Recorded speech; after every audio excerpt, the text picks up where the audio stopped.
Hello. Hello. What's up? Hello, everybody.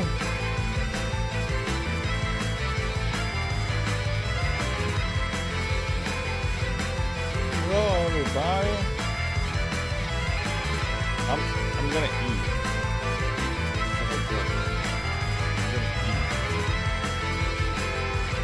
Sean from Michelle Farhan, hello. Hi.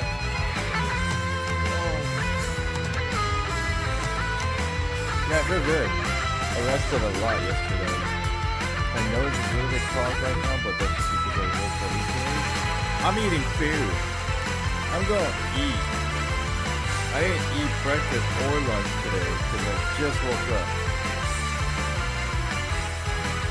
Wow, that music's loud. Hello. We got some food. You know what the shitty thing about Panera bread? Panera bread never brings me straws or spoons. It's actually kind of ridiculous. I got Panera bread. We got some coffee. Iced vanilla latte. That's not what I ordered. Fuck them. I got some chips. I got some sandwich. They come with soup and bread. Iced vanilla latte is not what I ordered. I ordered Madagascar iced vanilla latte, but I got it messed up. I'm gonna eat. And then we'll kind of like start. There's a video that I wanted to watch actually.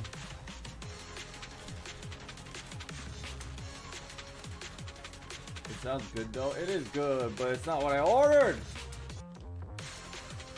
Even Horizon, what's up?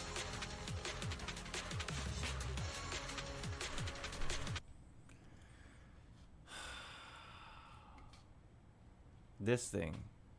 I wanted to watch this thing.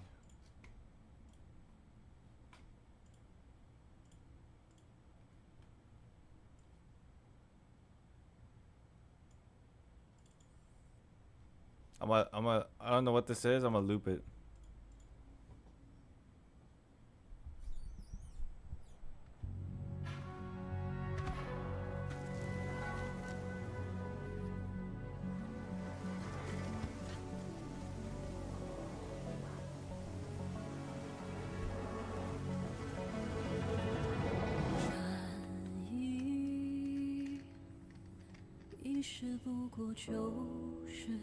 I didn't know it was gonna be sad.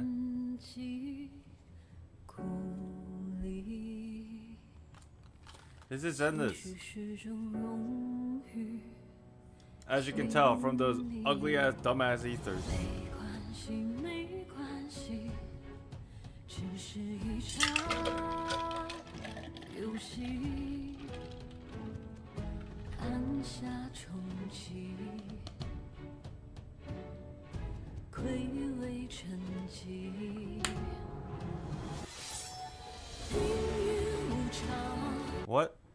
What world are we in? What is this? Did we isekai?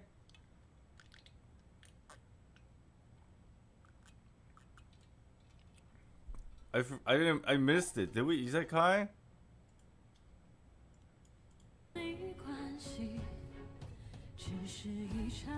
What the?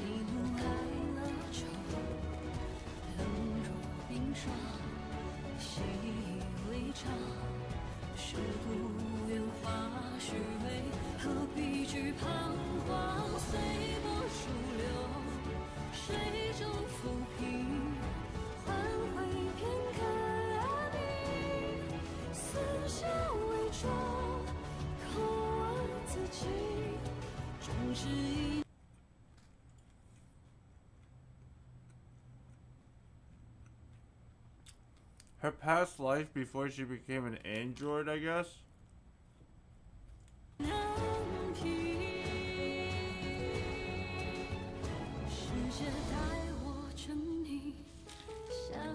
Huh.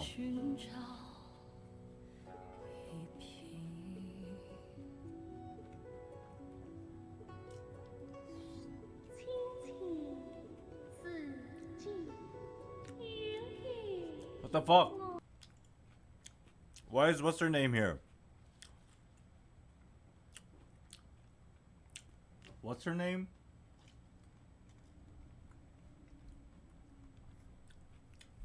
Is this compared to the Arlequino video they released before release? Why specifically Arlequino video?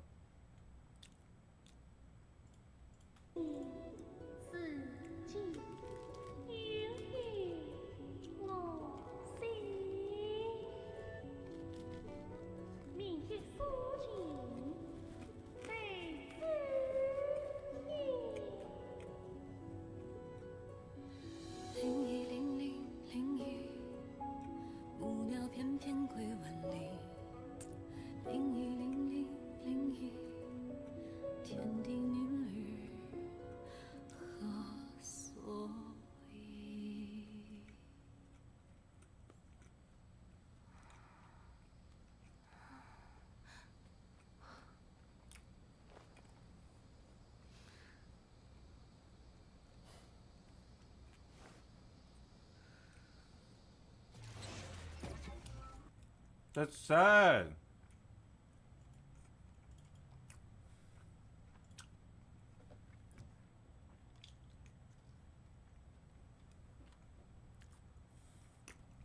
Is it similar to Arlequino's video? I see what you're saying, but it almost feels like they just made a one-off and Zenless made a one-off. You know what I mean?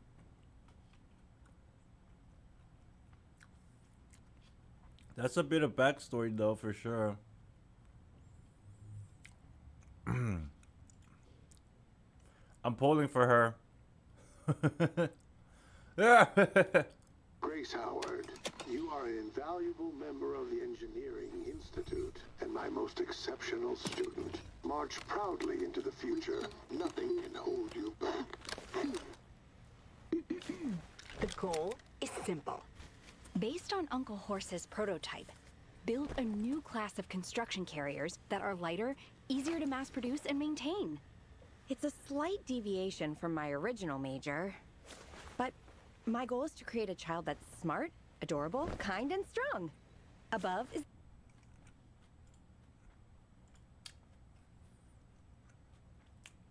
Hold on, let's find out.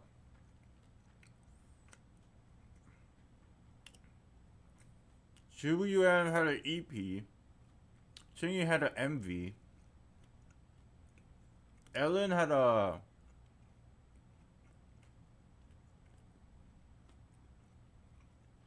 teaser demo EP. I guess they just tried it because they wanted to try it, I guess. I was expecting an EP, but this is definitely an EP. It's more of a lot of movie kind of stuff in it. So like, maybe it's the same. They just named it MV. Maybe they'll start naming it MV from now on.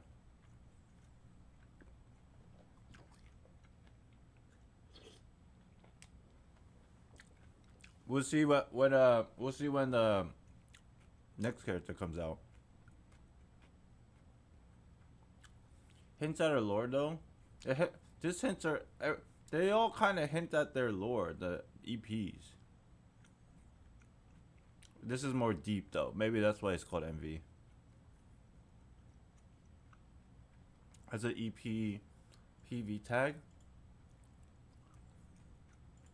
Under the Bilibili one? Yeah, I'm assuming this is just the EP.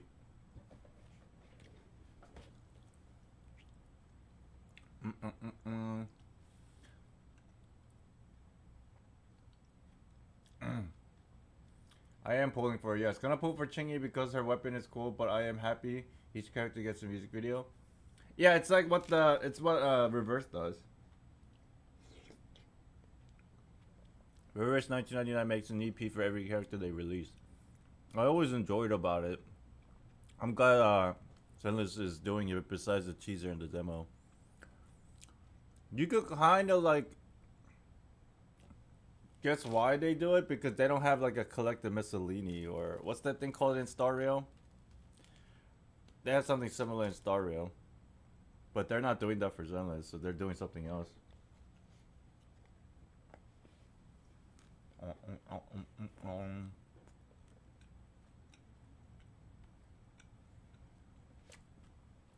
Celestia video? No, they have like this one thing where they teach you how to play the game, or the character. They do have Celestia video, but that's like a overpackaged lore.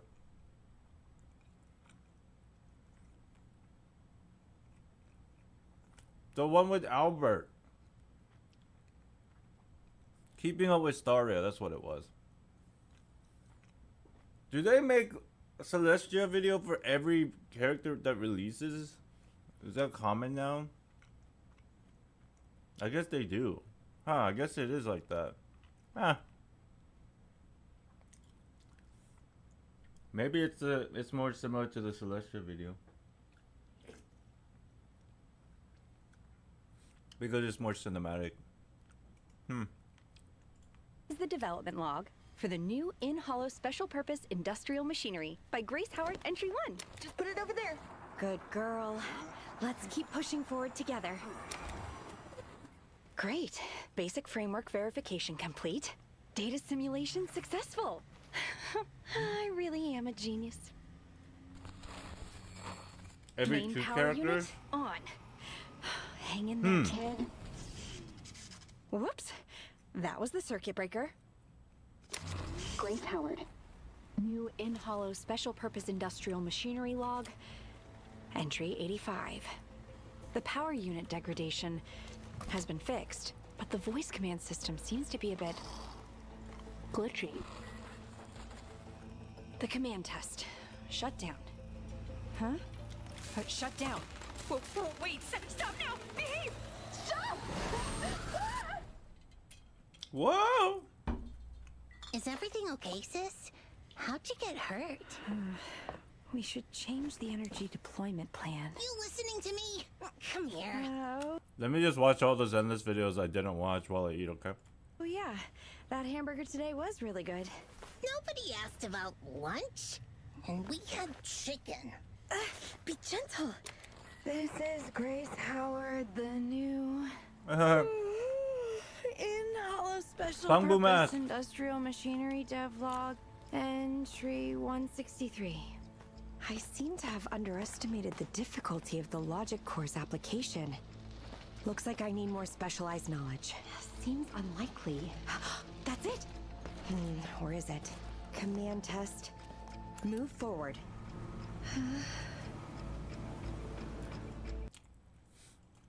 Don't you think this sandwich is a little too big for her to be biting on like that? You know how in normal anime, some anime girls do this as they're running to school? But it's not really a sandwich, it's just toast. With like jam on it. But goddamn, she's got a whole sandwich. Is it? Command test. Move forward. New in-hollow special purpose industrial machinery development log, entry 327. The test failed. I think I know why. The advanced test failed. Perhaps due to issues with the command analysis program? Success rate is not up to par. I'm still investigating. Anime logic. No thanks. I'm not hungry. By the way, don't let anyone bother me.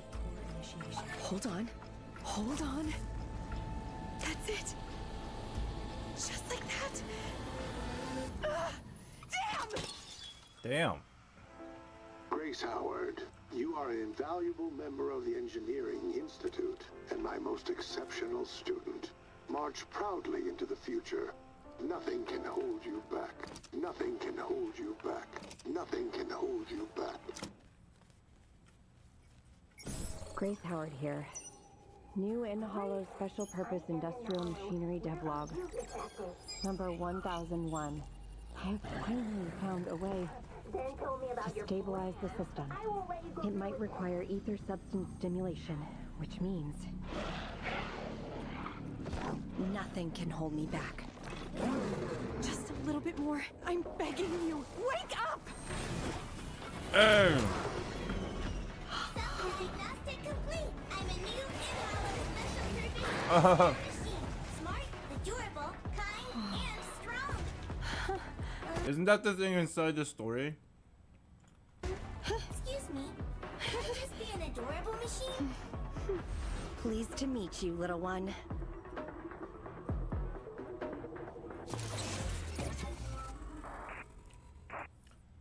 That's cute.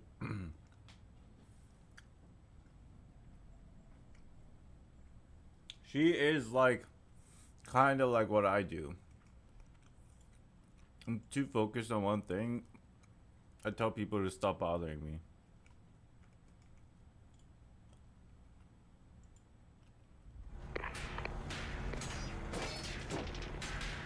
Control to Soldier 11. Make sure you retrieve the target item. Do you copy? I repeat, do you copy? Soldier 11. Copy that.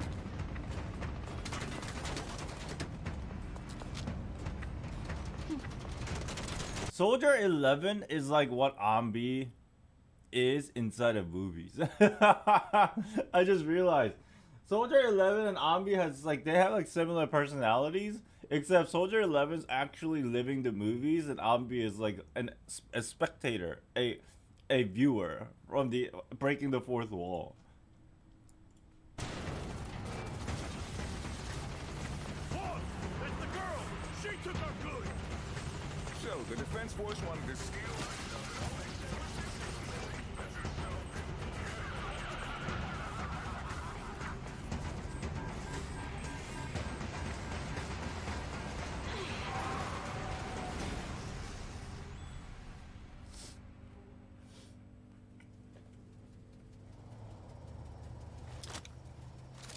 The searchlight, quick! Huh? Over there! Hold your fire, boys! We can't risk a blast. Gotta keep the goods safe. Oh, too scared to move now, are ya? Defense Force? Stay calm. Is that a faction? Now I think about it, who's in the same faction as Soldier 11? Nobody, right? They're trying to provoke you. You're outnumbered. Show them a little weakness. They'll drop their guard. Target is down below. Stay alert. Give us the goods, little missy, and we'll let you walk out of here alive. Then you can tell your bosses at the Defense Force to mind their own business. Think it through. Stay put. Look! It's Anby. They're like the same. Yo, I have this copium thought. What if Anby, this entire time, was an ex-Defense Force member? Oh, is this like actually confirmed? Maybe Anby?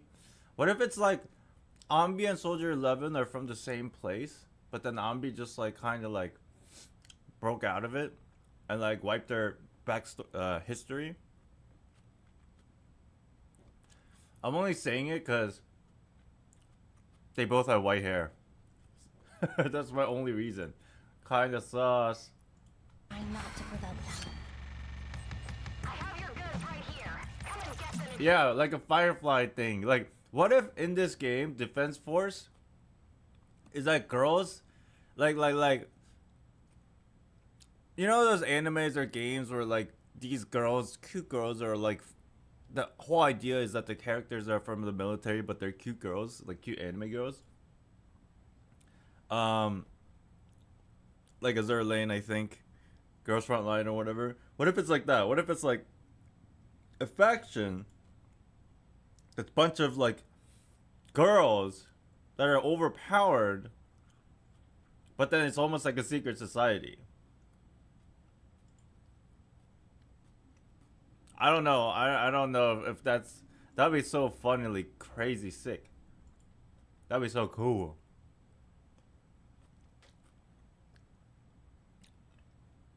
And then Soldier 11 and Anby are from there, and then like maybe future characters. Like they're gonna start trickling random characters that are not associated with factions, and like they're gonna have white hair. Kinda sauce. You can. Look around you. Talking big like this. Do you know the consequences? She's coming for us. Let her have it.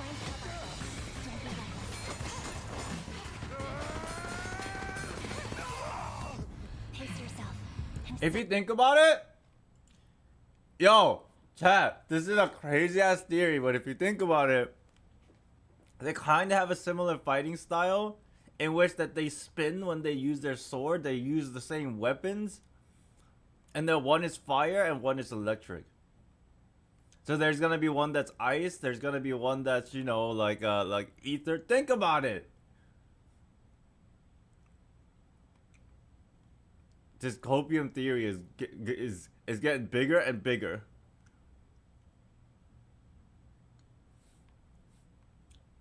Did they get whipped out by something in Soldier 11 and Anby or the last of the Defense Force? I don't know if like it's gonna go straight like a Firefly instance, but it'd be cool. Here's the deal. You know how it seems like, yeah, it's literally Power Rangers.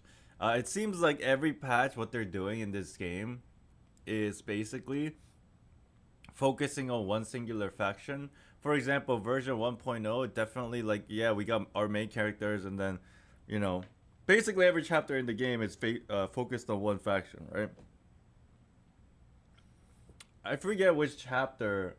I think chapter 3 was focused on Victoria housekeeping, and I think chapter 1 was focused on cutting hairs. I forget. Chapter 1 or 2 or prologue. I feel like there's arcs in this game where it's focused on a singular faction, right? And then the tail end of this patch is leading into PubSec, and then that will be patch 1.1, right? It's lore behind the PubSec, and then they're releasing characters in that faction, like 3 characters.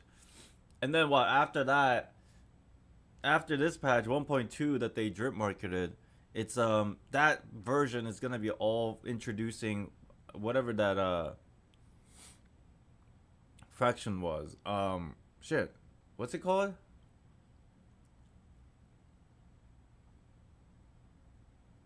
Oh, chapter 2 I think was related to the Bellabogs.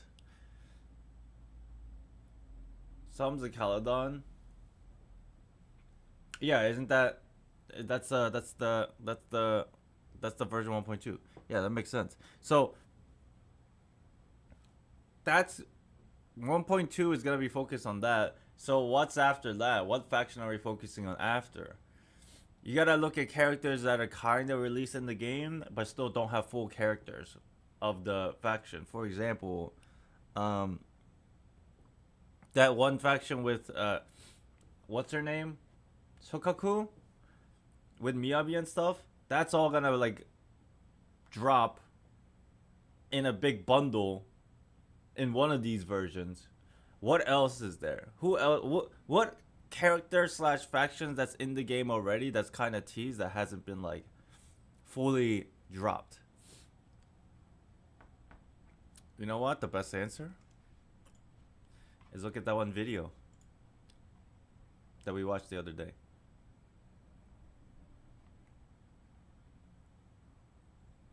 If I can find it.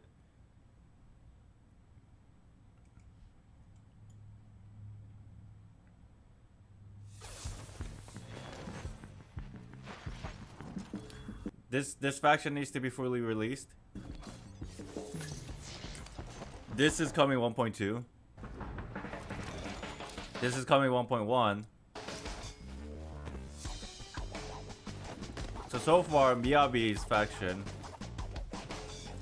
Bellabog we finished already during the initial release.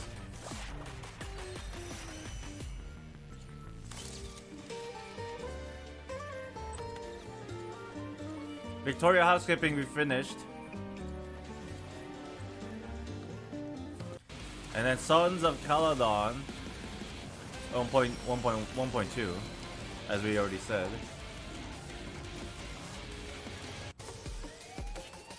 PubSec is next patch, right?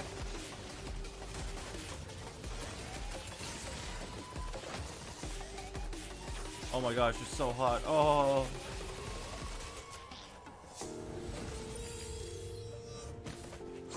You know, this guy, I thought he was kind of whack, but he's actually pretty cool. He's got swords and a bow. This guy's pretty. He reminds me of that one superhero. What's his name? The Robin Hood guy in Marvel. What's his name? Nighthawk? Is his name Nighthawk? Something Hawk? Hawkeye? Eyehawk? Fuck. What's his name from fucking... Oh, it's Hawkeye. Thank you. It reminds me of Hawkeye in a way. It's pretty cool.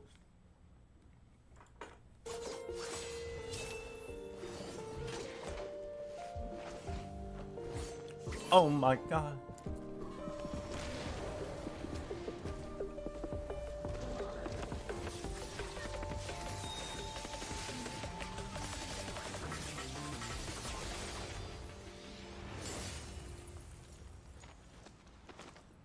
The Abby is like Archon status.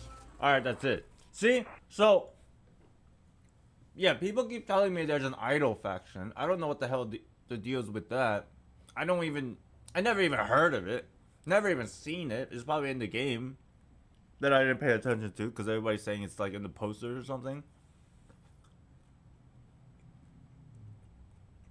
And then there's one missing character, chat. I'm telling you.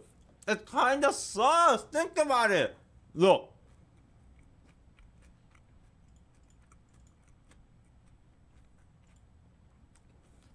Everybody is sleeping on Soldier 11.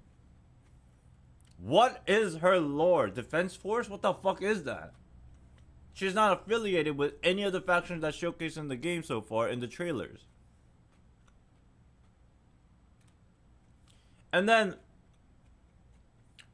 if you think about it, why is Anby the main icon of the game? She's probably got some very important lore.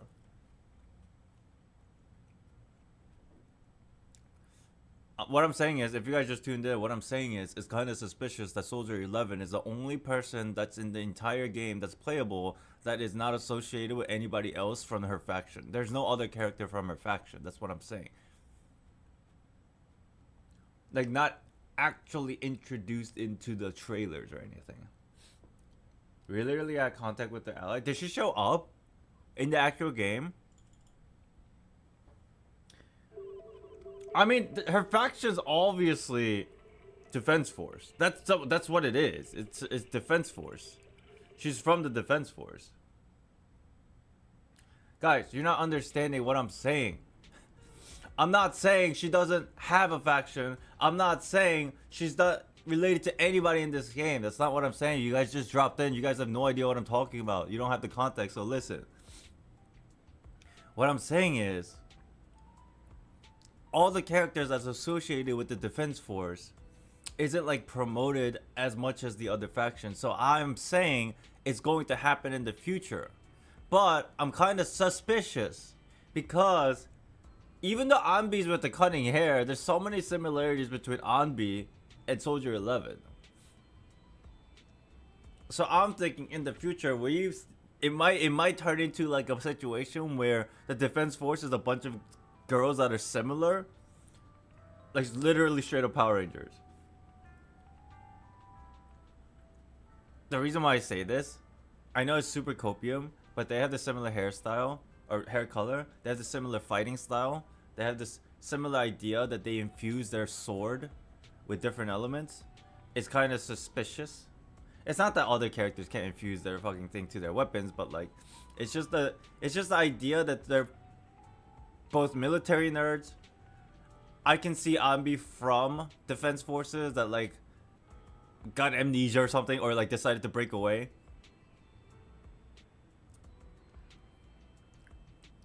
We literally heard Anby and Soldier 11. Did we? Yo, let me check this shit out. Which video is that? Oh, this is interesting. And then like her, why is Anby the main icon of the Zenless Zone Zero game? It's not something secret. Why isn't anybody talking about this more? This is like the most fascinating thing about this entire game's promotion so far. You think they're clones? I was thinking that they're from the same place and connected somehow. Maybe they're clones. But then again, why does Billy have white hair? Wait, which video is this? Is this video? Or is it trailer? We have to look at trailer.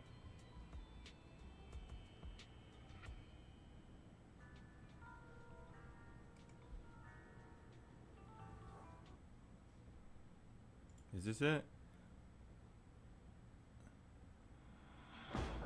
This is definitely not it.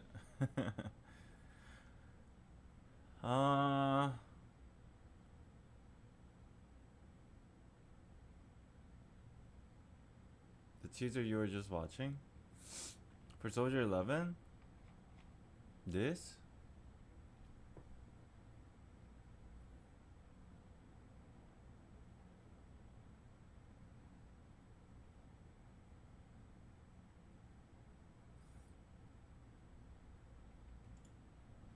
Military ID verified. Defense Force, Soldier 11. Customized training program activated. Difficulty, highest. Time requirement, highest. Just, they also have a similar backpack. That's so funny to me. They're definitely related. Time requirement, highest. Challenge parameters, highest. Begin.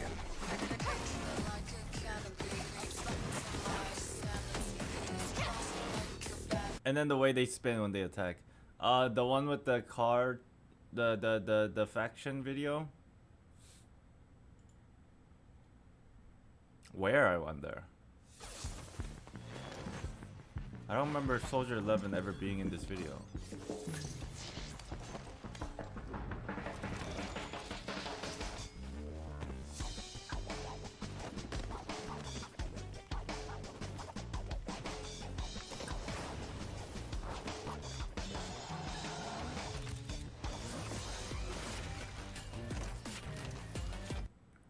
Is that not it?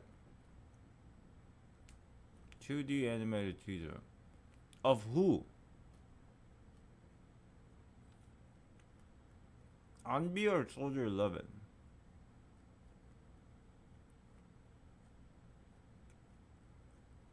This? Why don't I see it?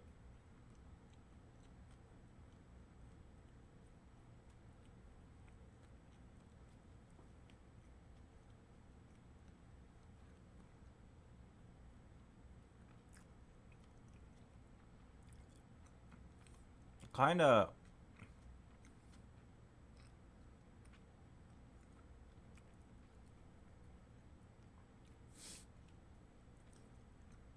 I mean, I know what you guys are saying, but I don't know which video. Is this it?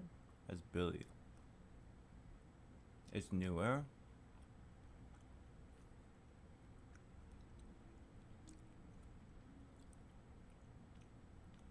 Oh, this one. She does not look like Soldier 11 in this picture. She looks like fucking Kiana. Control to Soldier 11. Make sure you retrieve the target item. Do you copy? I repeat, do you copy? Soldier 11, copy that.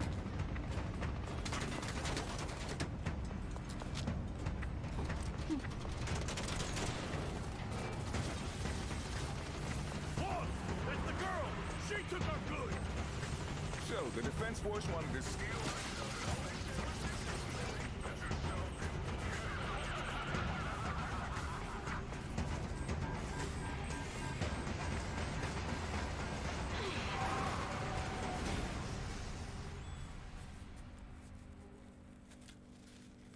I just realized I didn't start the timer and nobody said anything.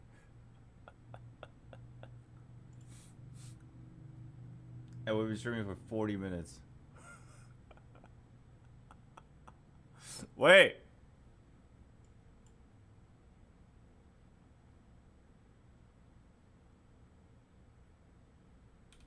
There.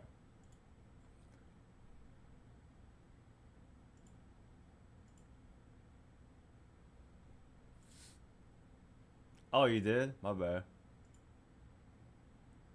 Why isn't it resetting?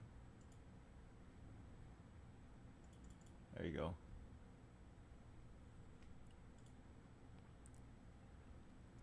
Cool. I changed the timer to reflect the time.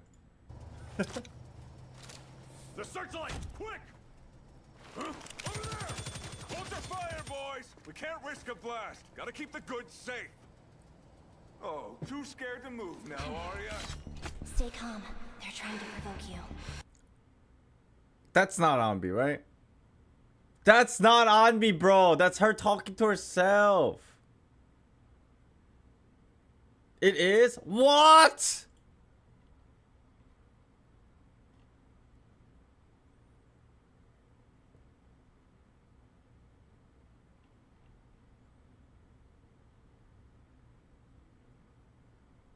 Soldier 11's deeper. What if I like take this one like 3-second clip? What if I get the 3-second clip and I send it to the actual voice actor, Sam? I know Sam. And just verify. Yo, Sam, I don't know if you remember recording this line ever because you record thousands of lines, but do you know if this is you? And then just like, yep, that's me. I'm like, what? I see. Look at the hair. So I wasn't crazy when there's a reflection on the sword and it wasn't her. I was kind of jokingly saying the reflection looks like Anby. Wait. Oh, over here. Scared to move now, are ya? Stay calm. Is that like Anby's hands or something? They're trying to provoke you. Yeah, it is. Yo, Anby, my girl, where you at? Let me see your hands. Oh, you got like a... That's not like the hands that I was expecting. You got different gloves on. You're outnumbered. Show them a little weakness. Bro, that means Anby... Like, the reason... Okay. There's two ways to go about this, right? Number one, Anby lives in... Like I'm talking very loosely here.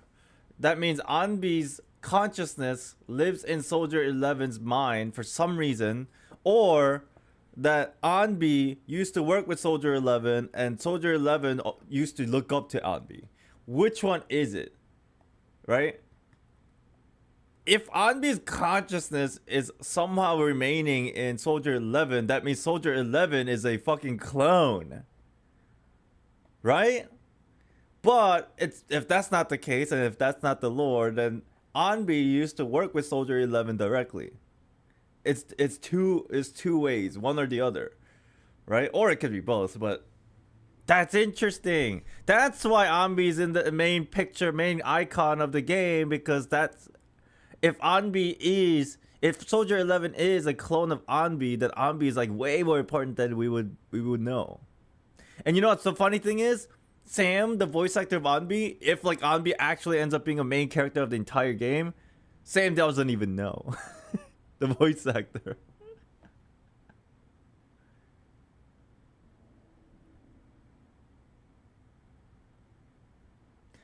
Going against Anby's way of doing things, fighting in her way. That's so interesting. I think I'm gonna make a video about this. They'll drop their guard. Target is down below. Stay alert. Give us the goods, little missy, and we'll let you walk out of here alive. Then you can tell your bosses at the Defense Force to mind their own business. Think it through. That is Anby. I wasn't going crazy. It looks so similar. It is her. Why did I second guess myself? There's the hair braids too. Bro, I'm so dumb. It's right here. Stay put. Try not to provoke them. I have your goods right here. Come and get them if you can. Look around you. Talking big like this. Do you know the consequences? She's coming for us! That's why nobody's talking about it, because everybody knows there's a connection. Believe it or not everybody knows. This is a perfect video, concept and idea, to target the casuals. Sometimes you think you shouldn't make a video because you think everybody knows, but you'll be surprised. Not everybody knows, and the people who don't know are often more than people who know. Let her have it!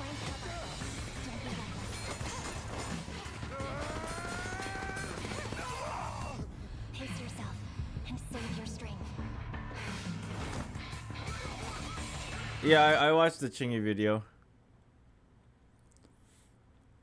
I didn't even know because I wasn't really paying attention. Like, think about it. If I had heard about it, I would know about it, I think.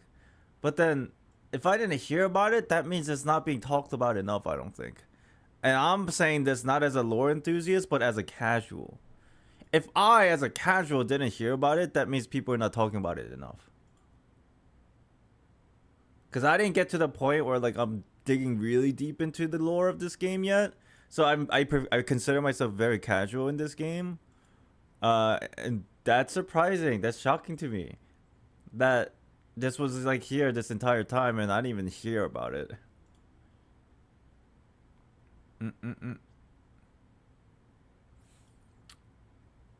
Let me go back a little bit. But, I mean, this kind of shows how many people watch this video.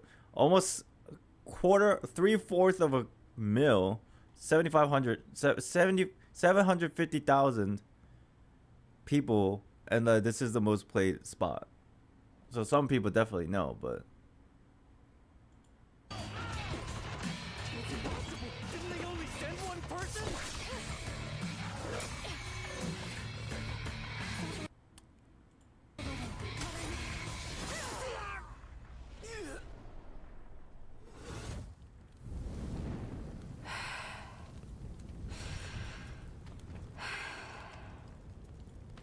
so in a way, she's tired of living in the shadow of Anby's methods, right? That's the whole point of this video, which is interesting.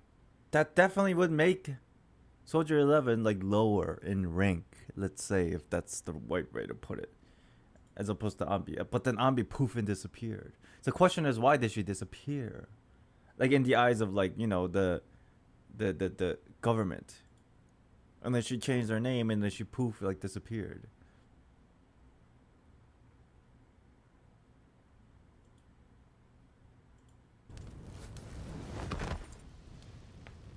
I will walk my own path. Come in, Soldier 11. Do you copy? Mission accomplished.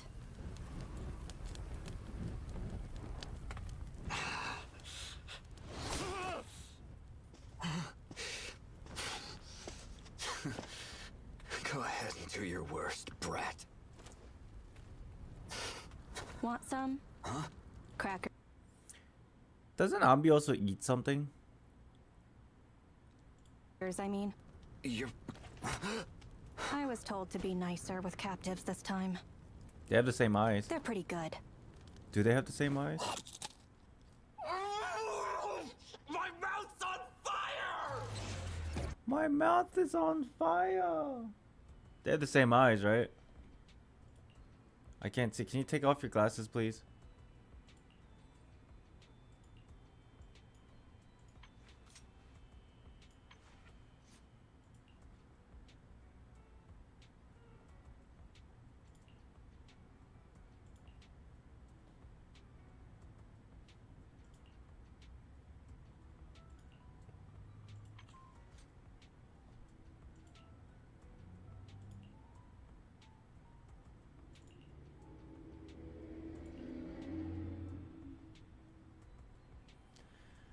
Oh,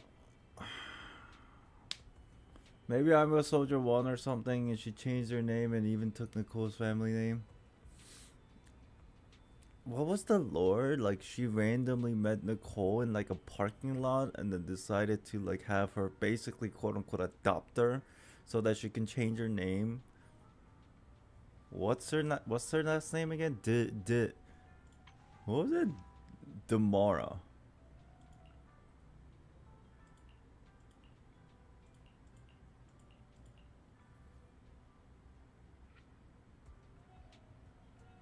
You usually get numbers or subject in the program in these kind of stories, so it might just be 11th generation clone of Anby.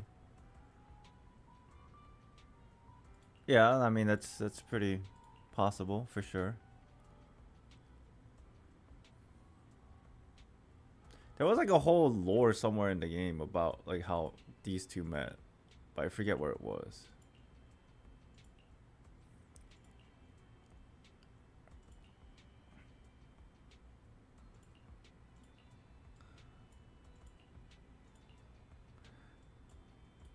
This is so strange. Everybody has red eyes, kinda, except Piper. Oh, she's got pink eyes, red eyes. He's a bear. Red eyes. Red eyes. He's a wolf. Red eyes. Red eyes. Why Piper only has green eyes? Red. Red. Kinda reddish yellow. Reddish yellow. Red. Red. Definitely reddish yellow. Why Piper?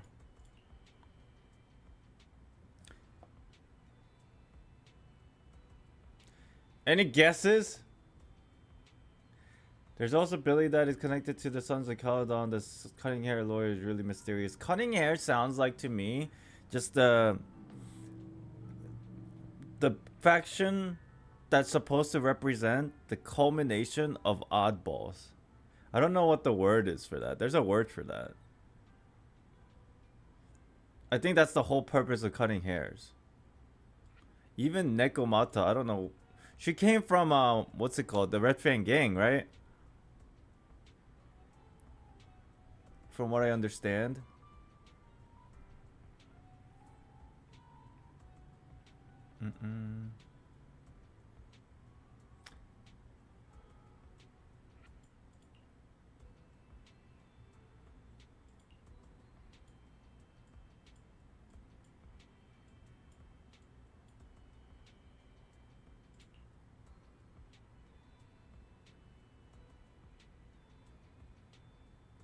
What a mysterious character this is. They have to elaborate on Anby in the future, like sooner or later, right? Nicole, their boss, is the only one that actually has a pretty simple lore, to be honest. Yeah, but that's because she probably just made it herself, right? She's just like the leader. The people who have red eyes are from Uchiha clan. The fuck? Is this a Naruto reference? I don't know what that is.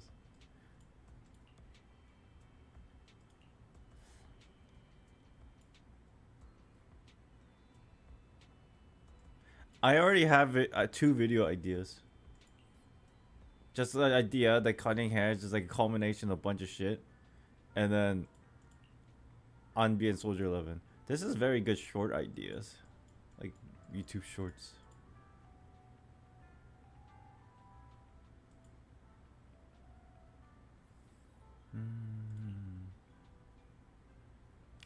Yeah, hello, good morning. Good morning. Isn't today Zenless patch? When's the servers going down?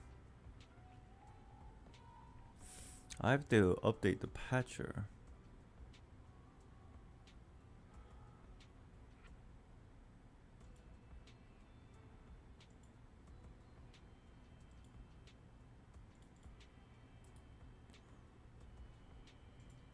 Where's my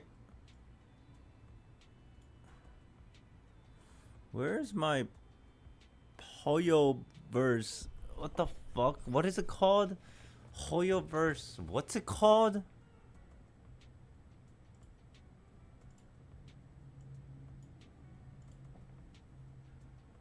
Launcher Hoyo Play? Do I even have that?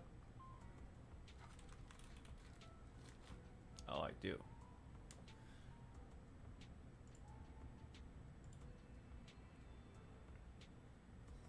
Oh my god, these games are getting bigger and bigger. Just passing by again. Wish me luck on Hoyo Fest week. Good luck. Where's that app, by the way? Just out of curiosity. I never knew it was like a real life thing.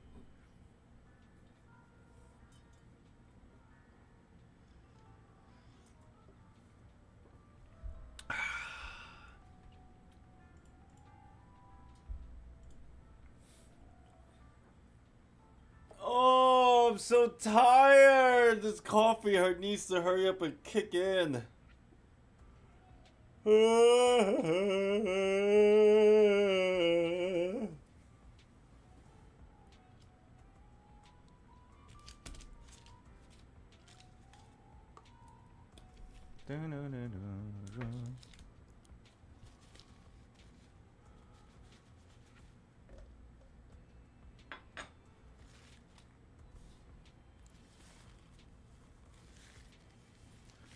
I don't think coffee would do good when you're tired. No, I'm just tired because I just woke up. I slept like good 6-7 hours after resting all day, so I'm good. Just wake the fuck up. Ugh.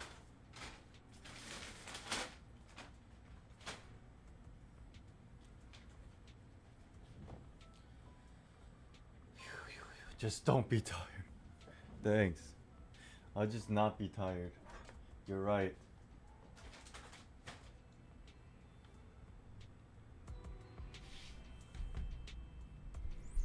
Anyone else think Yudi's gonna go hard for Chingy after that video? Nah, he won't. Chingy's not the type of character he likes. He likes him. He won't wail for her though.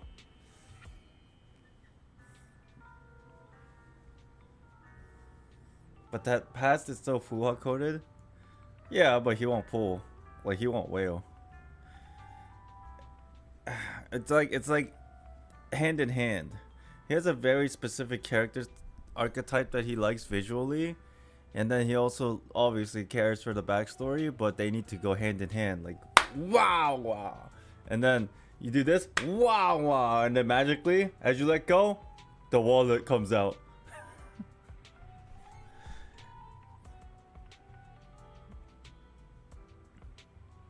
You know when people, when people dap like that. If it's kind of weird, like like good sound, like that, then the magic comes out. If it's like, or like, the magic doesn't, or the wallet doesn't come out.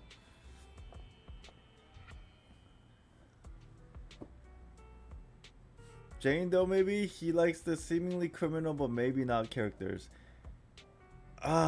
Jane Doe. I don't know if he likes Jane Doe's type of character.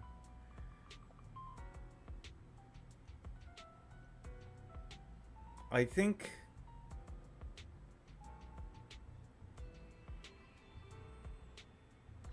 the very first character that he's going to wail on in Zenless is a husbando character. Just my personal opinion. Unless Miyabi comes out first. Like that husbando guy from 1.2. Did he get marketed yet? If he's a S rank, he'll wail for that character. I think.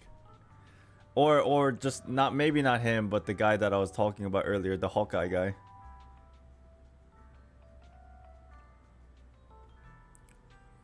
Welcome back, Yashant.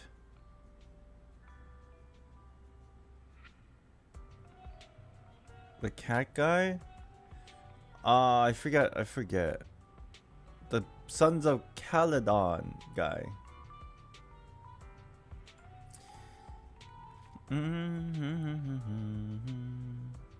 Damn. If Miyabi comes out, that means I have to get Lycaon before she comes out. Unless there's like another stun ice character that is OP, but Lycaon's probably like Lycan.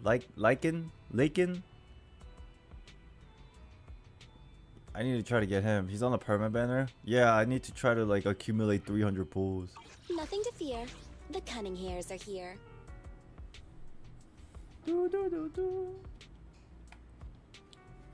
Damn, I wanna pull for one of these NPCs. You know what I'm saying? Woo!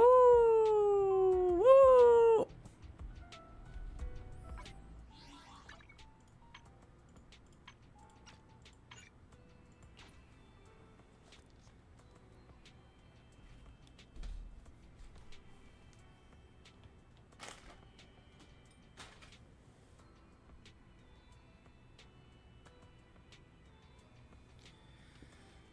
Oh,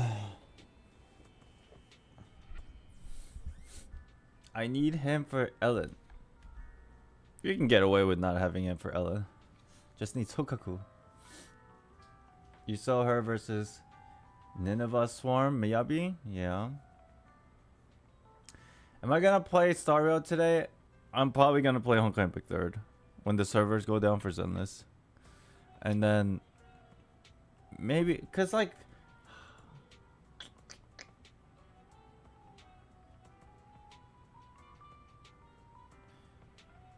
when's the reverse patch? Dude, I feel like I'm missing something.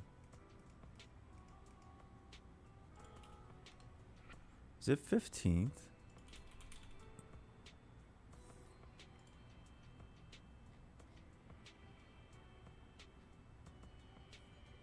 Yeah, it is the 15th.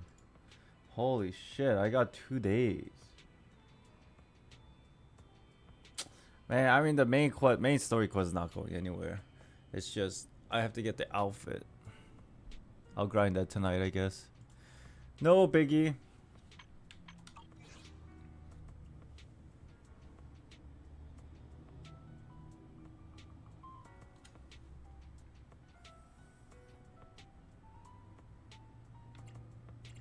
Honestly, I don't even really need to play reverse. Because the only thing I need to do in reverse is just farm the card, the Utu for the outfit. Is Utu finished? How many days is Utu left? Let me check. I might just finish Honkai Impact 3rd today and tomorrow like pull for Qingyi. Is that tonight? Is it tonight? Am I pulling for Qingyi tonight? Oh shit, I think it's tonight. Привет, Miss Verton. Oh fuck, I'm it's arranging the tonight. travel notes from the last trip.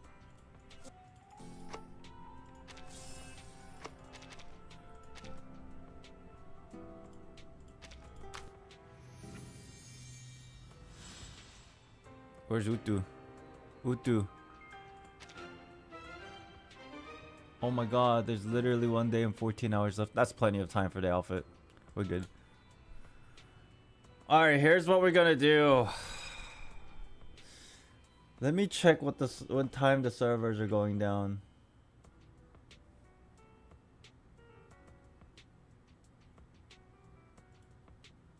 We do have to eat dinner too. Man. New 2 is easier to grind. Oh, that's good.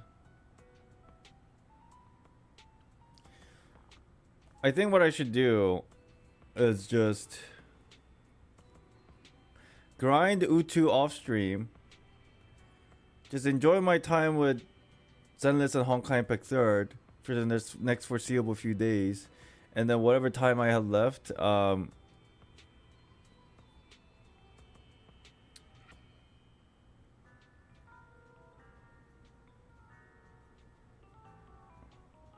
whatever time I have left, English, come to me. English, come to me.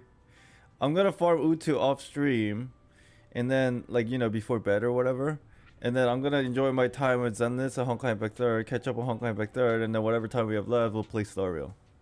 in the subathon. As far as Endless's like main story thing goes, I think we'll still do it. Just, you know, Genshin live stream this week. You guys want to do a bingo for Genshin Impact live stream this Friday? It's been a while since we did bingo, and it is Natlan. And I don't know too much about Natlan because I didn't see many leaks, if any.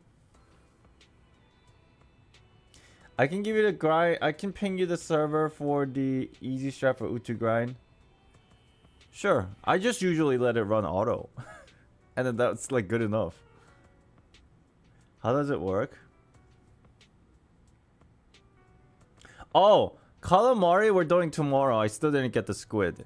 Instead, today we're making like Korean style chicken karage with the help of my mom.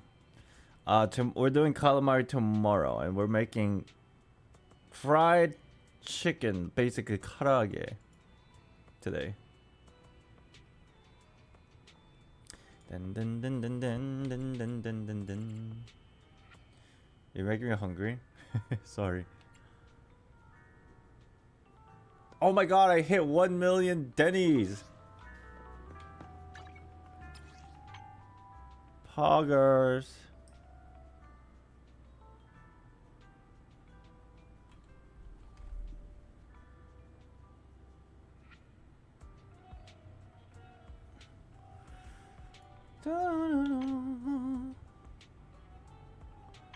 Did I get Anan Lee? I don't think I did. No, I don't. I don't have her.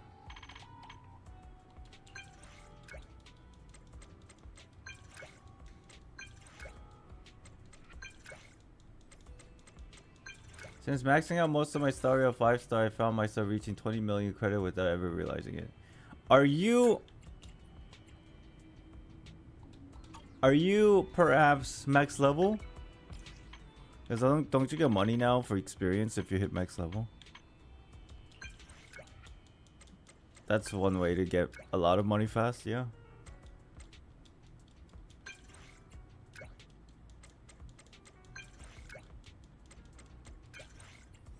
Oh.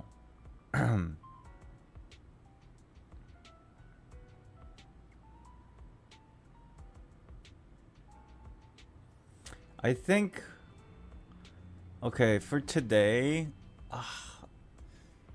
dude, 12 hours still not enough to do everything that I want in terms of like video game stuff. Isn't it crazy? It's because I like fucking talk a lot, but... I am expecting for myself to finish the dailies of Zenless before the servers go down. And then while the servers are down, I either...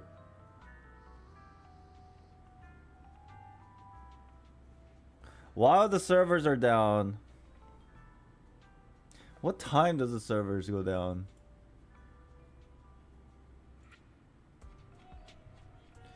I'm still like not awake.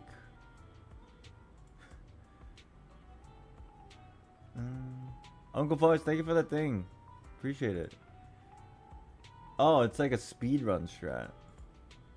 Got it. Thank you.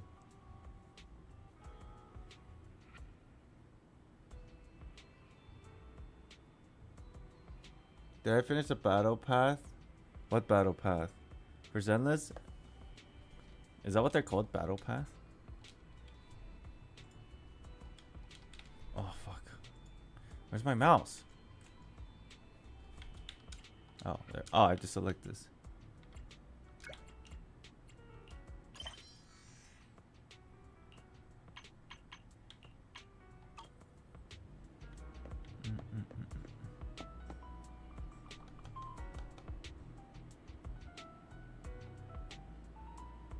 This is what I call them every game. Oh.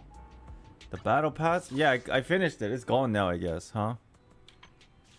Yeah, I guess it's just gone because it's so close to the patch time.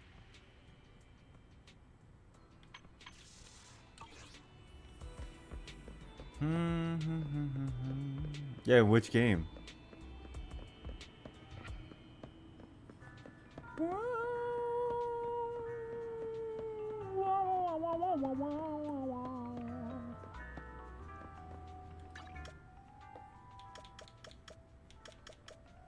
What am I doing? Okay.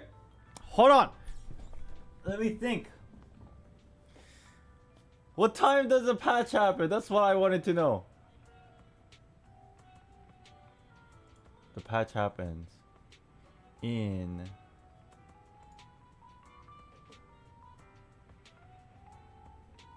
2 hours and 20 minutes. So we finish the dailies obviously before then. When the servers are down,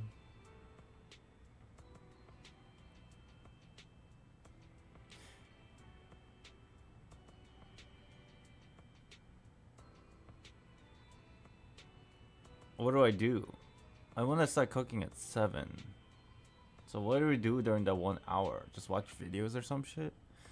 And then after we cook, we'll be back here at 9-ish. And then from 9 to whenever the server's open, we'll work on the Nikkei tier list. By the way, the Nikkei won the waifu tier list. So we'll make a Nikkei tier list. And then once I'm done with that, I pull for Chingy. And once I'm done with that, I'll start playing Honkai Impact 3rd. And then in the event that we don't finish part 3 tonight, we'll finish it tomorrow after I wake up. Oh, wake up! Wake up!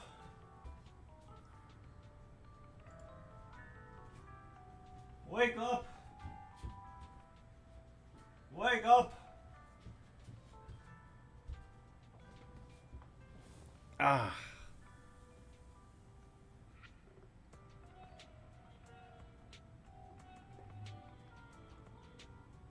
I played some of Nikkei. Oh!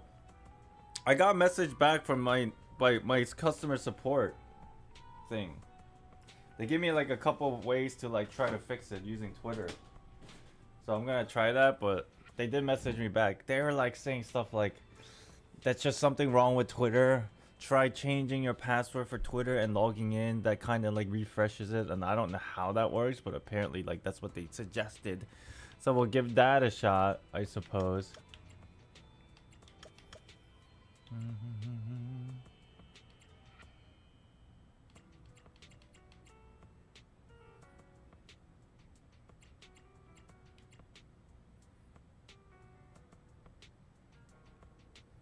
Twitter blew up yesterday for certain reasons. Wait, why? What happened? They're making it fix? That's crazy. I mean, like, they said it still works. It's just the system needs to be refreshed. What happened on Twitter yesterday?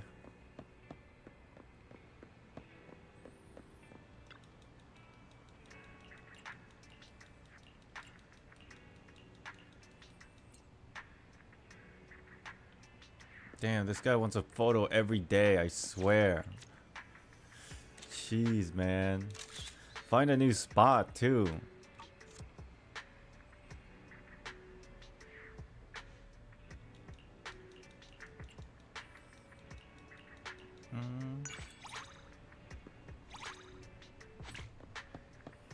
Why would you not want to take a photo of Billy? I've taken the same photo in the same spot for like 5 times now. How about a cup of joe? A little bitterness can make life's sweetness all the more satisfying.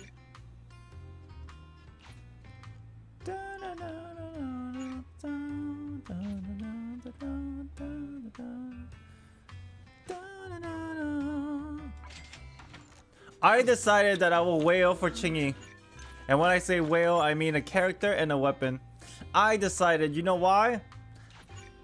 Because it's never too bad to have multiple stun characters.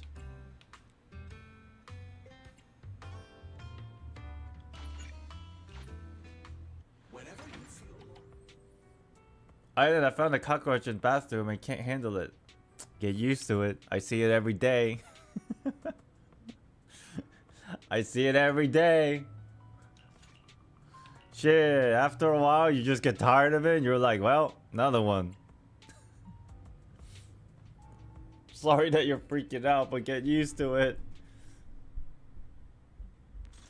That's one nice jacket Billy got. It would be a real shame if someone stole it. Ooh.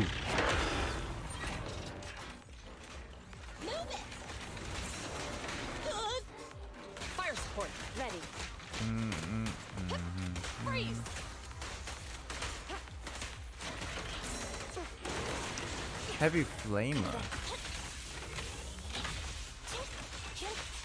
You know, I actually enjoy the combat for this game more than I thought it would be. Not because of how it feels, but the whole thing with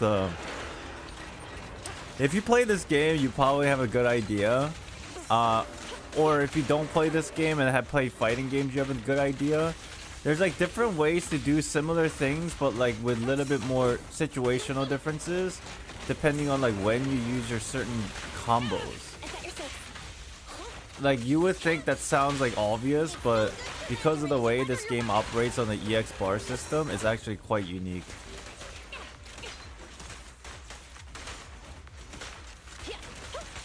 I mean, you can just see it with Anby. There's like 3 ways to do the same thing, except the timing is different for all 3. So like it really depends on what position you're put under at any certain moment.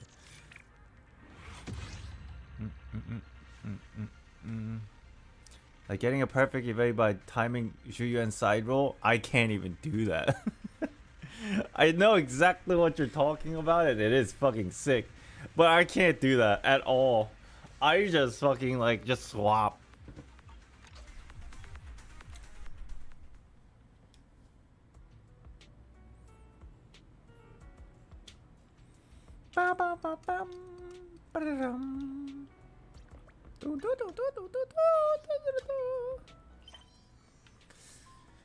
Man, I really want to get to 50.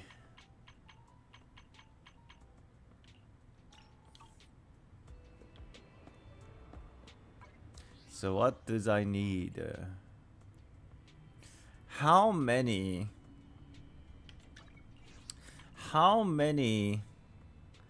Ascension materials do you need of each? Where can I find this information? I want a pre-farm for Qingyi. What's that website called? Pridewind. Do they have this information? Doesn't Z's have character calculator already? If they do, let me know where I can find it, because I don't know where it is. Oh my god. Look at this. Look at this marvelous game. Oh my, every time I see her, it reminds me of Official. Oh my god, look at all these. Get out of here. Oh my god, look at all these characters. Holy shit. Look at all these waifus, bro. Oh my god, she's like practically naked over there. She's basically naked. The one for starter on Genshin's Hoylab app. Oh, I don't know if they have one for Zenless. Oh my god, these characters are like naked. And there's so many. I'm gonna have to speedrun it. Not my choice of game. What do you mean? Y'all voted for this. I have to make a tier list in this game. Even if you might not have voted, you failed to convince others to vote for something else.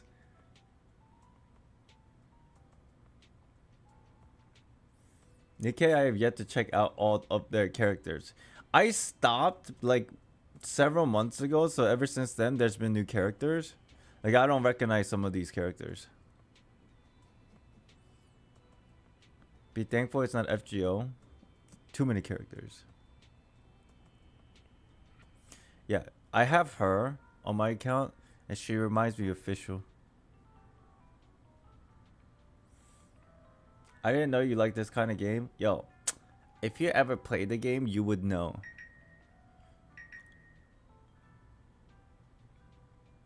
You would know that the game is really good.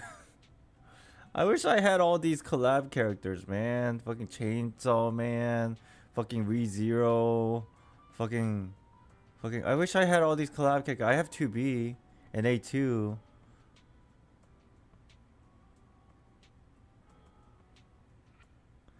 If I had a stronger phone, I would definitely play this game.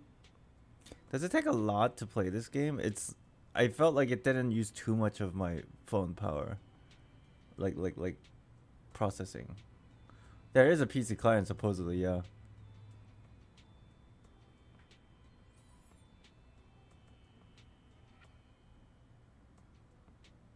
power. I wish I had her.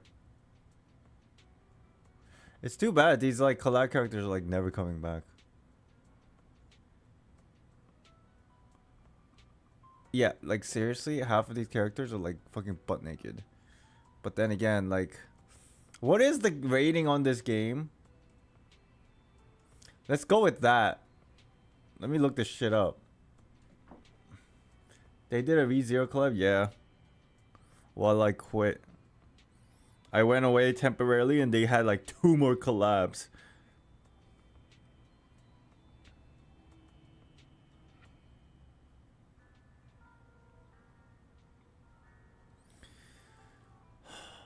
Goddess of Victory Nikkei, funnily, is a South Korean game. Damn. I mean, I knew I was degenerate, but shit. My people made this game.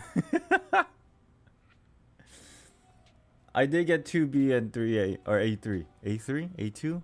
What's her name? Her. A2. I did get these 2.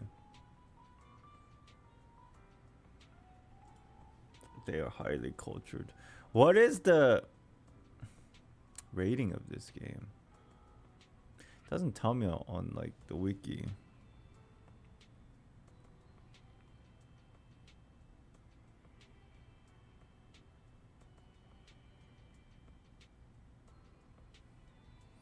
Not rating, age rating.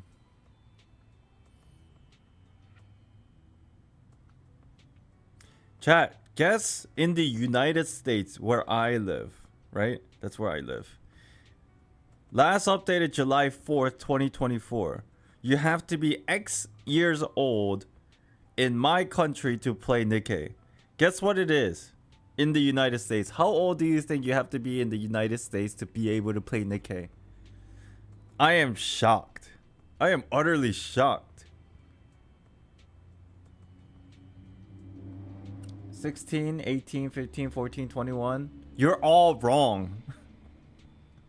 All of you are wrong. This is shocking to me. Actually, I guess it's not even that shocking. Oh, it is kind of shocking, actually.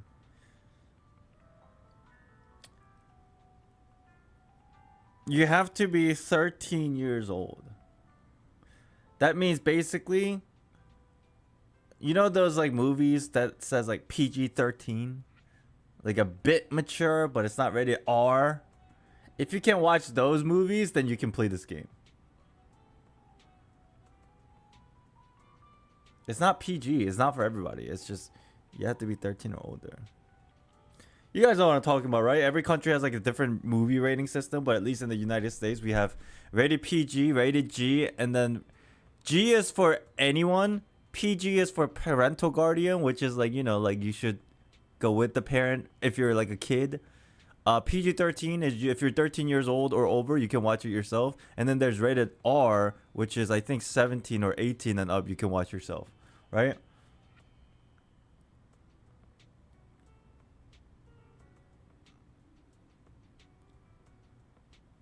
Reminder, Blue Archives is rated M. Is that in my country too?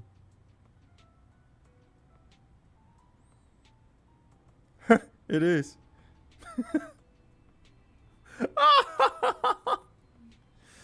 Censorship efforts at the time have since been reversed with the introduction of 2 separately rated versions of the global version. In October 2022, the South Korean rating board, the game rating and administrative committee increased their age rating of Blue Archives from 15 and up to 18 and up.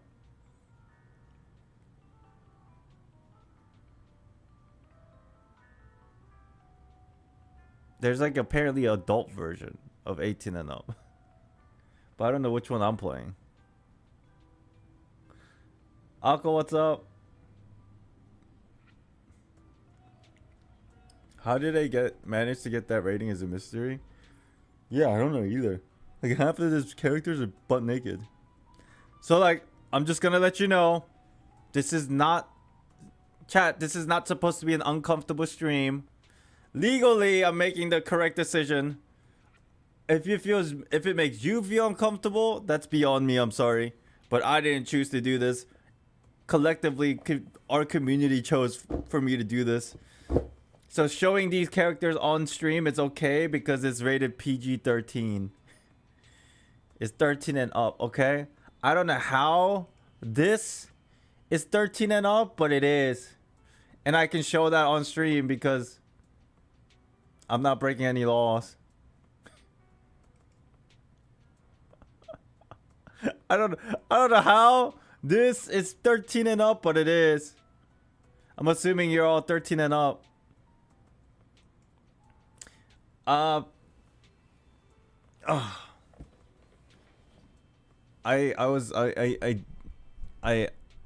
basically, Akko, I keep getting like distracted.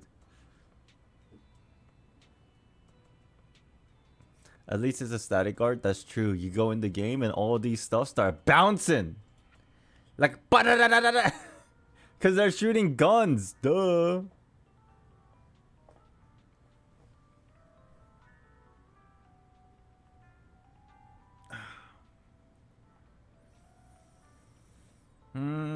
We have to make a tier list of this game. Waifu tier list of this game. Man, there's Rem too. Man, I didn't get Rem either.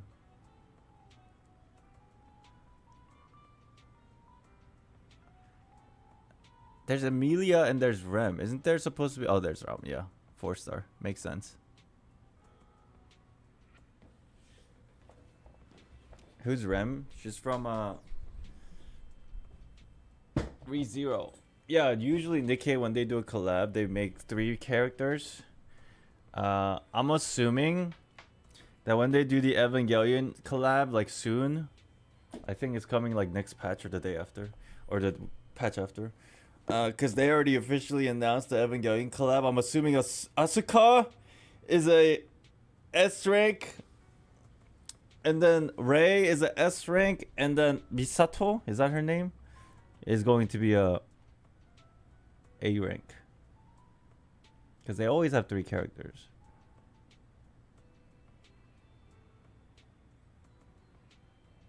I joined when they had their near collab. Yeah, me too. And then I stopped, and then 2 other collab happened while I was gone. Fucking fuck. And I can never get those characters ever again. Rem? Come on, you don't know Rem? You guys don't know Rem? Come on. Damn, look at her rating. Holy shit. Double S, S, double S, double S.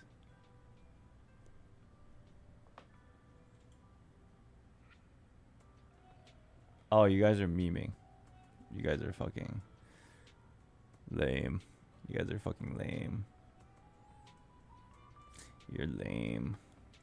We gotta make a waifu tier list though.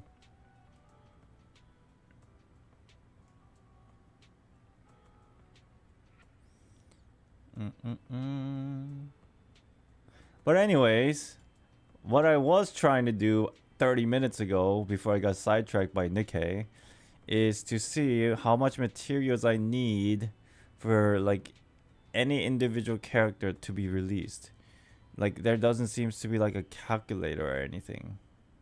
Oh my god, she's so hot.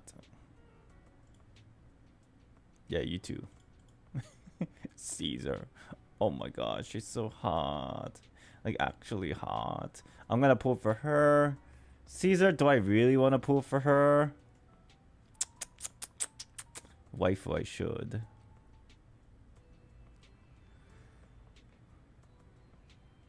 Crown is S tier. Wait, which one was Crown?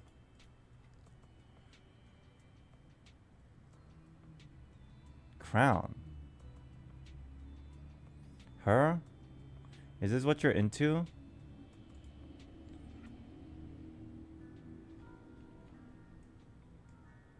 Fair enough.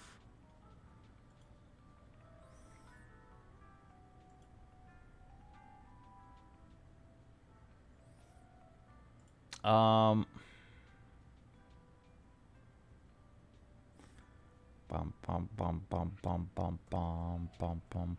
They didn't drip market the guy yet. Of the Sons of Caledon. Where can I find Zenless material calculator? Do I just go in and just fucking like it tells me? Maybe a character that's already released.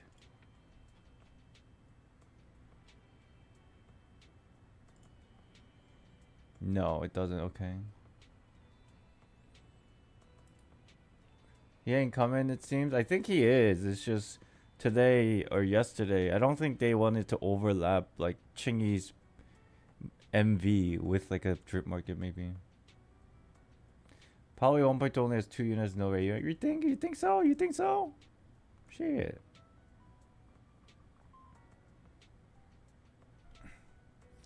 What is this? Oh, I'm so hesitant to like. Hold on, let me just do it off stream.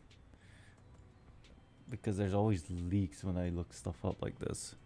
Zenless, Zone 0, character, material, farming calculator, Ascension planner.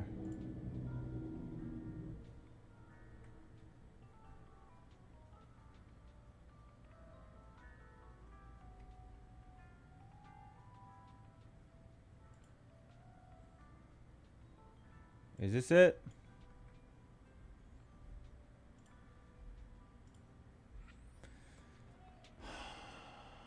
What is custom?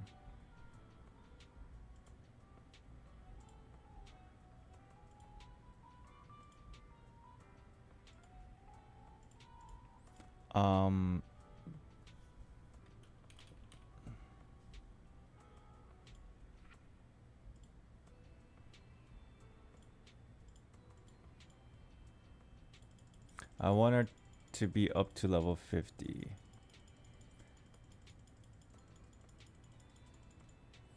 What does this mean? Skills. I want everything at 7. Is that what my Anby's at? Ready and waiting. Standing by. Yeah, 7, 7, 7,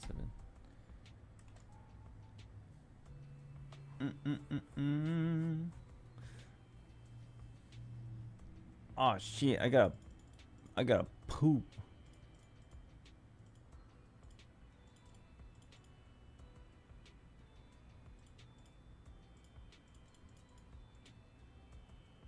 What is the difference between the flag and the?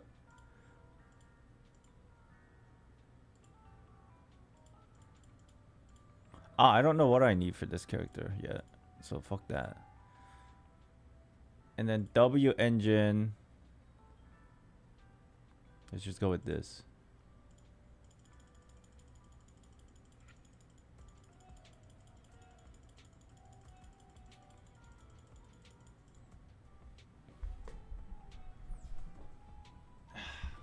What are you talking about?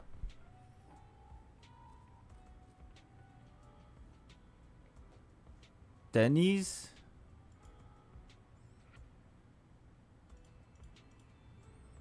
Okay, how do I save this? Oh, it just tells me right here. Okay. Okay. I don't use these calculator thing. I just wing it. That's usually what I do, but I just want to know like the basic of these things. Like how many do I need for like any given time? 432 10. 2575.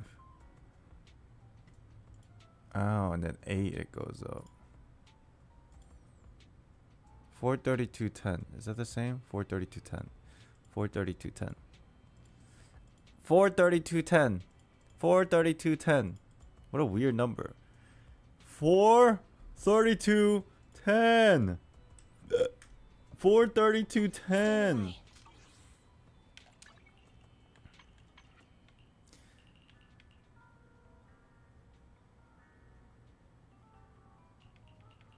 Okay. Do I have enough here?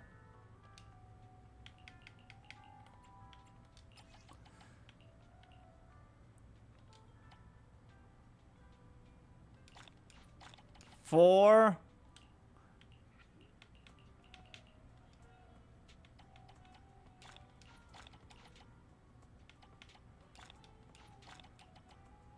$32.10. I have enough. I have 6. $34.10. Good.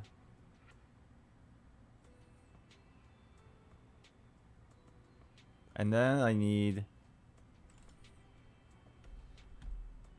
skills. 25.75.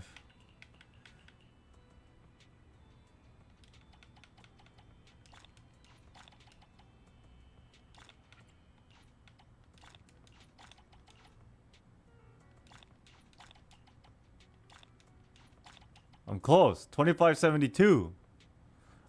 So let's go run this for 3 of them.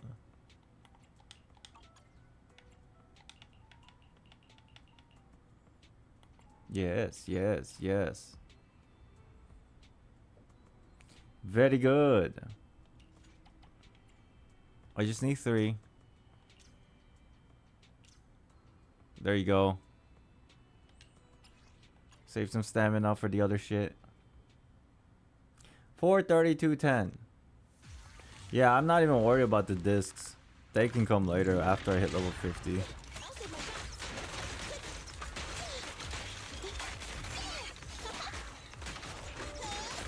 This guy like doesn't attack. Oh, never mind. Ah!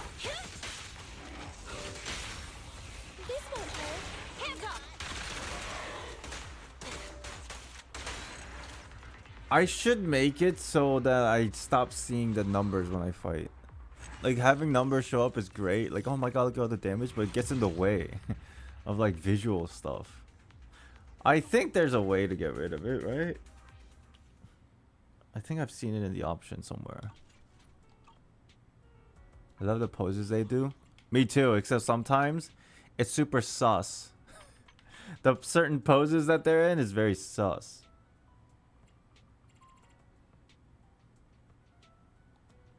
You disable the numbers too?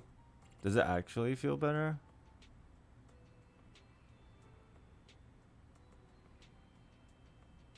Where is it? Others?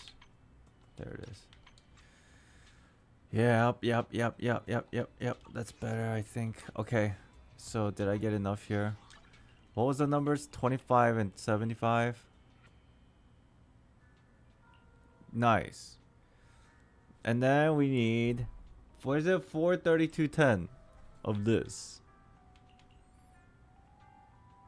No, that's not it. Oh, I don't have any. Yikes. This is what we need to farm.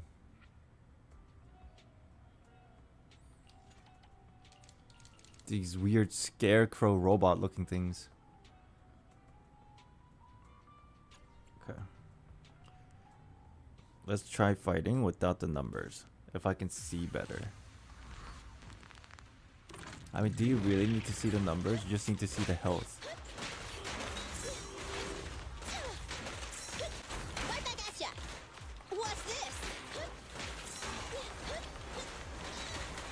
Damn. I can see better.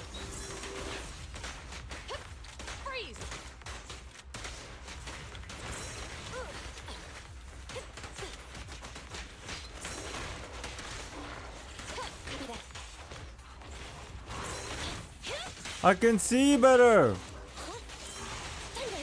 Ah.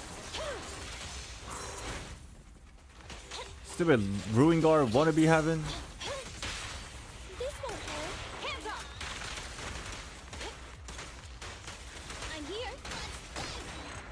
Bam.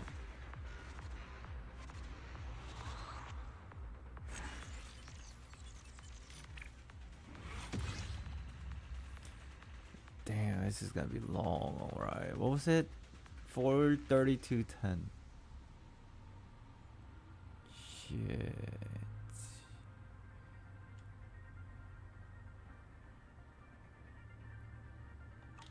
As long as the enemies are dying, who needs to see the damage numbers? You know what? 100%. You know why? There's sometimes I get little bit anxious when people come into my stream for the first time and they're seeing my puny little damage. And it's not like I'm free to play. I spend money on this game. So it makes me a little anxious that I'm like, oh gosh, my characters do no damage. Not to help. Me having no discs definitely don't help. So why not just hide the damage numbers? And as long as they die, who cares? It's a mystery how much damage I'm doing. Am I weak or are they just strong? They don't know. How can you tell if the numbers aren't there? What was it? 3:32:10. We got a long way to go. They can tell if you say it out loud. Ain't nobody here. Nobody. Ain't nobody here.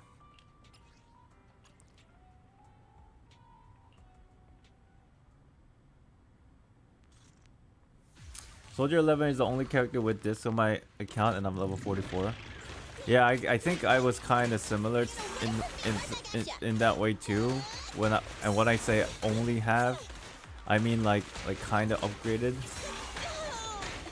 And I just gave all the characters like random shit until I got like a little bit higher level, and then I started actually getting some stuff because I started getting the yellow ones, the 5-star discs.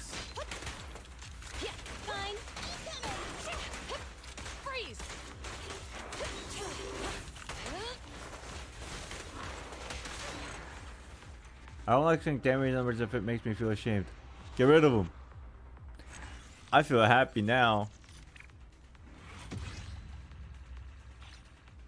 Oh, level 49. One more level to go. Ah! How long is it gonna take? One more level. About a week. Probably take about half a week to get to 50.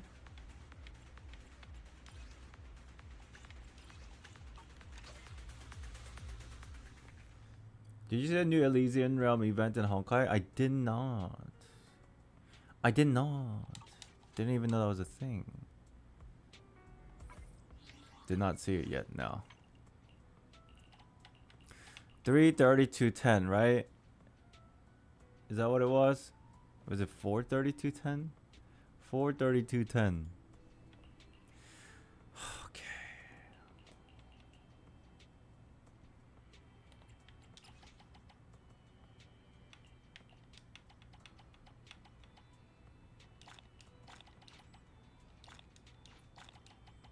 I can't math.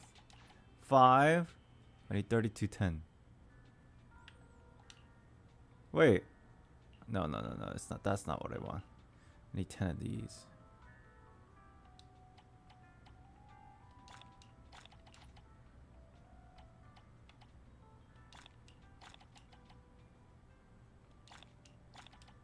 $432.9. It's alright. By the time the patch goes live, we'll have just enough to run one more. Okay, so 532.9, 634.10,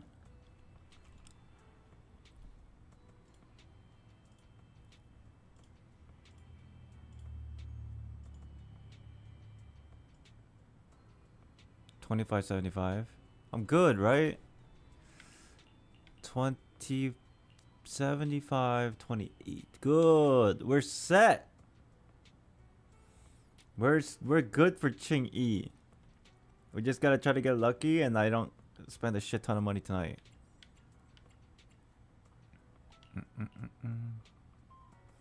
It's not like the game is inherently difficult. Plus, they give you a trial character for the story, which is the only part of the game that I care about. Oh, You're talking about like doing big damages. Yeah, it's all good. It's very streamlined version of ER, and you can get it out of the way quickly and get max reward. Wait, it's like a new event they just added after the Tesla event? Or is it like for the future patches?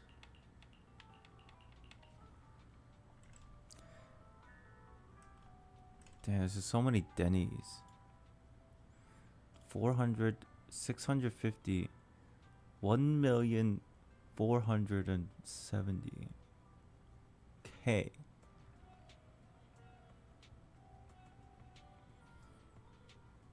It's literally testing a new motor ER.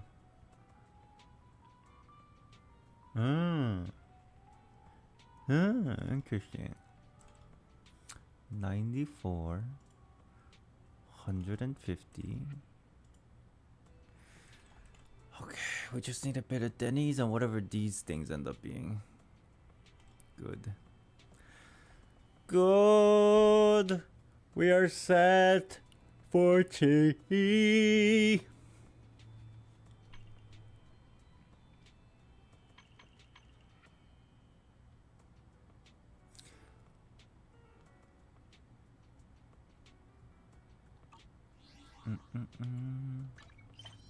Currently, you can do lantern and our favorite shoe punching bag. Shoe punching bag.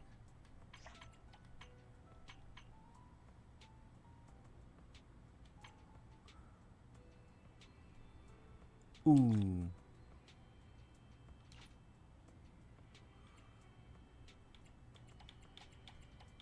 Why is Hong Choi our punching bag? That's not right. No. People need to respect. The fuck? It's messed up.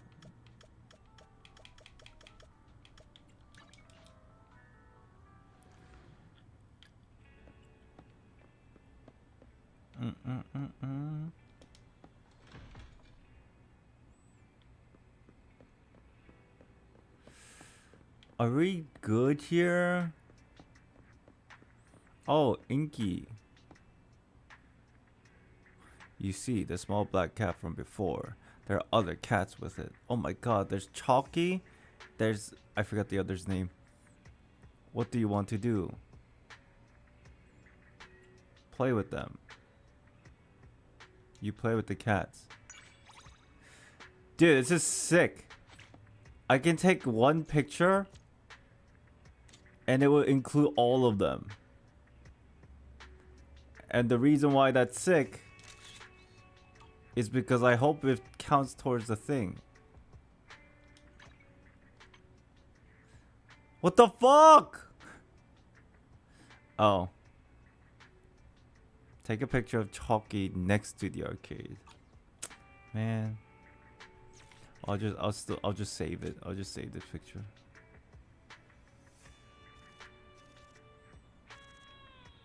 I want to take a good picture. Hold on.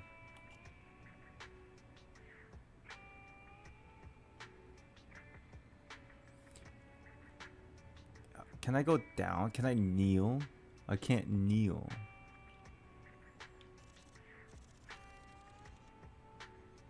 I can't kneel. Whatever.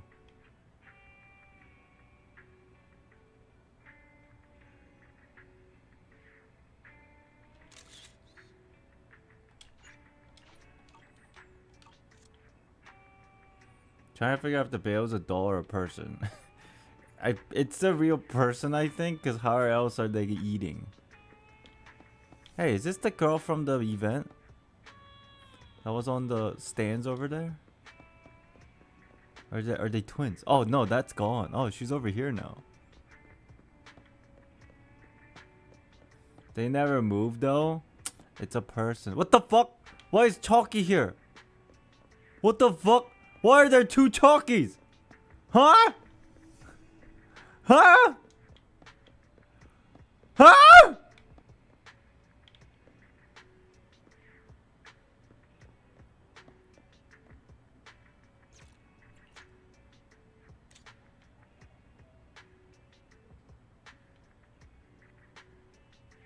Among Us.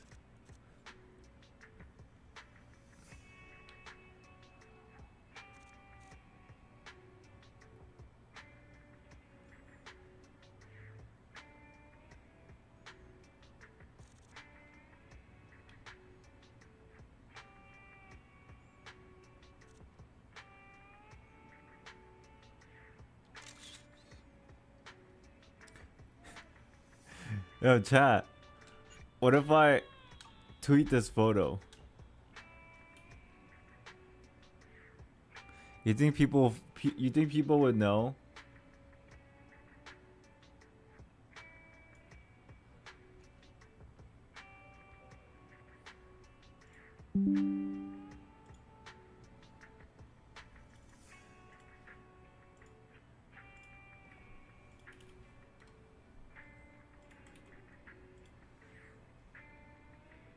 What's wrong with this image?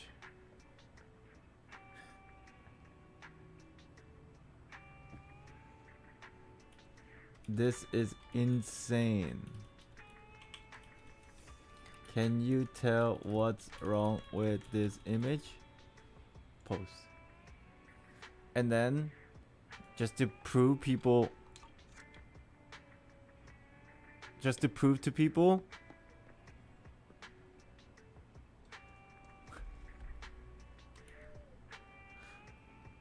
this is chalky number 1.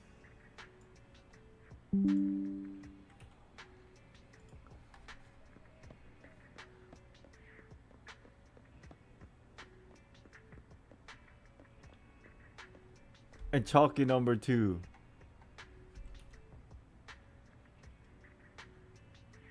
Come on.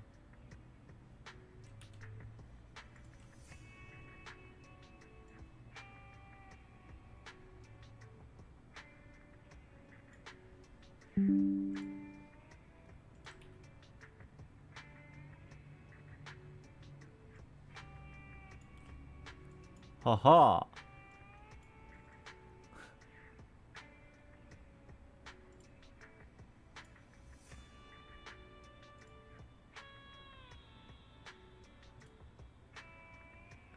And then I put spoiler tags as the answer. Wow, I'm such a good content creator. Look at this interactive tweet. Look at this interactive tweet. Answer below. Wow, crazy.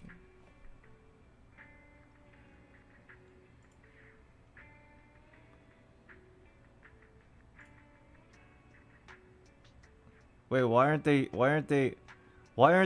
spoilers? What?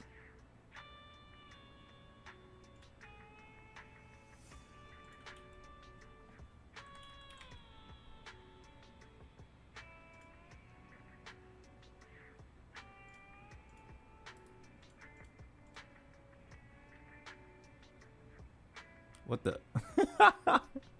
Why is this the first thing that shows up when you look at my Twitter with interactive tweets? Lisa's booba changes. Dude, this is literally... I cannot believe this is the first tweet that comes up when you look at my fucking Twitter in incognito. That's what it is. Incognito mode. Lisa's booba changes. Is this not... spoiler tagged? That's weird.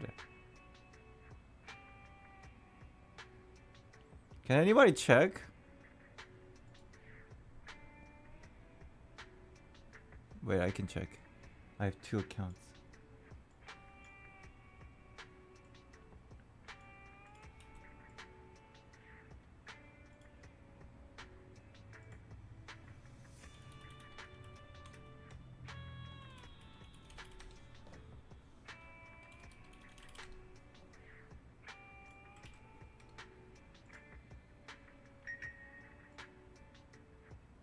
Oh, it is. It is spoiler tagged. Good. Haha. Such an interactive tweet. And then you go down here and you click. Aha. I am a good creator. Did anybody find out yet? Did anybody find out yet? Nope. Nope. Nope. All right.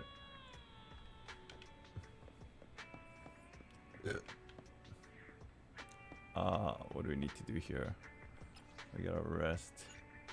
Ah, I gotta rest at home. Ah. You posting an internat 500 experience. Dude, imagine. Imagine, dude, that's what they missed out. They definitely missed out. Imagine this internat system is actually like real. Like real Reddit. Obviously, if they actually did that, that would be a terrible idea because people would troll and shit all the time. But imagine in a perfect world where this was real Reddit incorporated into the game, and the more views and likes and interactions you get, the more Denny's you earn. And sometimes, maybe even polychromes. Think about that idea. People use the game. People use the forums inside the game all day, and it will keep people interacting with your game all day.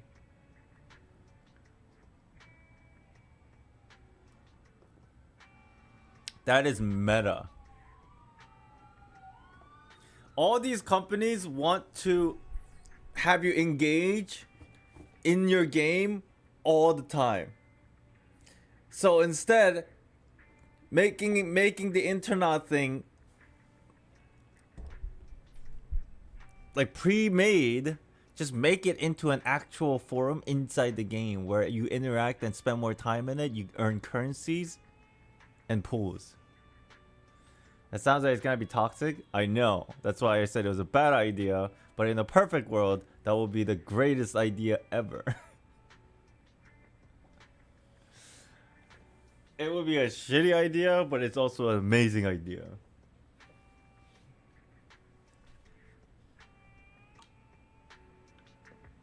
Did I sleep yet?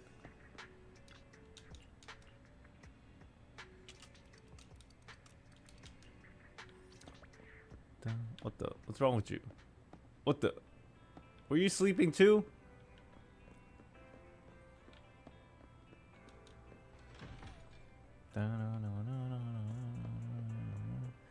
And then you're gonna have to get some mods, right? And then with the mods, hey, I like your top. That's cute. With no name NPC. You get some mods, and then those mods are gonna start power tripping. And then it's gonna create drama.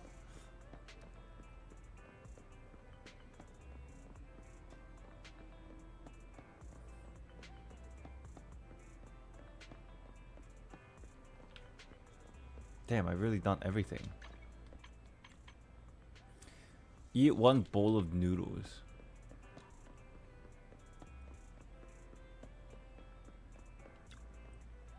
General Chop at your service. What can I get for you today?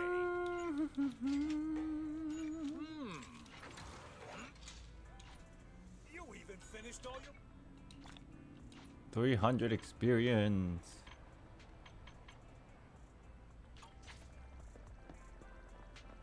Okay. Can I sleep again? Yes. Until when? Until evening. Alright, it's fine, it's fine, it's fine. I rest now. Alright. Okay. Timeless Daily's done. What do we do next? What do we do next? We don't need Twitter in here. We already got the IRL ZZZ hater content creators. Like who? Who? Who are the haters?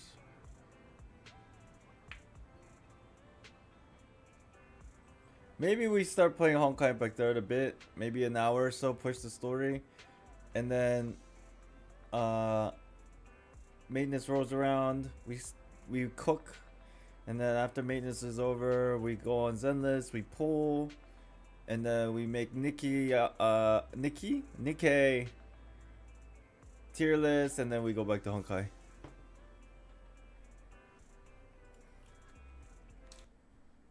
There's a bunch of Hoyo haters who really want ZZ to fail. Who though? And why isn't Honkai Impact 3 not incorporated here still? And why is this not updated yet? Yo, there's something going on with the Honkai Impact 3 in general, as opposed to the rest of the Hoyoverse. Why is it just like always like playing the odd one out? Like at this point, it's kind of like doing a disservice to people who play Hoyoverse games in general. Like having an identity is good and all, but like damn. What do I mean? For example, I don't know if you guys know this, and I don't know the reason why this is this way, and I actually don't know the reason why. But if you go to like the Hoyo creators thing, this is a bit of behind the scenes knowledge stuff. I'm not gonna like tell you things I shouldn't tell you, but also I don't know what's going on, so it's like whatever. If you go to these Hoyo creators mixer, do you guys know about this thing called a Hoyo creator mixer? Basically what it is every like now and then there's there's one held in LA, and there's, I think last time one was held in Texas. You know about Hoyo creators, but there's a Hoyo creator mixer, and basically like a couple times a year, Hoyo creators, the actual creators that are partaking in the Hoyo creators umbrella, they have a mixer. Like they go meet together and hang out, and there's like meetings and stuff about like which way the Hoyo creators is heading, all that stuff. The direct details NDA probably, so I can't really say exactly too much about it, but there is a mixer in the Hoyo creator, and it's public knowledge. They even like tweet about it. I don't know the real reason or any reason, but like you go to these mixers and everything that they do is always like leaves out Honkai Impact 3rd. Even though they have it like technically as like the games under the umbrella of the Hoyoverse's entirety, they don't really do much about Honkai Impact 3rd at these mixers, or they don't even really talk about it. And that drives me nuts, because why not, right? But then I don't know the full details about it. There's that situation. And then even the Hoyo Play client, Honkai Impact 3rd isn't even on here either. At least I think for this, it's like more of like a technical issue maybe, but it still gives me like bad taste in my mouth. So it's kind of just weird. Is it company sanctioned, the Hoyo creators thing? Yeah, it's part of like official. It's an official thing. But as a player who enjoys Honkai Impact 3rd, I can speculate that. This is purely my speculation, okay? This is purely 100% my speculation. I speculate that because Honkai Impact 3rd's basically, well, guns girls in reality, but because Honkai Impact 3rd kind of came before everything else, I feel like it has some bit of a superiority complex. But at the same time, it's not doing too well, to be honest, as compared to the other games. So like it makes things even worse. So they should just like, you know, just I don't know who's really fault at here, but why don't they just all come together? You know? It's kind of weird. Like this client thing too. Like what the fuck? Where's Honkai Impact 3rd? I don't know whose fault it is, and I'm not gonna point fingers, but I actually don't know the answer. I don't know. I have no idea. Even if I do know, I probably forgot. I'm just like, what the fuck? I want to just click Honkai. Dude, now I think about it. Here it is. But coming soon. Since forever. There's Genshin. There's Zenless. There's Star Rail. Oh, there is Honkai Impact 3rd. Coming soon. When? Anyways, that's a bit of a rant.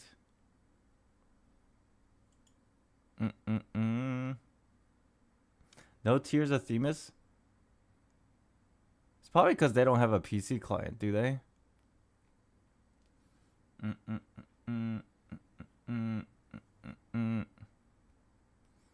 This is probably the same reason why some of you creators, are obvious drama shitheads. Reason I was avoiding Genshin community originally. Wait. Why is that the reason why? Why? Superiority complex? I don't think Honkai Impact Third superiority complex. Well, I guess it does. It does trickle to... players definitely have Honkai Impact Third superiority complex. You missed my previous chat, did I?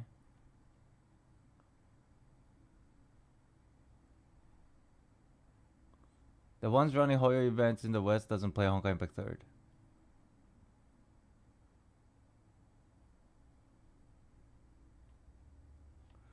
I don't think they can choose.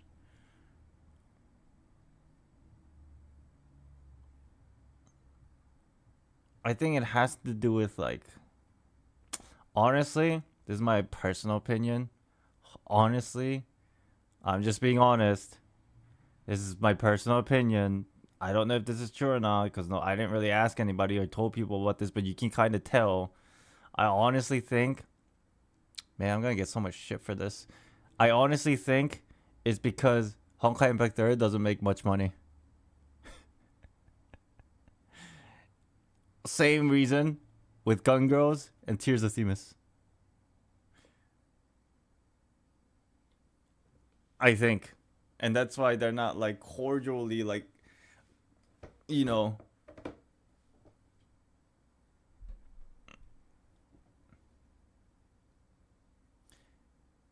Which is very unfortunate.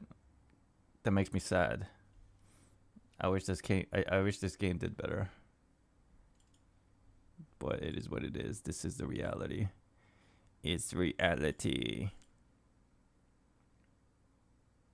If it didn't make money, they close the server? No. You misunderstand. I didn't say it doesn't make money. I said... I really meant... it makes less money compared to others. In the umbrella.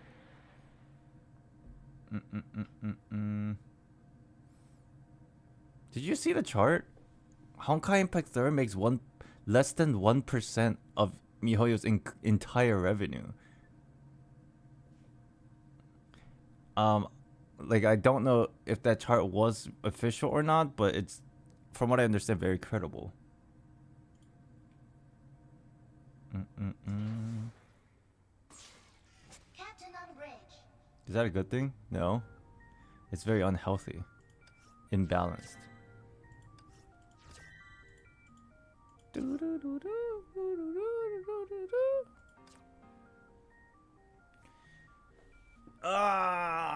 What you said. I wish this game did better. But then, realistically speaking, as a critic, fucking the beginning of part 2 blew. So, like, no wonder it's not doing good.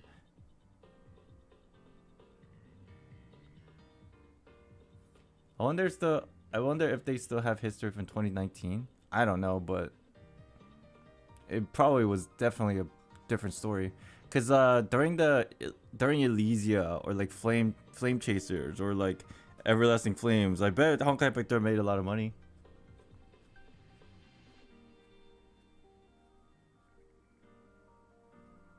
I'd rather the game is less known so that it gets less censorship.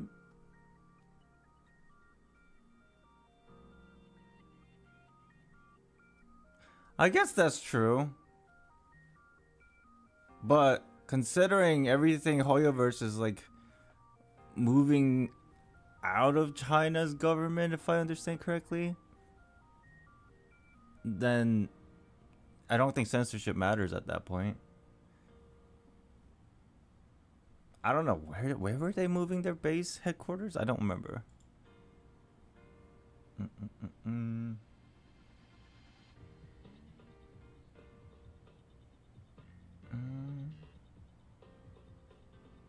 Do you think they should have not made part 2?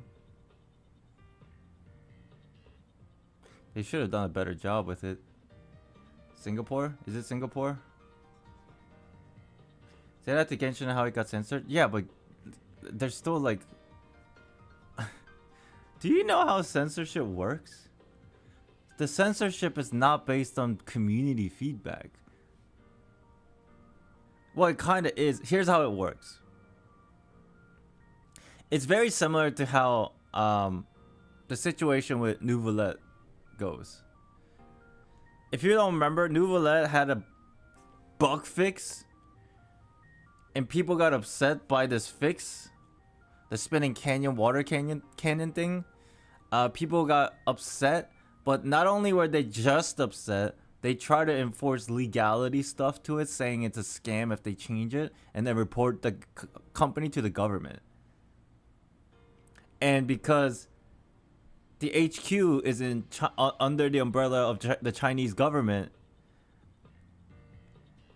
they changed it back because things go to shit if they are accused of scams, if that makes sense, right? That's the trajectory here.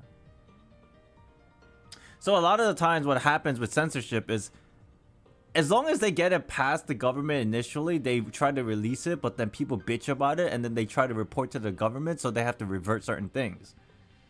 Like, that's how like it seems to be working more than anything. So like, remember the whole fiasco with the outfit, the summer outfit, the bikinis, or Honkai Impact 3rd?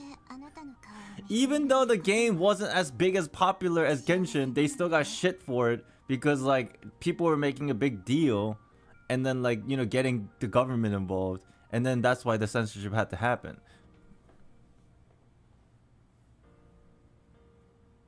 So I think if they actually move out in its entirety away from the government of China's overview, and they have like freedom to make games, then the censorship, they can just do whatever they want with it.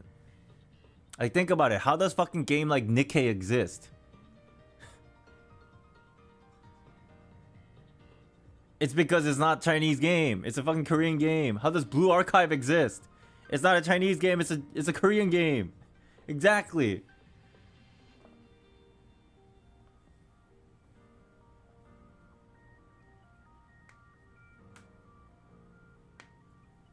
Going too far west is not the solution. I don't think they're going too far west. I think they're just trying to get away from the overarching control.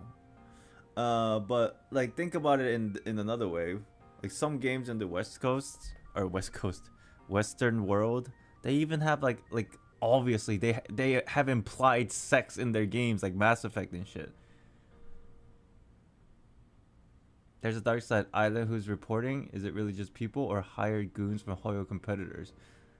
Okay, that's the realm of conspiracy theory. But in either case, it's the same shit. Doesn't matter who does it. The way the government and the gaming sphere operates is the same.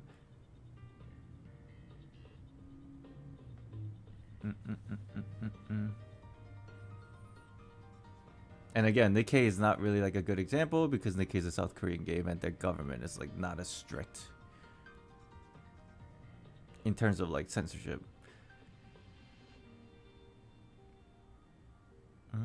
Or I should say the control is not as strict. The government's control over companies is not as strict.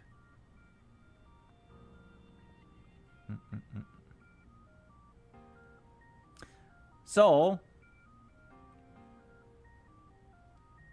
this all started because of the statement of less popularity equals less censorship. That's not true. It's just a situation of government and where it's made and all that shit.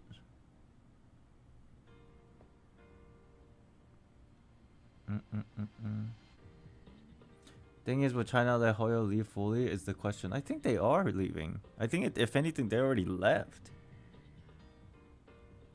Or no. No. I don't think the entire country or entire company as a whole technically quote unquote left. I think it's only like certain parts of the company that's over in Singapore now. I don't know which parts, but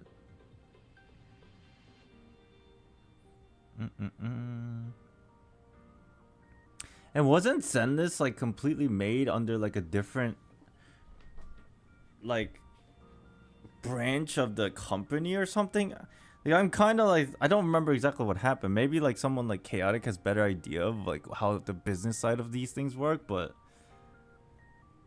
I was under the impression that Zenless got away with so much uncensored shit because they have little bit more less control by the government somehow, but I don't know how that works. I have no idea. But then again, Zenless had to bring back uncensorships with Nicole in them, so I guess they're still affected too.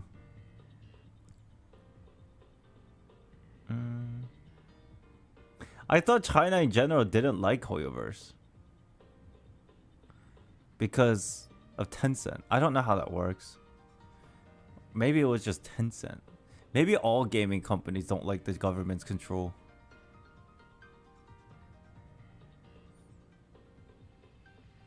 It's not about making money. They just don't like... I don't think they just don't like them.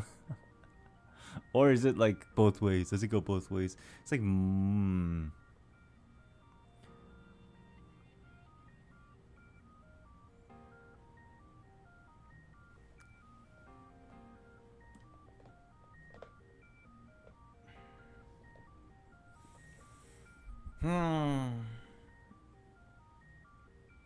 I don't know how much of ZZZ being in Canada branch is because inherently the company goes back to Shanghai, no? The developers might be in Canada, but doesn't it still go back as an IP to like Shanghai?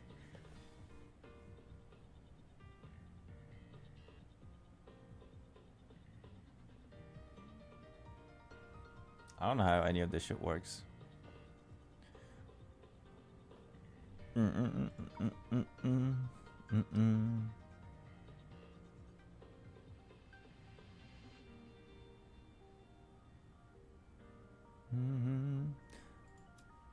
Yeah, I don't know if that claim is true or not, but I wouldn't be surprised. Kind of believe it, saying that Tencent has a lot of CCP backing. I don't know 100% because this is like the politics stuff that I don't really pay attention to, but I can kind of believe it. And then for some reason, like my mind is telling me Hoyoverse is like trying to like completely avoid that situation for themselves. For whatever reason. ZZZ is still in Shanghai. Cao Hao Yu is leading a new team in Canada to develop a new game. A different game. It's probably that rumored Animal Crossing game or some shit. They still have people from Hoyo in China work on it, but also in Canada. Oh. Yeah, what's with that new game they're working with? I'm hearing rumors and whispers, and like, didn't Chaotic also like show that one thing about another game from Hoyoverse being like trademarked or some shit?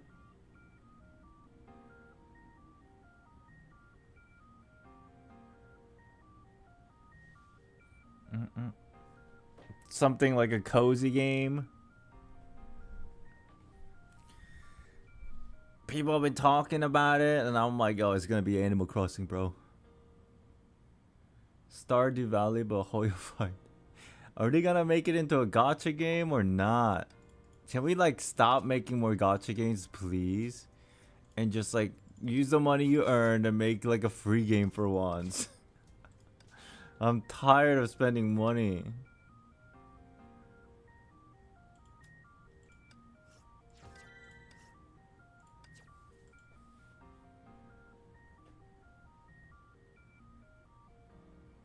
Is that Stardew Valley like game from Azure Lane people? No, I don't know. It's like, weren't people talking about it? It's like the new game that they trademark or something is hinted to be like some kind of a casual game, like simulator game or something. I swear I saw people talking about that on Twitter.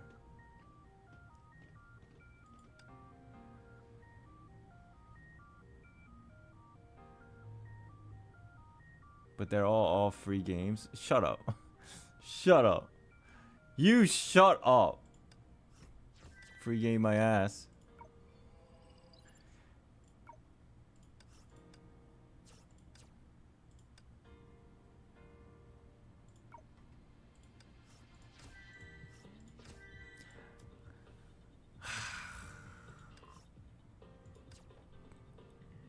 Gacha games are not free to play games.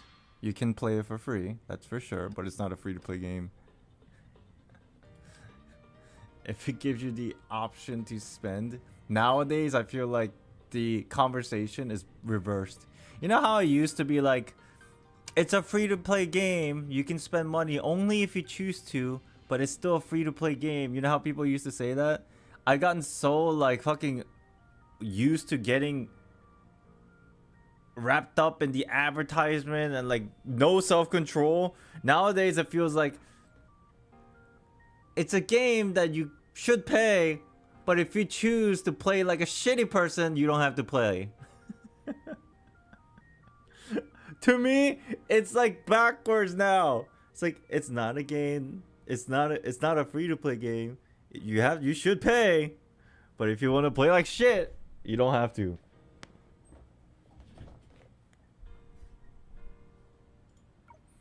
But then sometimes I just choose to play like shit, so it's okay.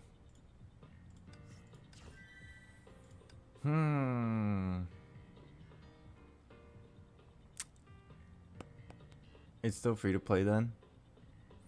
Yeah, that's technical jargon. That's technicalities, yes. That's the technicalities. But I call fucking... Wow, what a manipulative bullshit statement. I'm just saying it real, bro. Like, technically, yes, it's free to play. But I think nowadays, that's just a manipulative statement and they're just bullshit.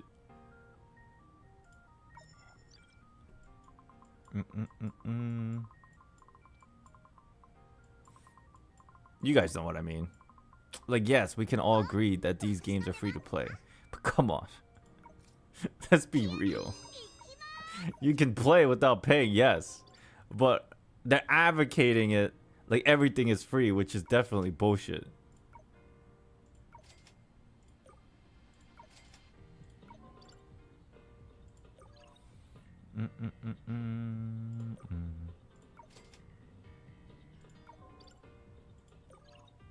Skill issue.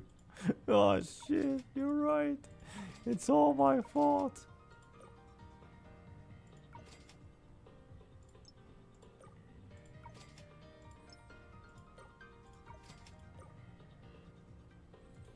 I think the only people that can like kind of mingle with the whales and stay completely free to play, the only people who can pull that off are the people who actually play that one set game every day.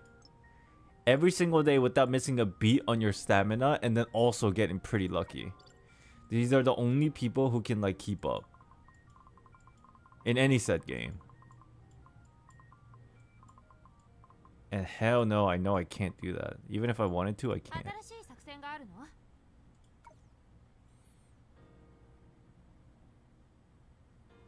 And you not rolling every patch, true. Keep up in what sense? Like, clear endgame content. Like Abyss and all that stuff. 36 star. You can technically do it. But you have to grind like really hard. We played this part already. Actually, Let me restart. I gotta go poop. So let me do that. Let me restart the game and then do that, and then we'll play.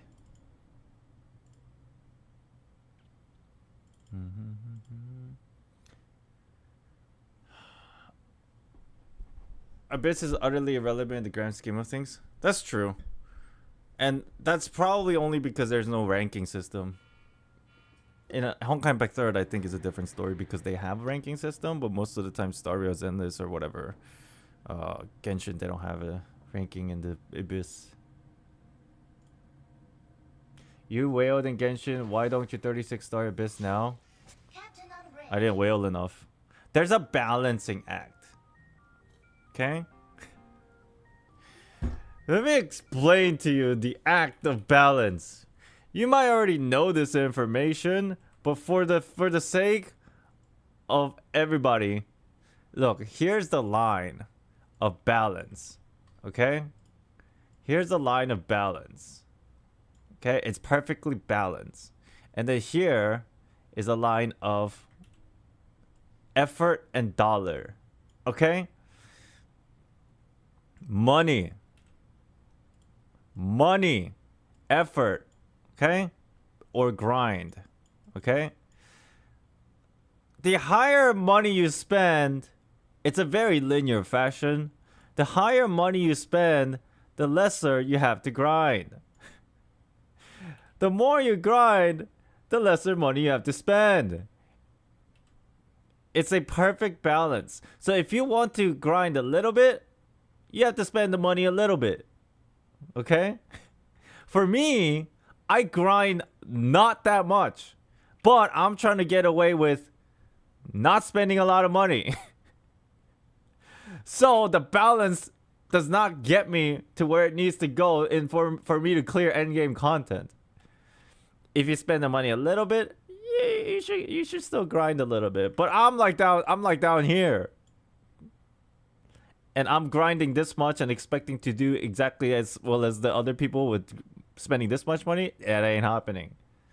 If I'm grinding this much, I have to spend this much money. Why do you think UD wails so much? Because he doesn't grind. Oh.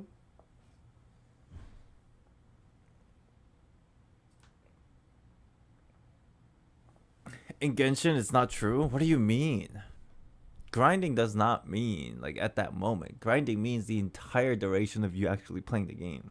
Like from the beginning you made a count until now.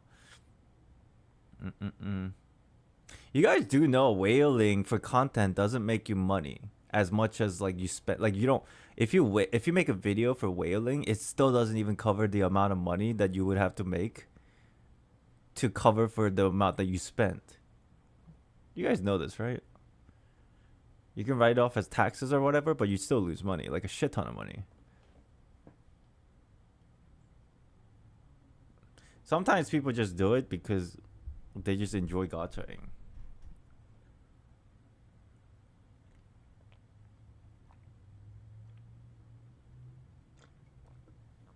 I'll tell you exactly how much money you have to make in order to break even, okay? Think about this. C6R5. How much money do you think you need to spend? Average what? Anybody want to throw a number out there? $2,000 maybe? $3,000? I don't know what the actual number is because I've never done it. 500? I think that's only for like maybe one character and like one weapon if you get really unlucky. I think to get C6R5, let's say average, like if you get pretty lucky, $2,000, right?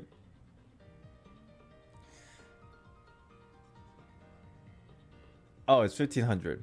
Okay, let's say 1,200. Let's say on average 1,200, right? That's if you get really lucky. To make $1,200, you would need every 1,000 in this niche of gacha games and just gaming in general. Every 1,000 views equals, if I'm being generous, $3. Okay, so every 1,000 views equals $3. That means 10,000 views is $30. 100,000 views is $300. So you need about 400,000 views to break even. At a 12, no, let's lowball it. You need about 300,000 views to break even on a $1,200. 300,000 views, roughly.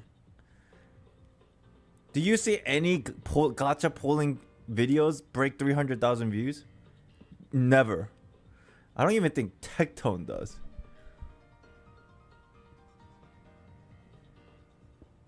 A lot of the times they get that money back from sponsorships, but you know, not every content creator gets sponsorships for like doing polling videos.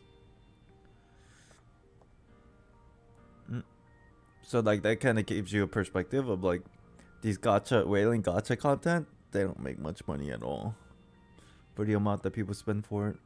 It was only effective, I think, to get eyeballs from people who are inherently interested in polling content, and then from that you get their attention, and then it kind of snowballs into like, hey, now you enjoy my gacha content, watch my other content, kind of a situation, like more of like a publicity kind of thing, like advertisement kind of thing. But then now it's not as like effective because everybody fucking does it, and then everybody knows who's makes good content and who's like not popular and not popular. So like, let's say for example, if you watch one person, you might not watch other people because a lot of your focus is on one person. So like it's probably harder to take customers, like in general in businesses. I think it's probably harder to take customers from competitors than introducing your product to new people who are not interested at all. I don't know if that's true or not, but like it just feels like it. No, maybe not at all, but like some people who never heard of you. It's probably easier to advocate your content to people who've never seen your content than somebody who's like knee deep into another person's content.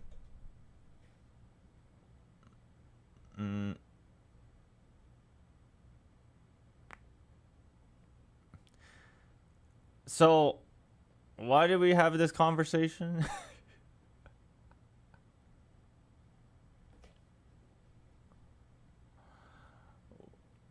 Where did we have this conversation? The biggest thing is, I think no matter how much you grind though, it won't make up for duplicates of like C1, C2, C3, I don't think. Or like, there's a limit on how much you can get away with like a 4-star weapon when you can like just bypass that whole thing by like 10, 20 times. Or 10-20% more efficiency for like 5-star weapons.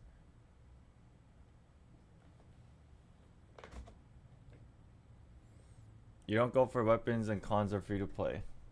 Kinda, I guess.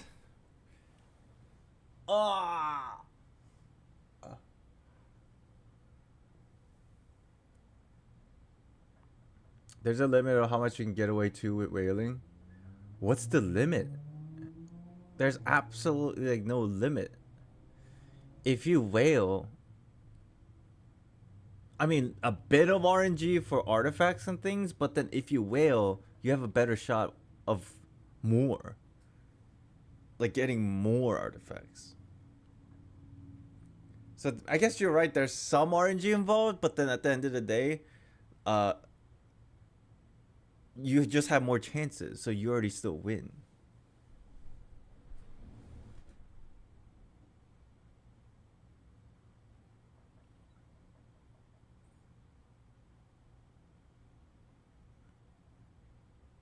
Still need to put into effort.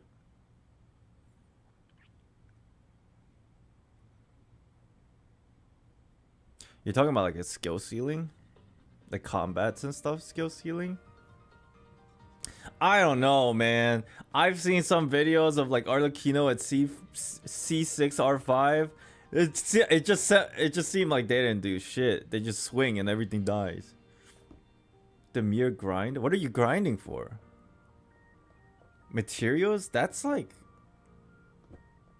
That takes no time. Even if... Yeah, there's some limits, but if you spend money, you can just buy them in the shop to a certain degree. Basically, what I'm saying is... Spending money makes everything easier, obviously. That's just how these games operate. Sure, you might have to work a little bit, but again, it just means the more money you spend, the less work you have to do. That balance graph. That pseudo weird balance graph.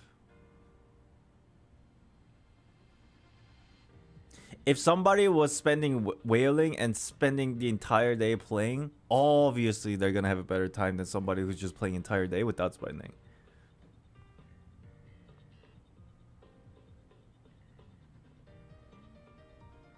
Bro, I understand there's RNG and artifacts, but you're failing to understand that if you have money, you have more chances to get artifacts.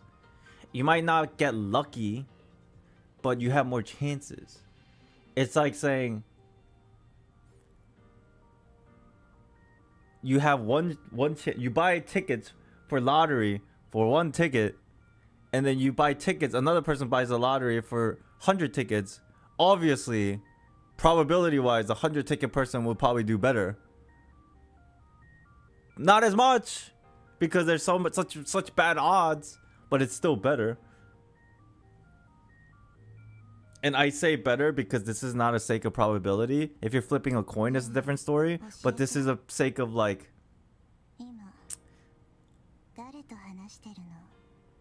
how do I explain?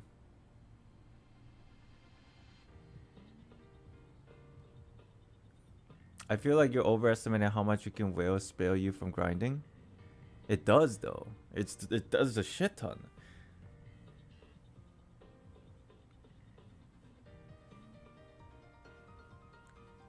All you gotta do is just grind for the character artifacts, or not artifacts, the materials.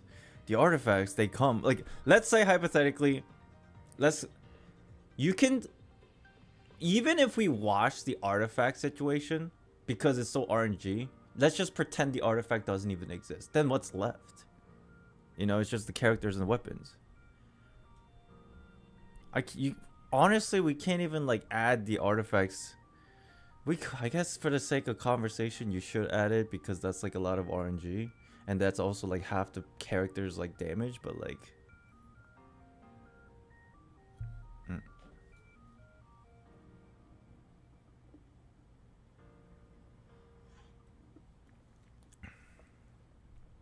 I think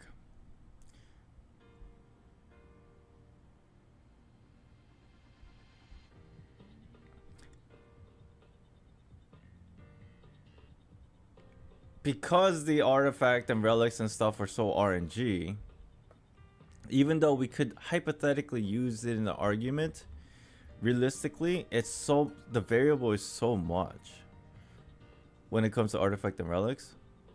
So like, in a way, there could be a world where somebody's character is stronger, that somebody free to play, maybe in a world where somebody's free to play character is stronger than somebody's whale character because the free to play character has way better artifact. It's a possibility, definitely, but majority of the times that's not the case. Like, maybe that happens, maybe I would say like less than 50% of the time. More than 50% of the time, the whale has a better character. If we're assuming like time spent equally.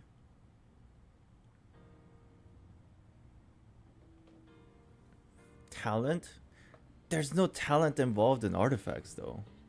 Grinding is not talent, it's just mindless repetition. Now, combat ceiling is a talent.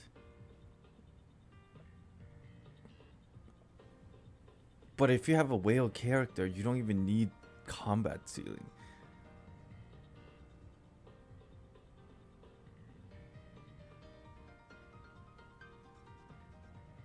You increase your chances if you pay to refresh stamina and stuff. Whaling does give you power creep, but if you don't put the grind in, then your character is going to be shittier regardless.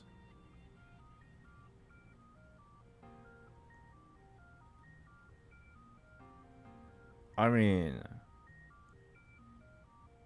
what's the discussion here?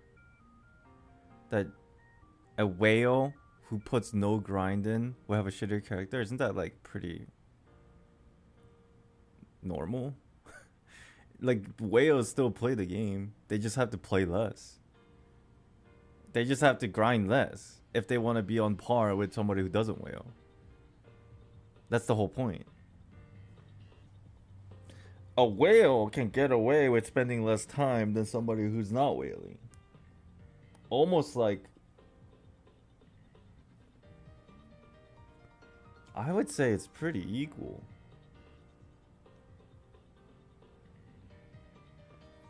Ask Fob, doesn't he whale? And doesn't he grind?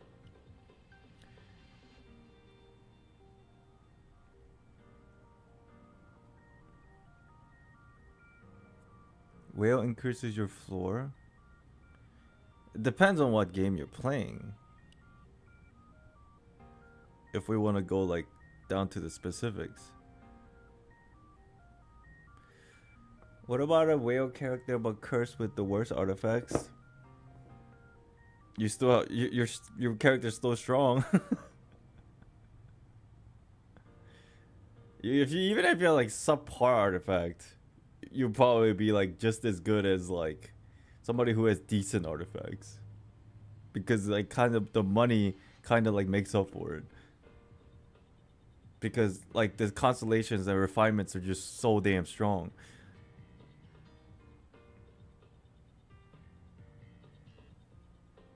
Question is, do you need extra stuff typically if you don't do in-game? Not really. Whale increases your ceiling, but doesn't decrease your floor. Well, I mean, of course it wouldn't decrease your floor. If you don't whale, it won't decrease your floor. The floor is the same.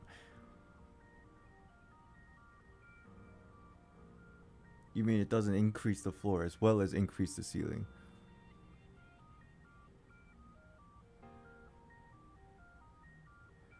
I think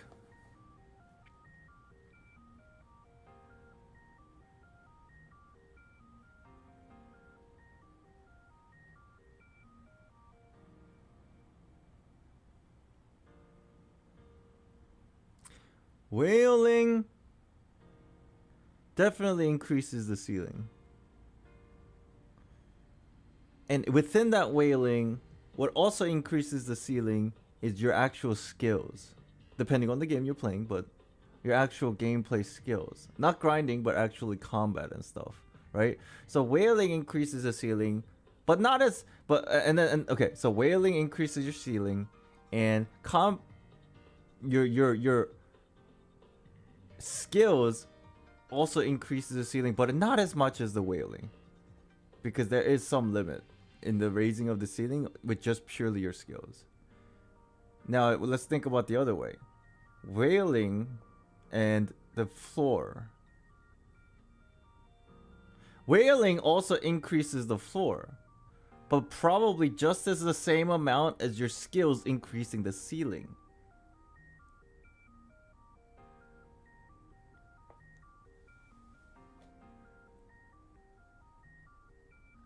Now, where does RNG fit in all this?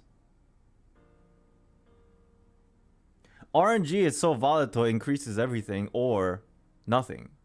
It won't decrease anything, but it won't, like, because it's such a big, like, there's it, like, in no world that you put a single piece of shit artifact, it's still better than nothing. So it won't decrease anything, but like, because it's so volatile, it has the potential to increase the floor, increase the ceiling, whatever. So now going back to the original concept of this conversation, just like how volatile artifacts and stuffs are, no, not just like, whaling increases the floor and the ceiling. It increases both, but not just at a same equal rate. Floor rises slower when you whale, than the ceiling. I think that's how realistically that's how it works. So no matter what, if you spend money, your floor goes up, but it's not as fast as the ceiling going up.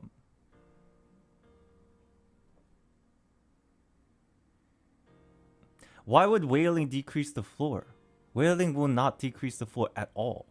If you don't spend any money, your floor is the same. The floor is the floor. And then from there, you have to think about how much it goes up with the things that you do.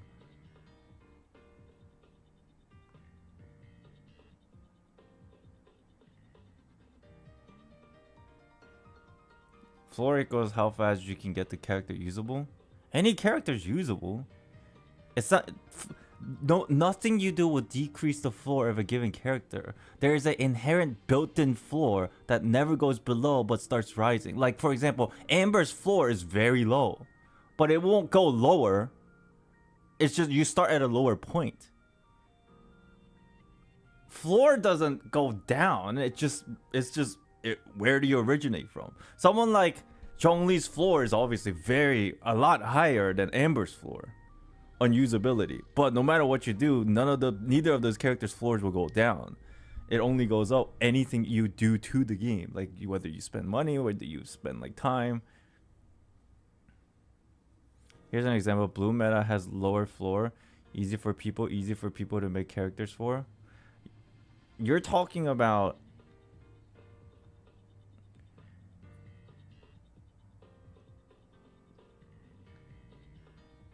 we're talking about two different things. The floor you're mentioning is... Well, no, it's kind of the same thing. The blue meta has lower floor. Yes, it's lower floor. It's not gonna get... Like what I'm confused is, you're saying spending money lowers a floor of anything. It won't lower floor anything. The floor, yes, just like blue meta has a lower floor, it's perhaps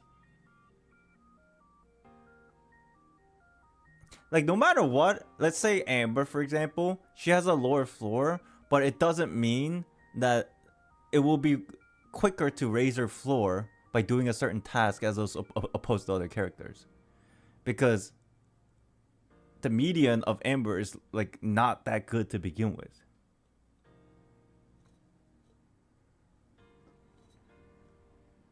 Whaling higher ceiling but doesn't lower the floor. Yeah. That's why I'm saying here's the hand chart. Here's floor. Here's the ceiling, let's say. And then because this is a ceiling, it's a little bit higher, right? If you spend money, the ceiling goes up, right? Let's say this is the rate that the ceiling goes up, right? And if you also spend money, the floor will also go up, but not as fast as this. So like, it may look like something like this. You know what I mean? I don't know how to... I can't really draw this. You know what I mean? It still goes up, just not at the same rate. Because that's just how... Like...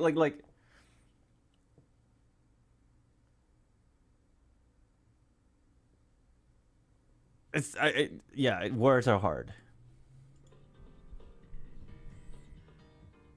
What is a good example where skill can compensate? Yeah, it definitely does, but there's also a limit to that. The RNG? The artifact and RNG, it's really... You can't really compare that to whaling, because one is a guaranteed increase at a steady rate, depending on how much money you use, obviously. But like, artifacts is so RNG, it's not really steady, because you can get nothing forever, or you can get best things forever, or somewhere in between.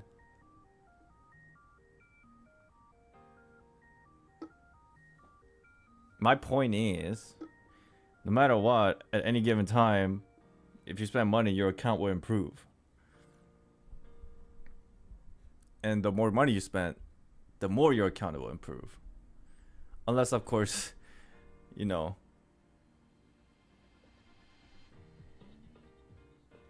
you get super unlucky. And then you have to spend more money.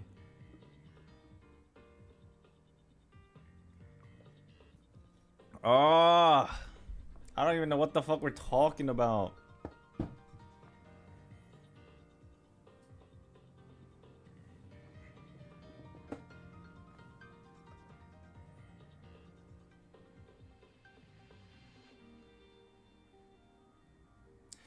Isn't it simple enough? Idea. Aside from all the technicalities, in a gacha game, no matter what, more money you spend, your account will be better, right? Like we can sit down and like debate which is more important, like, you know, grinding, money, time, luck, but like it doesn't matter because the more money you spend, it will inherently get better.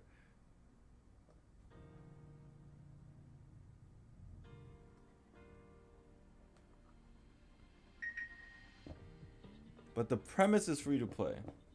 Yeah, and it's bullshit. It is free to play technically.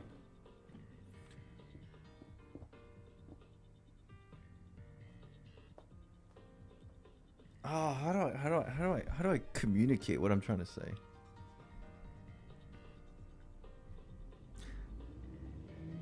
Nowadays, listen carefully, and I'm sure you agree to this. If you have a half a brain cell. Nowadays, companies use the term free to play for the purpose of advertisement. And they use the debating point that technically the game is free to play, just to get people to play. But everybody knows that they just want you through the front door, and once you're in the game, they throw at you so many microtransaction opportunities, right? So like, yes, technically it's free to play, but it's almost like manipulation for you to get through the door, saying it's free to play, and it is, but that's not what they want.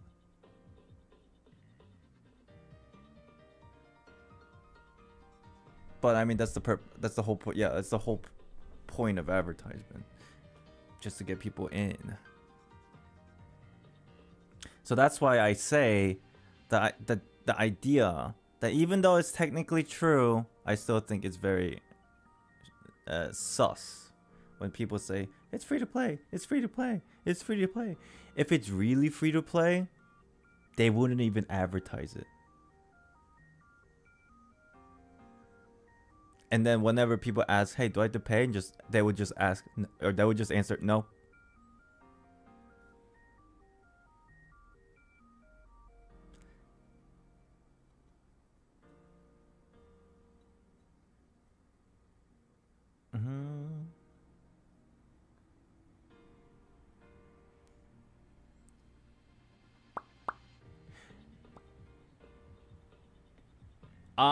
Yeah, speaking of which, the story mode and stuff, like there are some games that does it really well. For example, Arknights.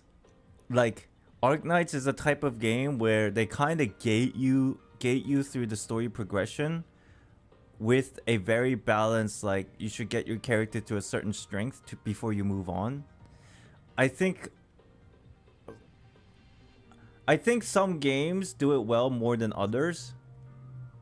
But for a game like Honkai Impact 3rd, because there's almost like no pushback, no resistance whatsoever in the storytelling, it's good and bad. Because it's good that I don't have to pay I don't have to invest as much. Like I'm not even talking about money, I'm talking about time, right? Let's forget the money, let's talk about time. Games that do well are the games that are able to gate things through time spent rather than money spent. And so like you constantly like force yourself to grind. Sometimes you might not even like the grind, but you kind of have to force yourself to so you can progress on and like unlock more stages that are more important for like upgrades or something later in the game. But like Honkai Impact 3 doesn't have that, so I think it kind of like eventually got to a point where it's just a visual novel game more so than anything else, which is fine. But it's also like difficult to keep people's interest because people only probably log on for the story most of the time in this game anyway now. I would say like majority of the players only log into Honkai Impact 3 just for the story and not really the gameplay or the grind because it's unnecessary. Game like... I honestly think Arknights did a really good job in that regard. They kind of gate you through progression. But not as hard, but still somewhat. There's like a good balance. I think Zenless also does it a little bit okay. But at the same time, the problem is everybody who plays gacha games, they have a fucking attention span of a fucking fetus. So like they just want to go.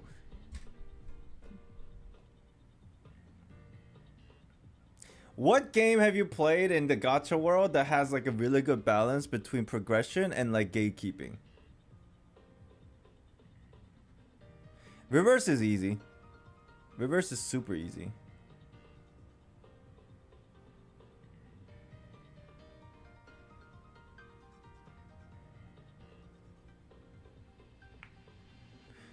Blue Archives, if I remember correctly, is very, very hard.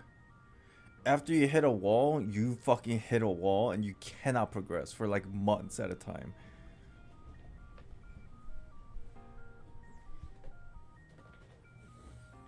There's a game called Mercstoria in the past. Ah, interesting. I never heard of it.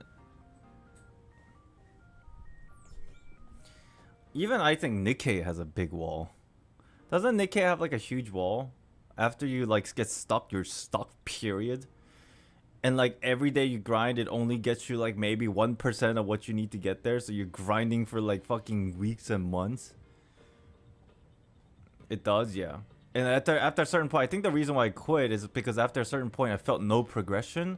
And I just felt like I was doing the same shit over and over and over with like absolutely no reward of like progressing. I think it should just be no gatekeeping for the story. The story should be accessible no matter what. And the difficulty should only be in the endgame side content. I'm not opposed to that idea. But also, like, I guess that's okay. That's okay if the endgame side content is, like, done well, I guess.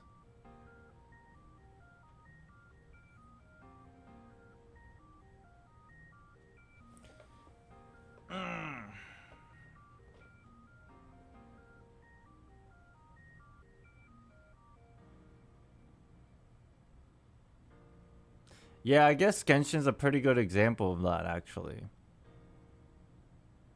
But then, the sucky part is some Genshin events, if not all of them, incorporate the FOMOS effect. So, like, that's kind of fucking annoying.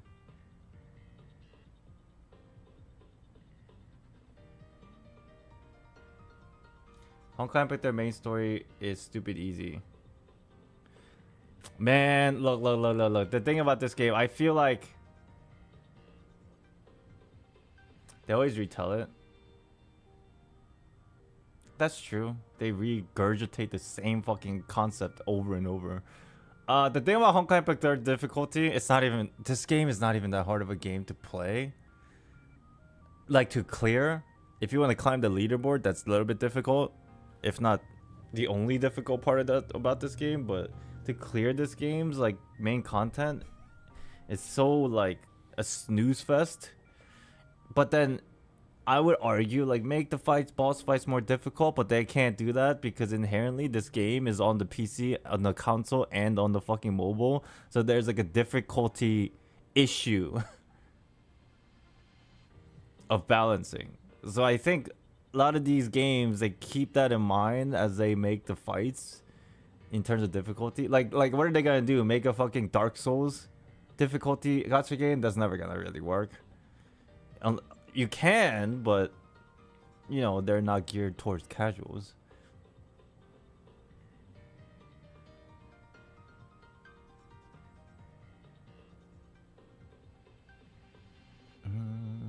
Like,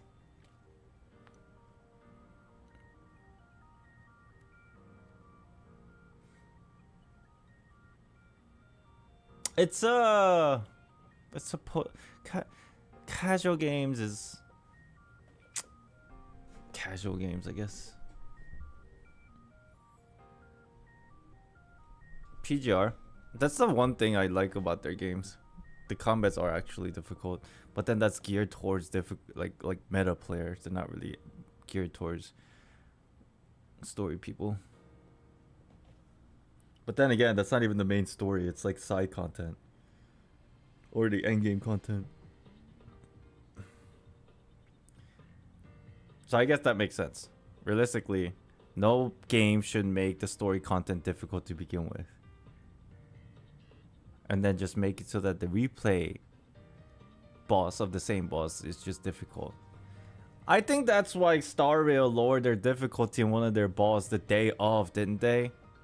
But then from my understanding, the story boss is not that hard. Even if I absolutely grind, like, if I don't grind, I can kind of get through it just using my, like, skills, I guess, in a way. But for some reason, like, I do think the the grinding mode of the bosses are harder, so I think that's okay. But all this shit don't matter if you fucking whale. You can just clear it, like, so easily. They should make a mode for casuals who can just play the story. They should make a mode for something that's, like, geared towards medium difficulty for free to play or, like, minimal spenders. And then they should make a mode for hardcore, which are for whales.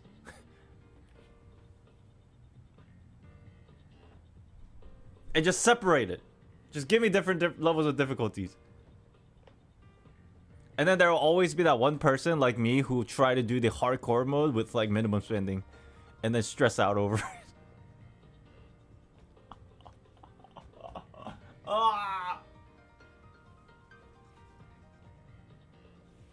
Anyways, I think this past conversation for the past hour, it was such a worthless conversation.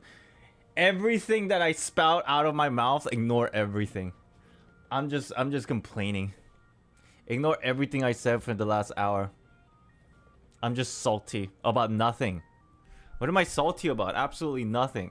Actually, that's not true. I'm salty about the entire world. This entire world makes me upset. I'm just complaining for the sake of complaining at this point. Which would you rather? A 70-ish dollar game that has about 60 to 100 hours of content and limited replayability, or no fee live service game with significant monetization? I like the first one. But that might be just because I'm a old head. You might become a follower of Nihility. I think I already am. Yo, I'm screwed. Think about it. What is my element? It's not my it's not pyro.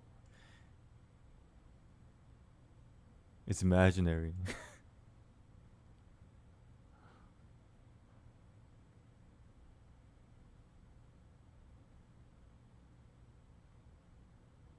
I think of all the elements, my elements that fits me the most.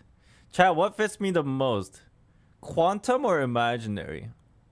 I don't think I'm fire, ice, lightning, whatever the fuck. None of them. I think I'm either quantum or imaginary, and I don't know which one.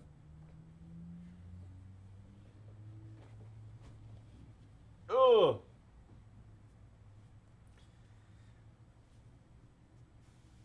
Yeah.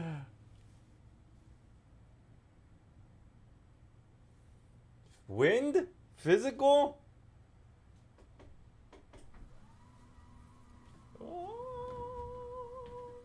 Let me stand up and move around a bit. I hope you guys don't mind.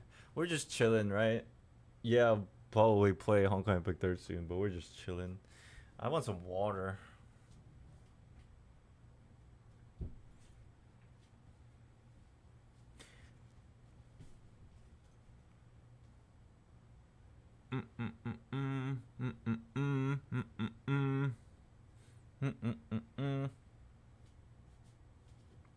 Alright, let's reset. Hey, AC. Is AC here? Probably not. I was just gonna say, yo. AC. Wait. Let me bookmark this. There. I'm gonna tell AC, hey, from this timer, for the past 1 hour of this talking, just put, please skip this conversation in the timestamp. Please don't listen to anything he's saying.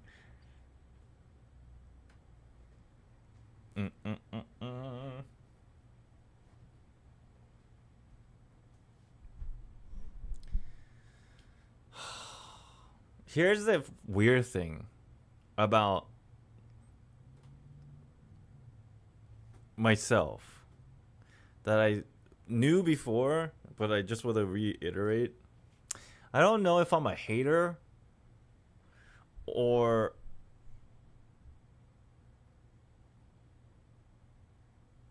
a pessimist or a realist. I don't know. Probably like a mixture of the three. But every time like we talk about something, I'm assuming it's same for a lot of people.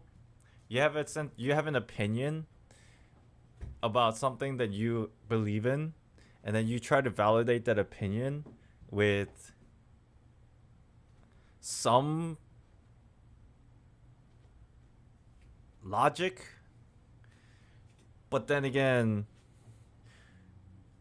inherently not everybody will agree.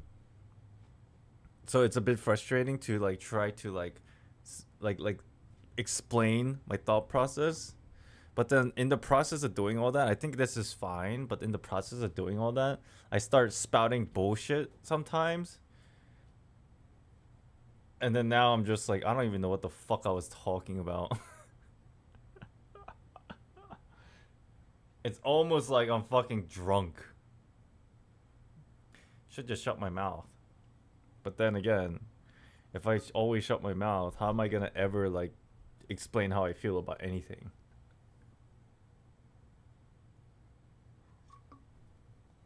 Mm-mm-mm-mm.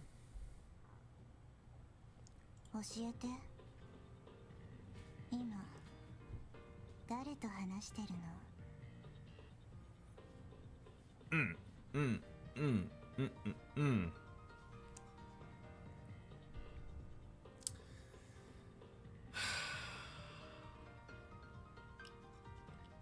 It's normal.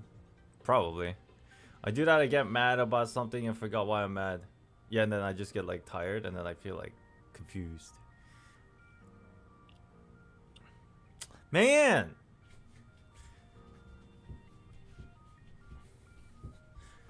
Chat, we got 4 days, which means 8 days. This 4 days doesn't really mean 4 days, it means 8 days. The fuck are we gonna do for 8 days? I can probably spend 8 days talking and then lose my voice again. Chat, what's your favorite game that you're playing right now? I want to know what's your favorite games right now. Like, of all the games you play, what is the most favorite game that you're playing right now? For me, I can tell you it's Endless. It's pretty obvious, isn't it? DMC4? Shit! Path of Exile? Shit! Kirana Grind? What is Genshin Kirana Grind? Oh, you're clearing map. I'm obviously a bit biased towards Endless right now. And because of that, Reverse 1999 is hanging by a thread. But I still log in every day. Honkai Impact 3rd? Hell yeah. What's your least favorite game that you play? Like, what is that one game that you feel like you're forced to play, but like you really don't want to? Because you feel like you've invested too much time, or there's another reason that you have to keep playing? What is that one game that you keep playing, but like you really don't want to?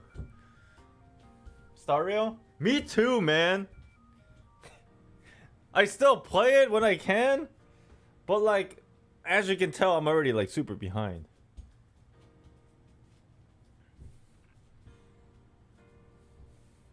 FGO, holy shit.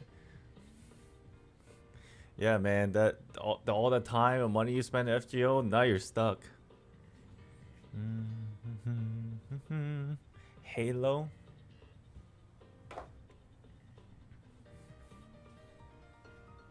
Epic 7. Honestly, I want to play Honkai Impact 3rd more than Star Rail right now. Everything is so much more engaging. I wish this game was a little bit better. I don't know what it is. I like the game. It's just everything about the game. It's hard for me to like you. Don't get me wrong. There was moments in my like time of playing gacha games. There are moments in this time frame that I would log into Honkai Impact every day because I enjoyed it and I was keeping it up. I was keeping up. I think personally what it is if the game offers you a lot of things to do and you're caught up with most of it, it feels really rewarding and engaging. But then the moment you like stop for maybe like few days or a week and then you start getting backed up on your homework, basically, you don't want to do your homework. And then you kind of slowly drift away. But I think that's what it feels like. That's how it felt like for me for Star Rail. That's why I kind of stopped playing. That's why I stopped playing for like Genshin, because that's how it felt like.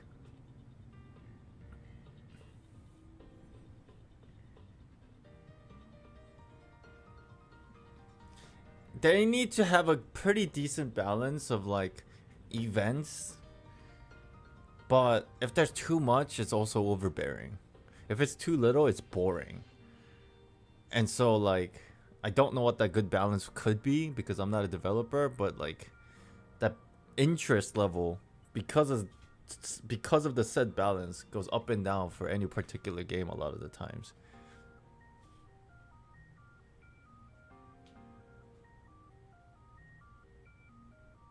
It's kind of funny that you say that given story modes are more challenge. Story modes, yes. I'm talking about the events, like the side events. I'm down for like the story mode stuff because I'll eventually do them and they never go away. But like, you know how every patch for Genshin there's like 4 or 5 events and it's almost like back to back to back. If you're keeping up with them, it's not too difficult. But the moment you like misstep, you feel like, I'm telling you, it literally feels like in high school you skipped 1 day of school, and then even though it's not a big day to skip 1 day of school and you just go back to and just catch up for 1 day, just because like that weird feeling that you have. I don't know what this feeling is, almost like feeling of anxiety. So like that becomes 2 days, 3 days, 4 days, and at that point you're so behind to catch up, it's overwhelming, and then you just freak out.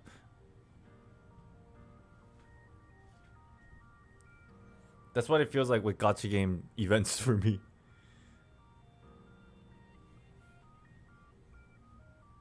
I do love when they have like a bit of catch-up mechanics though. But I don't think there's a lot for catch-up mechanics for events.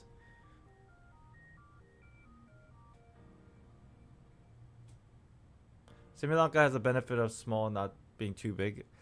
It depends on how much time you have, realistically. Maybe it's not the game issue, it's my issue of having not enough time. Or rather, not choosing to spend more time. Maybe it's my issue.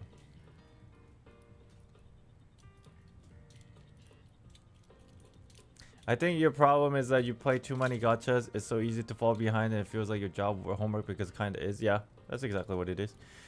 So I was considering maybe dropping a game or 2 here and there. I'm really considering dropping 1 game.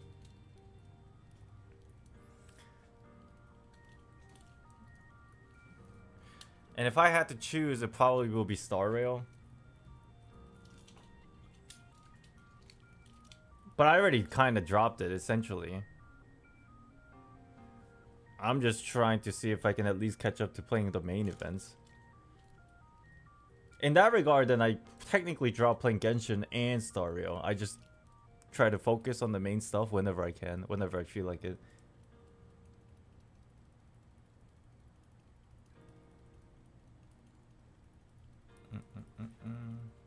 You should play Persona 3 Reload again.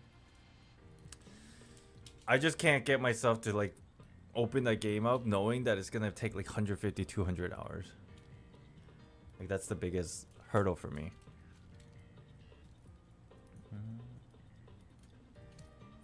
Did you ever continue reading books? No. No. Dude, it's so sad. I can't even make an excuse. The only thing I can say is it didn't interest me, so I didn't.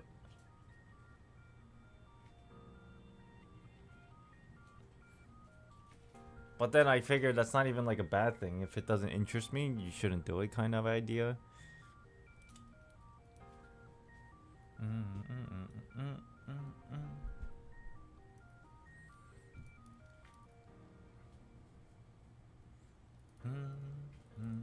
Yeah, the game can be pretty long. Especially if you're a perfectionist or a completionist, it takes even probably longer.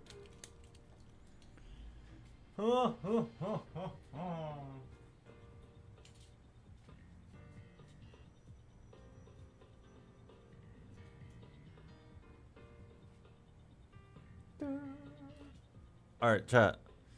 Let's chill for like 13 more minutes and it's 6.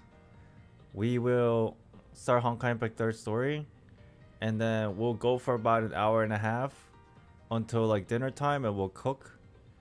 And then after we finish eating, depending on whether Zenless is done or not, we'll decide then what to do.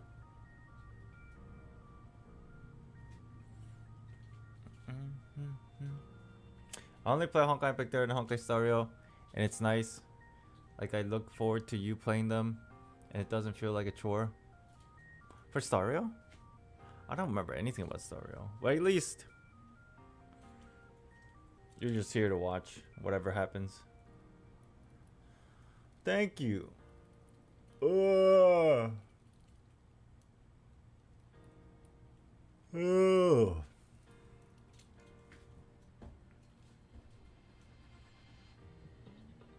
Yo, chat, random question. For the past 10, 11 days of the entirety of the Subathon so far, to you, what do you think I had the most fun doing?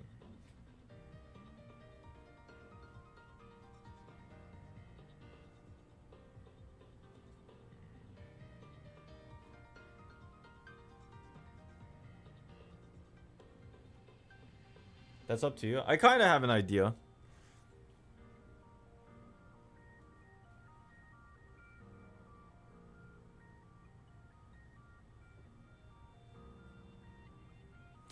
Basically, so I mean, what's the most thing that I've done? I played a shit ton of Zenless. I stalled a shit ton. I did cook, but I don't think cooking is something that I can like do every day from my experience now.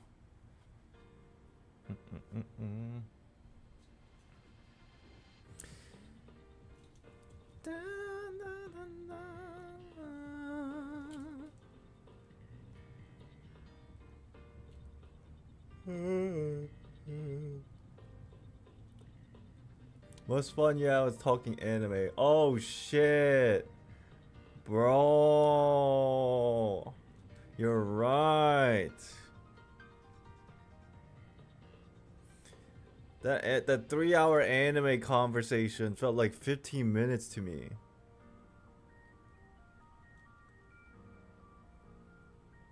Speaking of which, I was supposed to watch the Wistoria, that one anime, but I didn't start yet.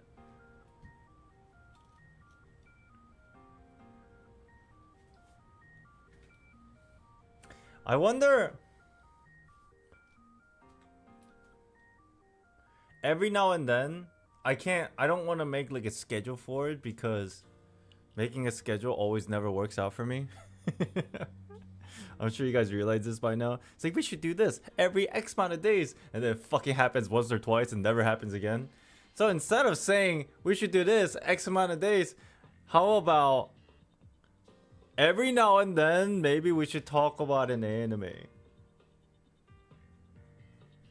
Like, whenever I finish, like, an anime series, we just sit down, have a stream about it, and just kind of talk about it. Just for fun.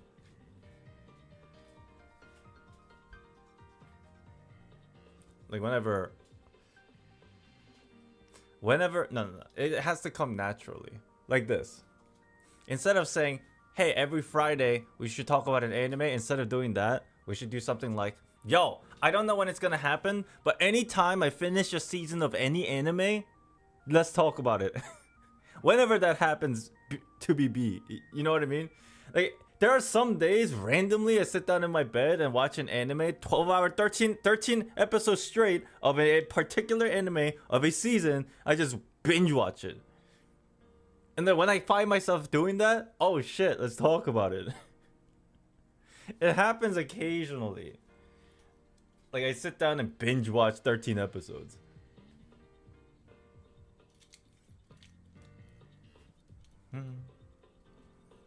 And then maybe like the next day we just fucking live stream and talk about it. Yeah, we should do that. Sounds fun. How many episodes is that? How many episodes is that one anime now? Because I have this thing. If I'm gonna do that, I'm only going to do that if the entire season's out. And I've watched through the entirety of it in one shot. But sometimes I drop an anime. Guess we'll cross that bridge. What's that called? What's it called? Wistoria? Wand and Sword? Holy shit, why is it such a good... Why is it such a high rating?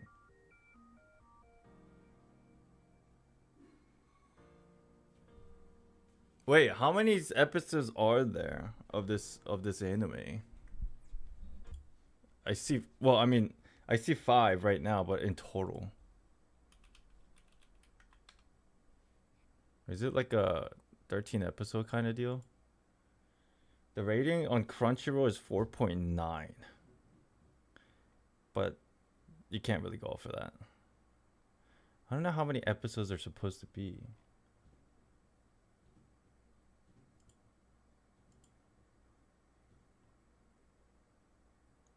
Is there a way you can tell how many episodes are going to be for a certain season? Like, doesn't there like a word or something that tells you there's like 1 core, 2 core? Like, how do I know what that is? Do they give you like a heads up before the anime starts somewhere? Like news information sites?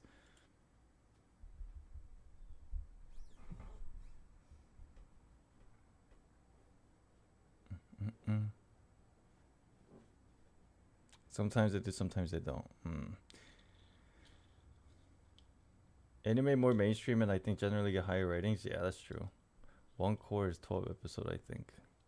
So we don't know unless they specifically come out and say it. I guess most of the time they don't come out and say it because there's a possibility that they'll make more depending on how much money they make. But then they should still have some plans of like, this season we're airing this many episodes. Or maybe that's not even true because technically it can go to the next season and continue. News? Do they have news?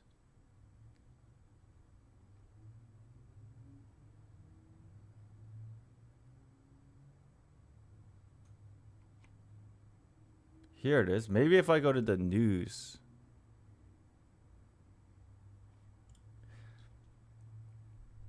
Okay. Bandai Namco opened the official website for television series adaptation of this anime, revealing the main cast, staff, some background information, synopsis. I guess they don't really tell you how many episodes here.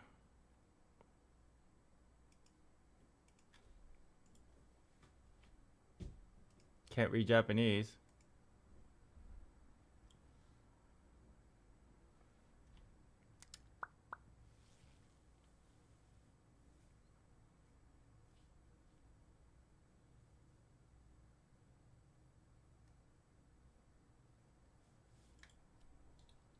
episodes.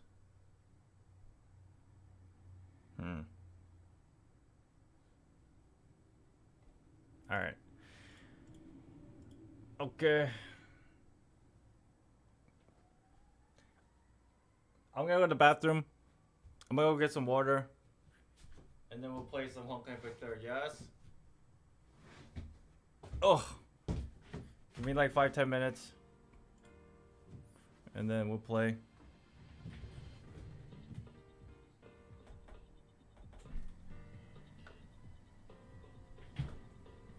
Yeah, I'm thirsty.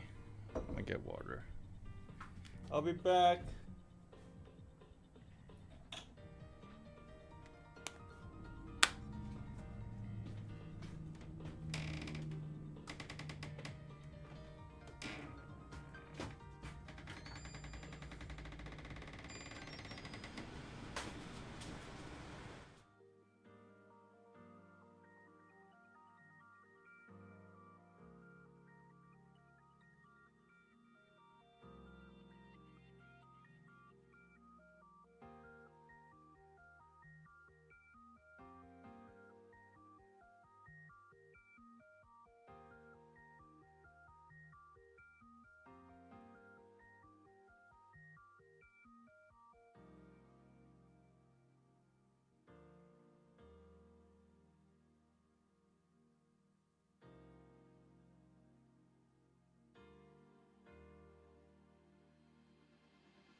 こうしてあなたの顔を見つめられることも幸せなのよね。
Ah.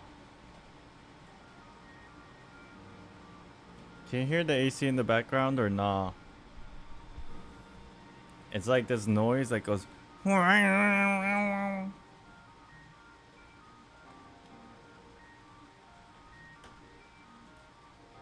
You can? Gosh.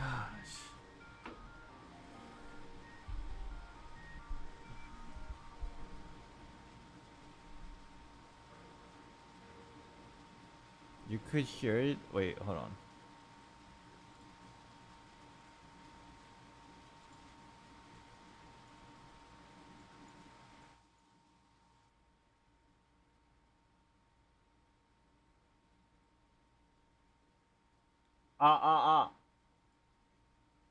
What about now?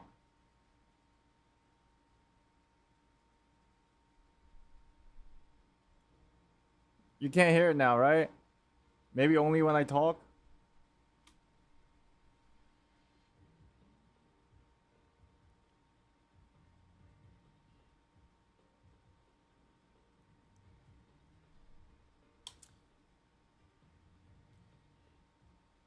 You can't even hear the game anymore, can you?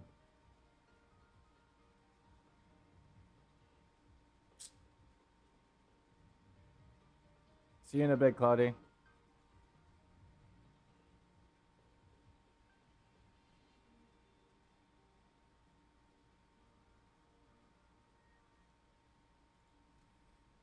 All right.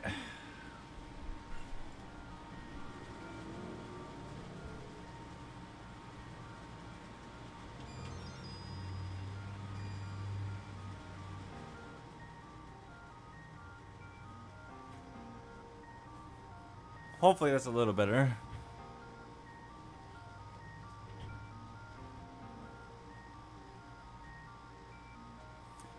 Okay, welcome back, everybody. Welcome in. I'm gonna play Honkai Impact 3rd. And we're gonna give it a good hour and 45 minutes-ish. Hour and 30 minutes-ish. Okay? I'm not 100% where we left off, but I'm sure we'll figure it out. I mean, it's not like nothing crazy is going on anyway. It's just waking a bunch of shoes. ここで会うのは偶然ではないが、君も彼らと同じように私を殺すために来たのかい？ Hello, you. ところで、かなり変な質問かもしれないけど。Did I finish the summer event? Mostly. Most of it, yeah. Let me focus here. I definitely don't know anything what they're spouting, but I should at least try to focus here. 君はこの世界に未来予知は存在すると思う？ Not really. I'm not a big fan of prophecies. Just want to let you know you're awesome. You made my day. Thank you, Darnisha. Appreciate it. Thank you, thank you. Oh my god. It's her. But which her am I referring to? Oh my god, look at her armpits. Why is it so exposed? Can we get some censorship around here? My god. How is Ai-chan's clothes on her? It doesn't make sense to me. How did she glue it on there? This is some crazy physics. I'm just saying. なんでもない。ただ天気を漏らすべからずっていう話を思い出しただけだよ。君はこの世界に未来予知は存在すると思う？ Is that Vito? なんでもない。 It is. Okay. It's crystal magic. 適切に分析しなければ人類はどんなに分かりやすい真理も認識できない。それが占いの限界だ。そして予知は確かに全知全能だけど、前提として運命の定めが存在しなければならない。 Okay, I'm following. Sure. 運命の定めがあったとしても別に悪いこととは限らないでしょ？ Yes, Ai-chan, because it seems as if we don't have our freedom.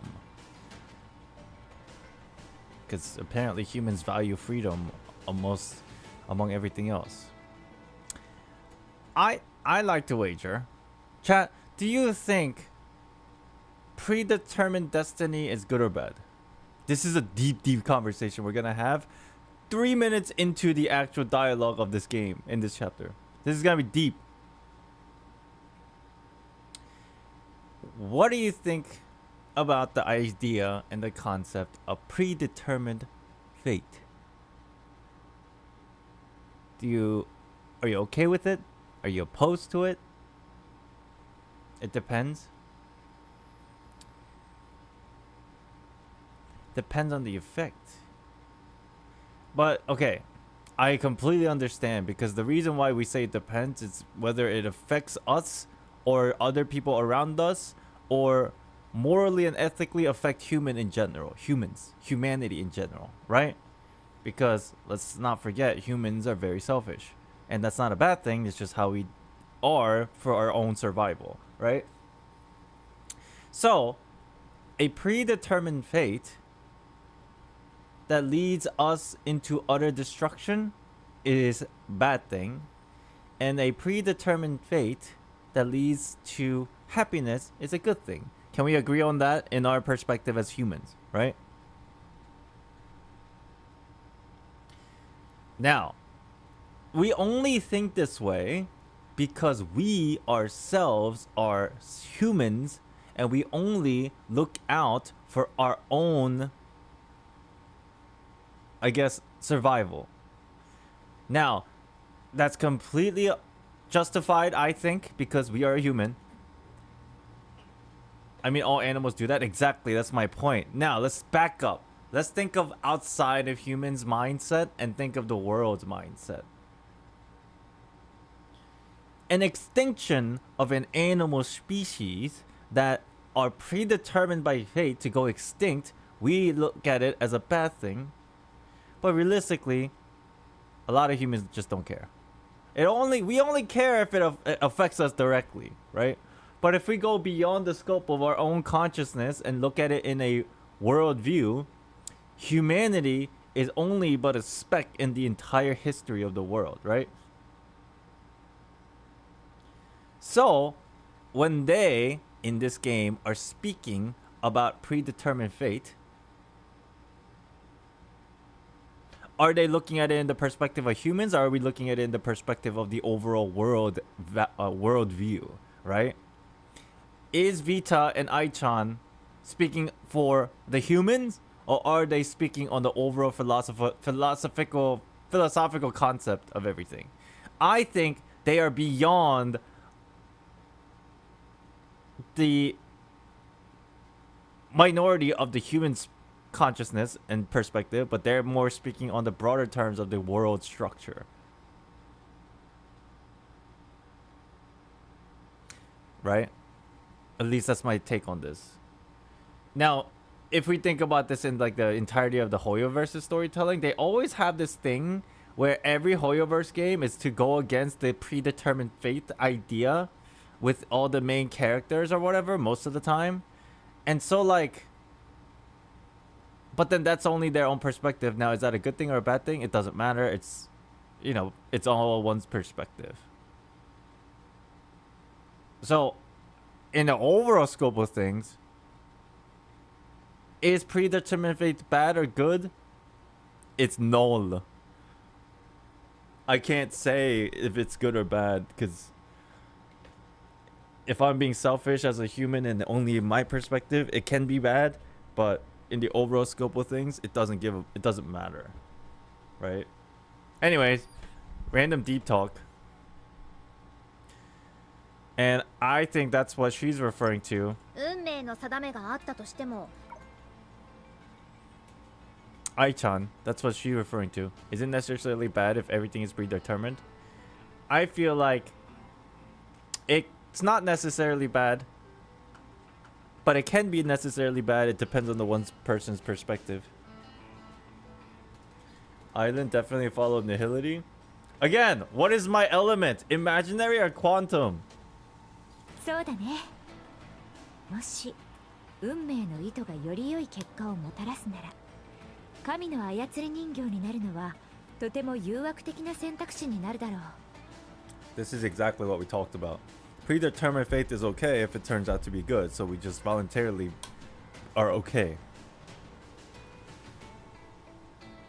おや、そうすると夢を追うことって実に絶望的で報われ What are な they い行為 talking な about ん of だね。 nowhere? そうだね。もし運命の意図がより良い結果をもたらすなら、神の操り人形になるのはとても誘惑的な選択肢になるだろう。 Doesn't that mean dream seeking is... Isn't Vita basically referring to dream seeking as going against fate? That's what they mean by dream seeking. A dream seeker, a seeker of something that is opposing the predetermined fate. And again, that's what our main character, Dream Seeker, I guess is supposed to be following here. その話、なんだか別の意味がある気がするんだけど。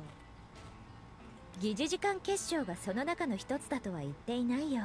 You understand once you finish catching up? Okay. そうだね。今の典型の目も全知全能からは程遠い。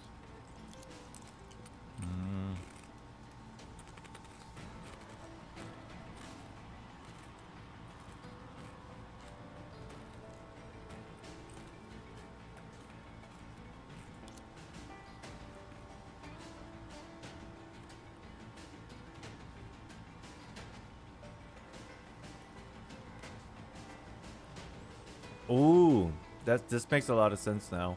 What kind of dream or what kind of fate does ego, which is oneself, our perspective, and the world, the outer perspective, belong to? Yes, it's kind of like alluding to what we just talked about. Ego being our perspective of predetermined fate, and world being the outer perspective, the world view of the predetermined fate.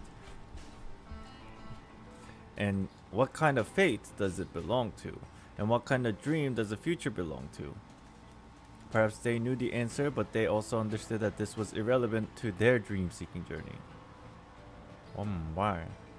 What am I eating? Just chips? Time is always divided into countless futures. Branching futures? In their eyes, as the representative of time, when they were exiled from world one day, Dreamseeker would ironically be able to catch up with this conclusion. No matter where she was, the process of result of one's best effort was a person's ego, world, and future.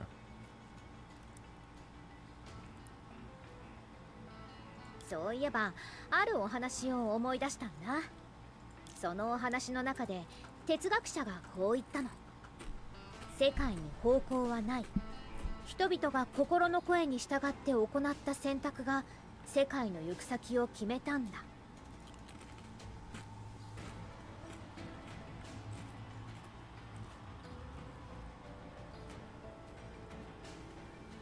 それに対してもう一人の哲学者はこう反論した。世界の矛盾はそこにある。人々の心の声で誕生するはずはなく、人々の心の声で消えることもない。故にもし世界を変えようとするなら、大事なのは人々の心ではなく、日々生きていくための手段だって。Because the world predates humanity in general, the world is just the world. And the only thing that we are trying to do is change our perspective of the world. But in the bigger scope of things, that doesn't mean anything. So if we really want to change the perspective of the world, or the way the world is,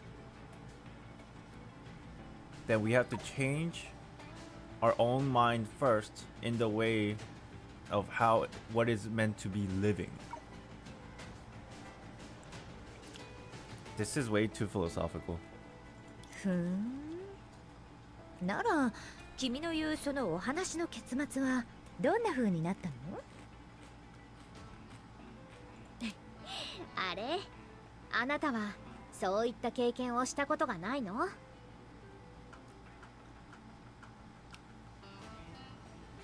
This sounds like some Renade Petrichor. What? You're too knowledgeable for me. あなたの答えはこのお話の答えにならない？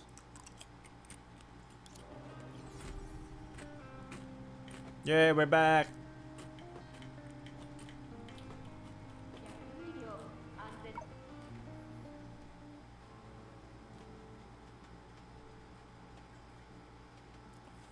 Basically, that whole conversation was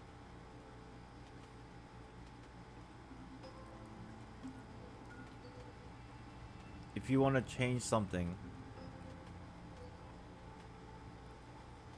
you have to first change your perspectives on it first.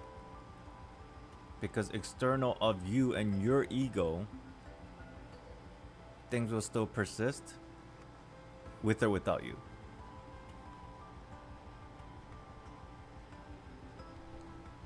That's my interpretation of that conversation.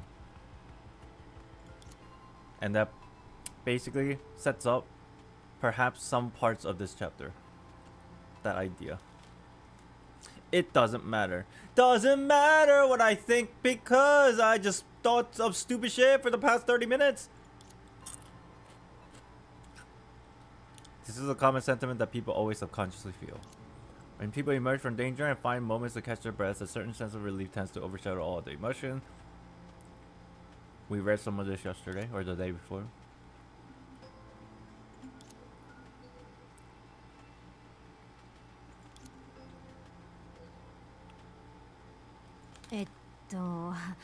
待って、もう一つ問題があるんだけど、今の状況じゃ彼女があなたたちを追いかけてここに来たとしてもおかしくないよね。We're talking about Lantern. She's coming after us to beat us to death. そうなったら、多分私も何も話せずにあなたたちを引き渡すかもしれない。Because Lantern's scary. She's very strong. Poggers. Chad, she has red eyes. She's from Zenless. 嘘でしょ、親切姉さん。At this moment, for the adventurers who just made their hurried escape, Oxia is clearly a place where they can relax and catch their breath, at least for now. But after telling Chen Xiu, the response they got was hardly friendly. 考え方を変えてみたらどうかな。もし私が彼女だったら。Lantern's perspective. Why does Rita talk like that? My neurons activate every time I hear her. Hey Akko, who's your favorite character in anything?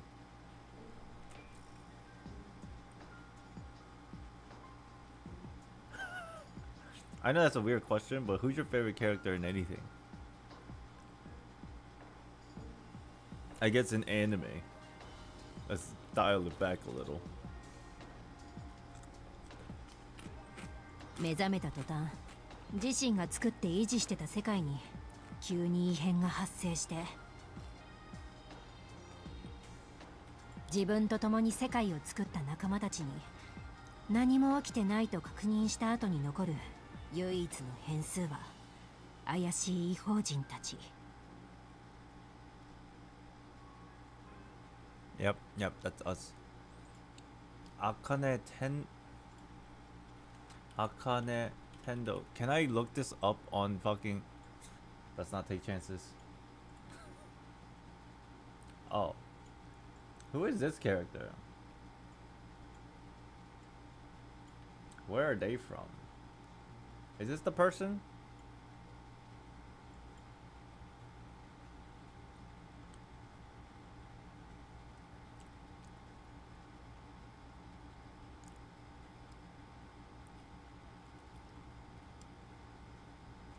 I don't know her.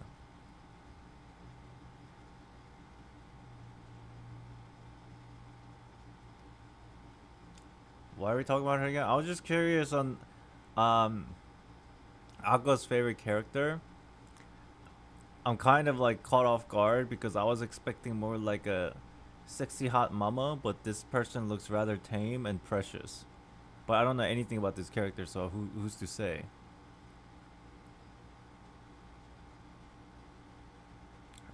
Hobbies, martial arts and sports.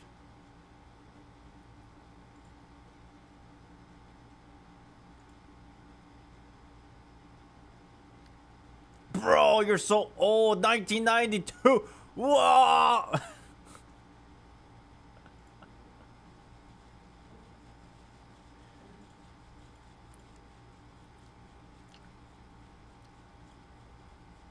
Nice. I wonder what my favorite character is. It's probably old too. 何も起きてない。死体が見つかったのに。だから私たちは余計に怪しく見られたんじゃないかな。Carry us up. There's a reboot coming. I've never watched the original. Maybe I'll watch that. でも簡単に解けそうな誤解だったのに。Oh, it was leaked.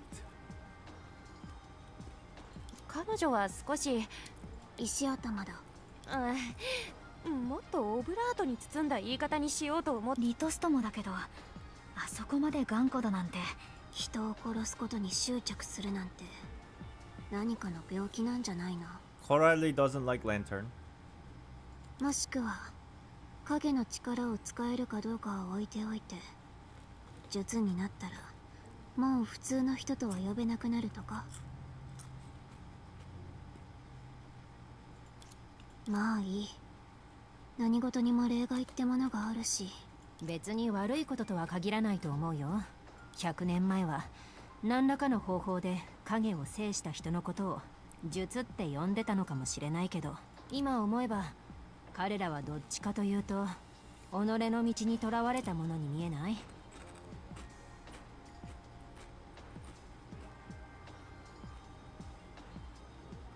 視点を変えて考えればその一面を利用できるかもしれないよ。Bro, I don't want to self-diagnose myself, but I really think I have ADHD. The moment I have, do you know, chat? You know, sometimes when I read dialogues, I pause for a second. Half the time is because I'm trying to like really understand what they're saying, but half the time is literally me thinking about something else. Like just a moment ago, I had to pause a couple of times because I was thinking in my head as I was reading this. I was like, I wonder what the process of making food tonight is gonna look like. We have to fry chicken. Like I was thinking about that as I was reading this, and then because I was thinking about that as I was reading this, I was like, oh, I need to pay attention to this, what they were saying. So I had to read it again and again. As the thought of cooking chicken was in my head. Oh my god. It happens half the times, like all the time. If we look at this from another perspective, maybe we could turn this to our advantage. そういえば、どうに来る？早く起きて。なんだ、飯の時間か？ This dog. Doniguro was filled in on the previous discussion. Some of the premise of the Ranma martial artist falls into a cursed spring that transforms him into another form when doused with cold water and transformed back to hot water. Like another person? You transform into another person? Another body? Huh.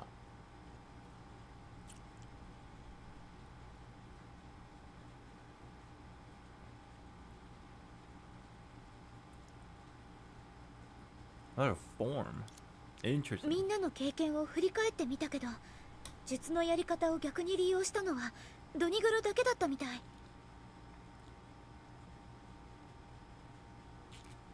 Oh, it's like RNG.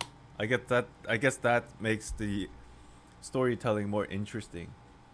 Because sometimes you just turn into something crazy and you're just like trying to like navigate the situation in like random manners every single time. だったらなんだ。俺とリトストの仲、お前たちは俺みたいな力を持ってないからな。あ、そういえばお腹が空いてきたし、この場で食材を調達しようかな。What did you say like that? What did you mean? staring at a dog. Are you serious? The girl looked at Toniguru somewhat intentionally. Me? You gonna cook me? そんな風にからかう必要はないよ。小辱の話だと、術の能力を使わなくてもそれに近い力を持ってるあかりは、そんな人たちの中でも唯一無二と言えるんだよね。Because lanterns, they have their own way of special power things. 力のところを肩書きに変えたら思い浮かぶ人が一人いる。小弱、あなたにも似たような状況があったりした？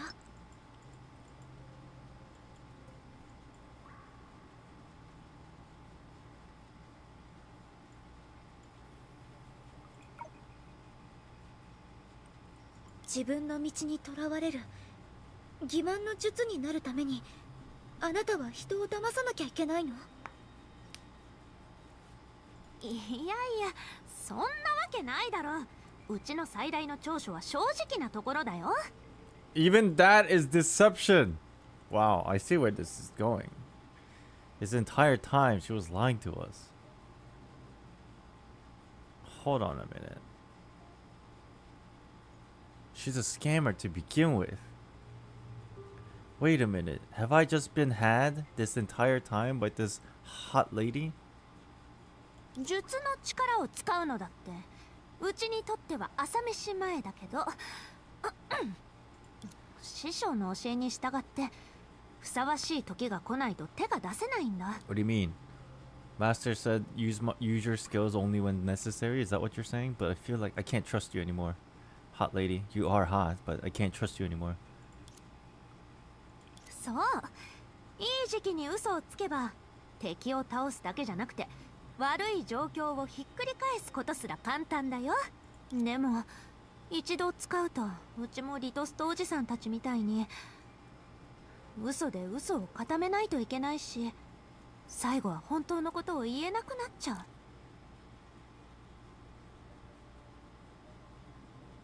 If lying is bad, if lying makes things difficult, and she's the shoe of deception, I have a feeling what she's saying is not false. There's some truth to this. As in, yes, lying makes things harder, and you have to keep lying to cover it up. Unless you didn't have to lie at all. The entire situation was false to begin with. So you don't have to lie because the dream itself is a lie.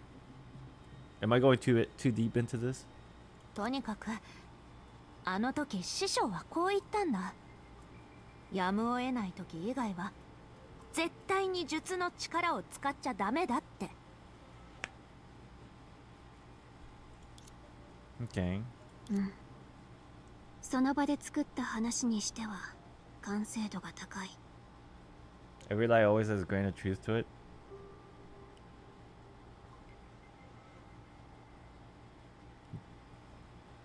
Nuh-uh.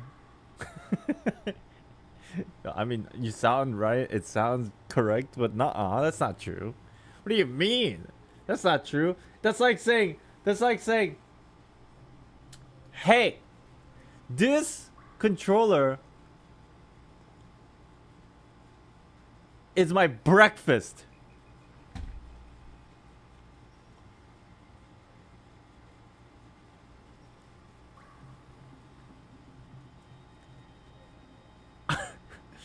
This controller is drinkable.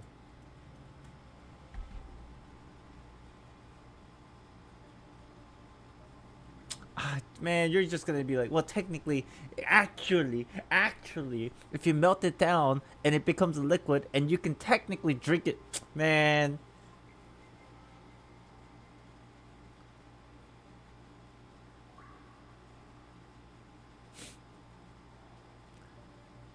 Did you lie when you said this controller though? Man,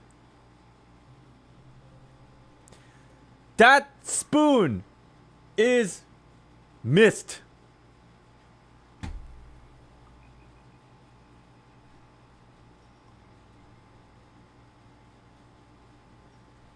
What's up?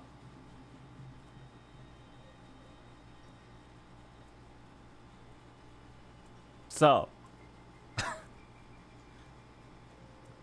there's no spoon? That's the point. It's a lie with no truth.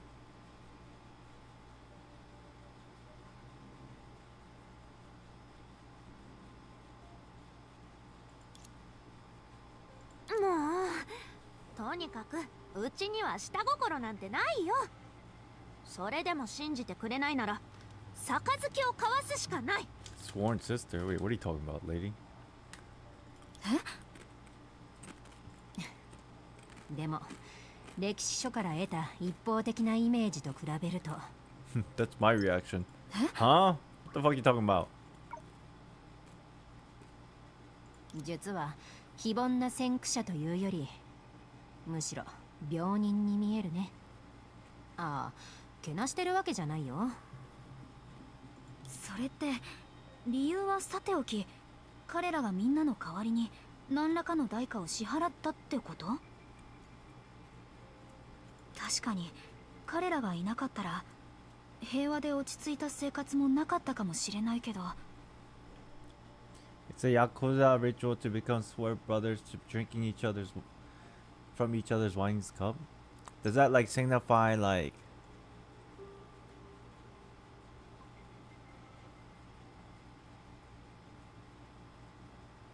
that like it's a statement like I won't lie to you? 恐怖を感じただけで命の危機が訪れる時代じゃ病人になることが唯一抗える手段だったのかもしれないね。 That's when you're becoming a patient. Becoming a guinea pig? The one that takes the responsibility? The one that receives the symptoms? 7術が揃わないと世界を救えないっていうのはいろんな欠陥のある力を合わせることで完全な状態にしようとしてるんじゃないかな。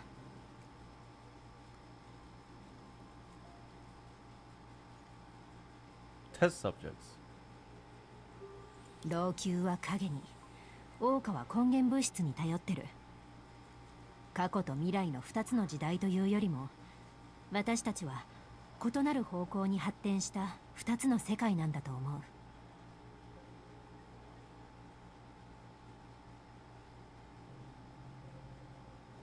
Man, I wanna like break this headset.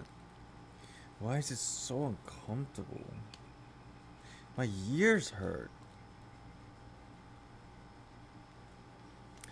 God.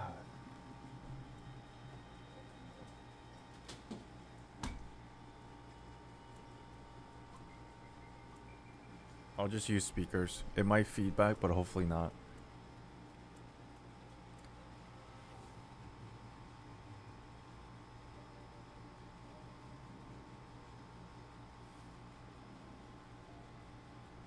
世界を存続させるっていう課題を前にした時、老朽が出した答えが7術で、桜花が出した答えがデータ研究所だった。Where are you getting at, lady? それなら彼らがもたらした問題に対しても桜花はより穏やかな自分たちらしい解決法を見つけられるはずだよ。Honest question, why did the devs even give players the option for Dreamseeker to switch genders?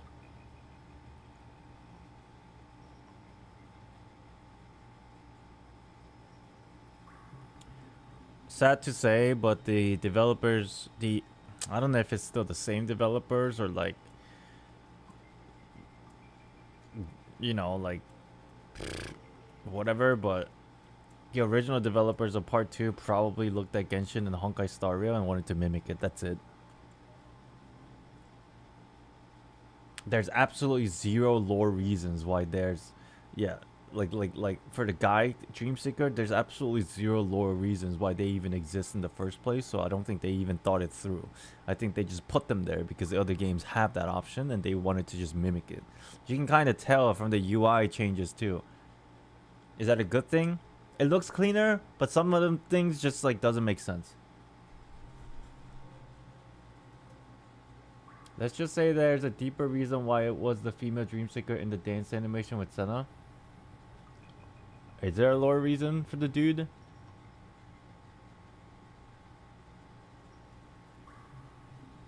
Have you ever considered using a bone conducting headset? I don't know what they are. Huh.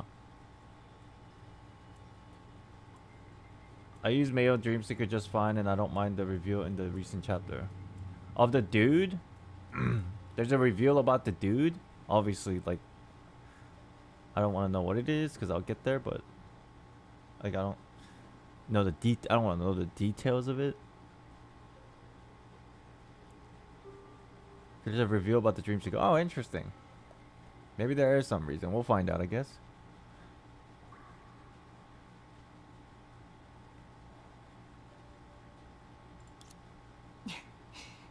ついてきて。親切姉さん、私たちは理性的に言えば、私は身一つで影に抗える法則があるだなんて信じられない。I personally don't think they had an idea of what to do with the Dreamseeker, but if they did, then I rest my case. I take back what I said. Oh my god, what the fuck? What's going on now? 嘘でしょ。本当にここまで追ってきちゃった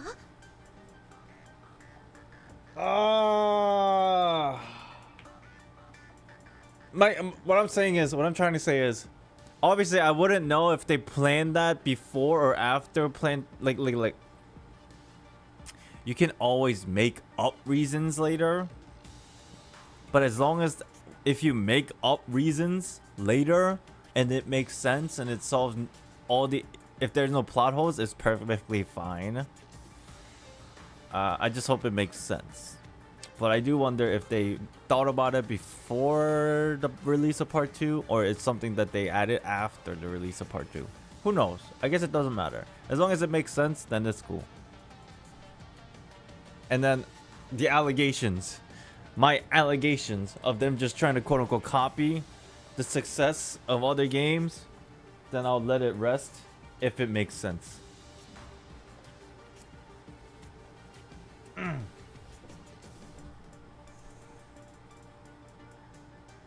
Sure they planned it all the way back since 17's character. If they did, that's great. That's great. Because they do plan stuff ahead of the times. A lot of the times, but I don't know. Maybe I'm just being weird about it because like I feel like they really dropped the ball. And like they basically, I mean, I'm not even being a hater. It's more like I'm being realistic. Ever since release of part 2 chapter like 1 and whatever, I feel like they dropped the ball so hard that they just, I don't hate it, but like they just lost credibility in my opinion. So like now everything they do, unless they regain their credibility somehow, which they can, unless they regain some of my trust, then you know I'm gonna be a little bit skeptical. Hopefully, you know, they'll do a good job in the future and kind of regain my trust in a way.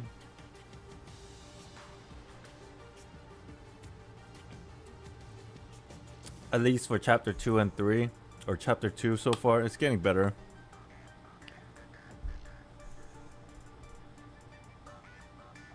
I'm starting to boat that chapter 1 really the only flunk they did. I didn't play at the time, but didn't they drop a ball like this before too? And then in the documentary, they acknowledged that they fucked up, and then they try to change it as soon as possible. Like it was somewhere between like chapter 15 to like 25, somewhere around like something in there. They like completely fucked up, and then they said that they screwed up and people really didn't like it, so they changed it, like tried to change it immediately. You didn't mind chapter 1 personally? The story stuff was pretty interesting. It's just it was just so confusingly written.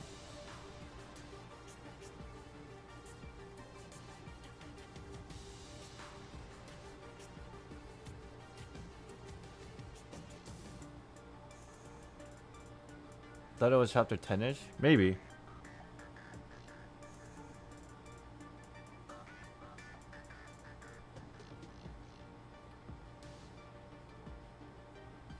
Someone on Twitter did a thread that makes some sense in part 2 storytelling based off of the book, but I don't quite get how it's based on that special book.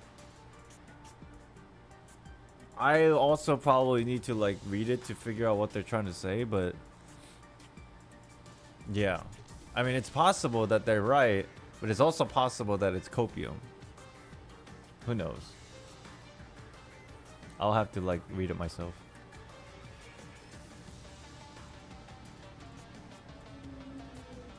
Basically, what I'm trying to get at is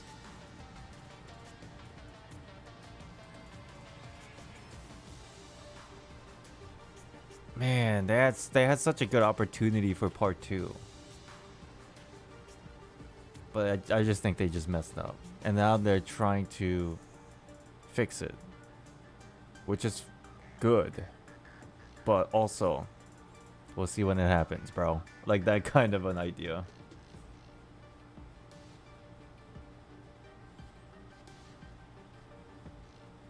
All the marketing leading up to part 2, I think it was great. It's just... They're just so confusing.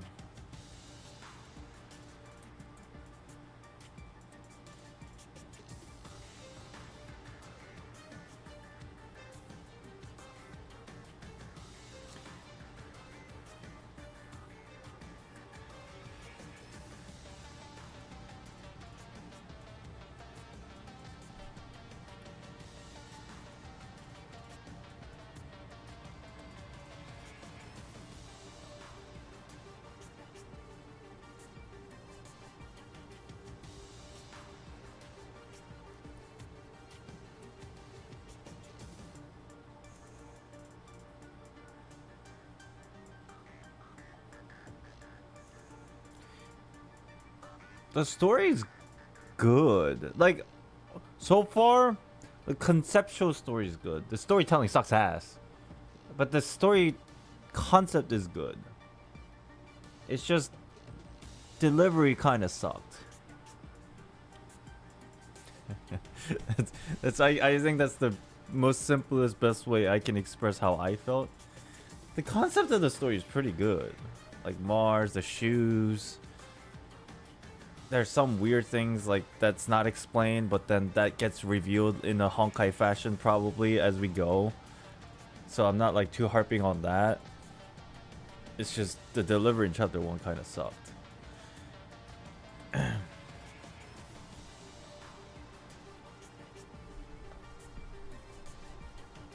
it doesn't help that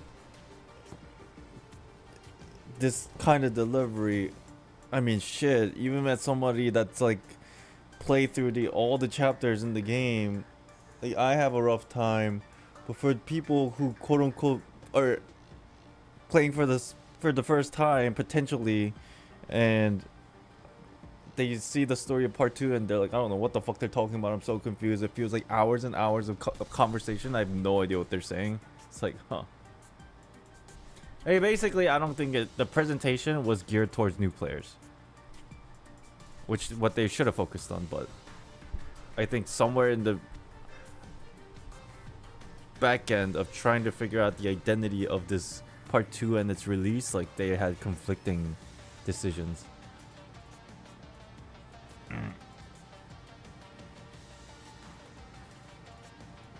I'm sure the story gets better. I'm not worried about that. I'm just like kind of like in hindsight, like, yeah, they dropped the ball because it made it made things overly confusing.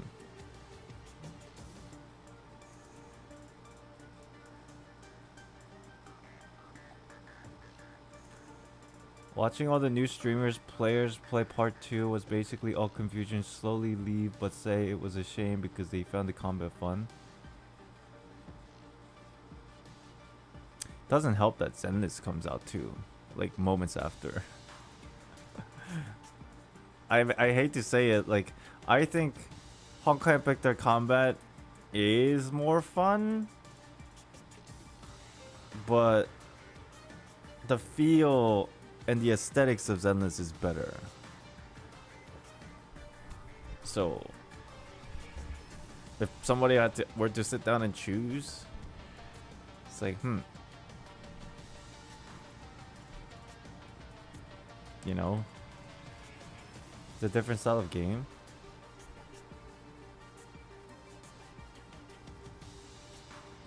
In the world?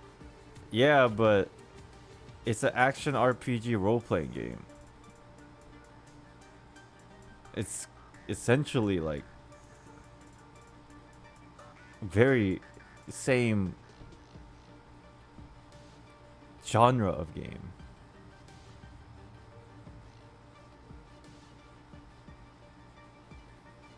It was supposed to be different, but now it's become kind of the same.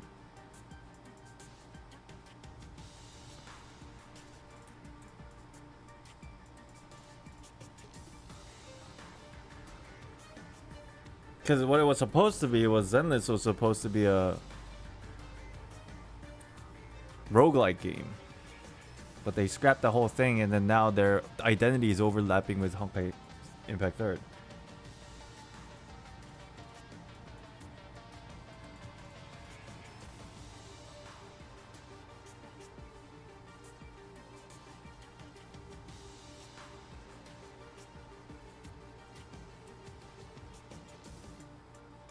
I think part 2 is not new player friendly at all. I would have done some kind of animations or video to introduce the concept and parts of part 2.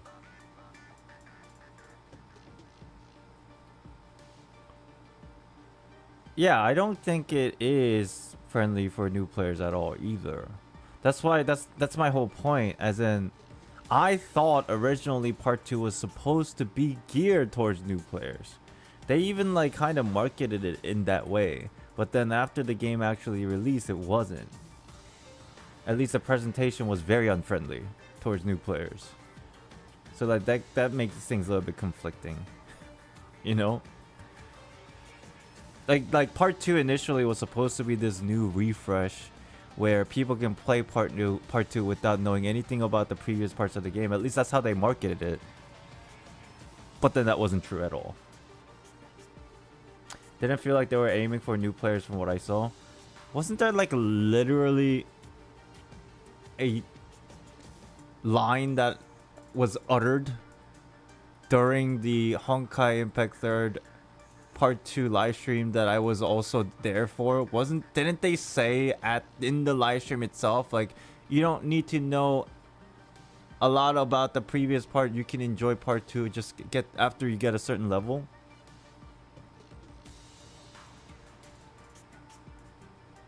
I swear that was like one of the things that was said.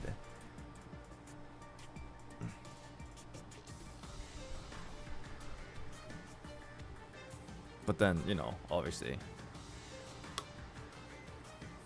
you could argue it wasn't.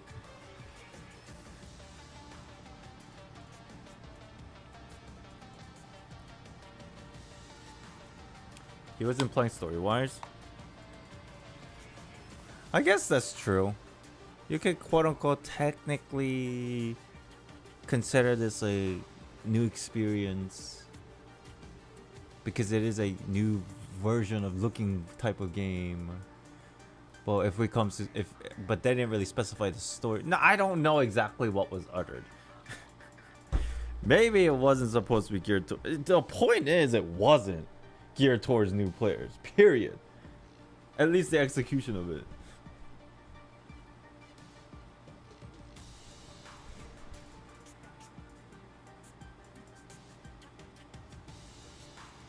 They definitely should have just separated the two, give part 2 its own proper intro and part 2 system instead of forcing playing part 1. I think so. I think that's what they should have done. I feel like there was like some mix-up almost. Like some parts of the team wanted to do that, and then some parts of the team didn't want to do that, And then I feel like there was some kind of a mix-up in the communication of like when they were working on this game, and it turns into this like ridiculousness of like nothing one way or another, just something in between. It would have been better if they just picked a side.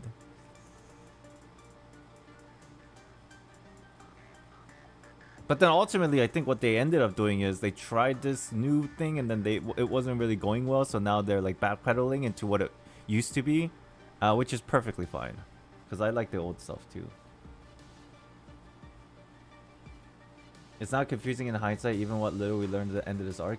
I understand that, and that's completely valid, but that's in hindsight. If we look at players playing through chapter 1 in its entirety just for what it was, I'm not saying the story is like it doesn't make sense. Like later it all get explained. I'm sure that's how it is, because Honkai Impact 3 usually does that. What I'm saying is chapter 1 itself, the presentation was so bad.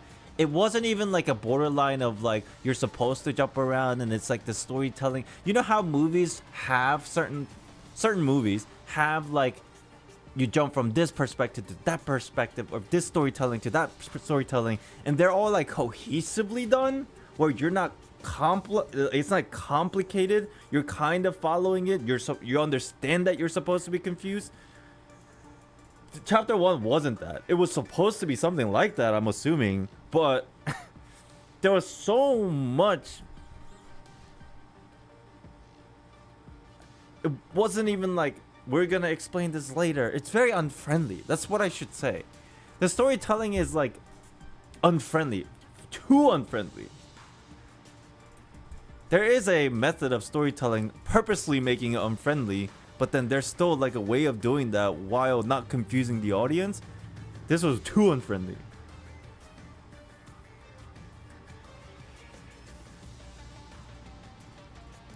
I think that's what the problem was.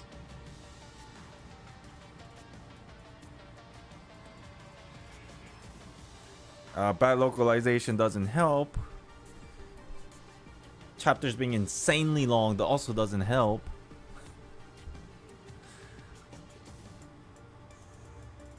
Trying to like just do one thing at a time. Stop trying to do so much at once. But anyways, the intern's here. ドニグルみたいに術の力で密航してきたの。 It's not that it's unfriendly, it's just boring to drop the whole world setting with one chapter Doma quest. It was just hard to pay attention to. Maybe it was because it was boring. Maybe it's because it was like not immersive. Many reasons. I think there's many reasons. But at the end of the day, it was just hard to pay attention to. It's almost like you want to be immersed, but there's like, for weird, many different reasons, there's like a sense of pushback and friction that it was hard to immerse yourself.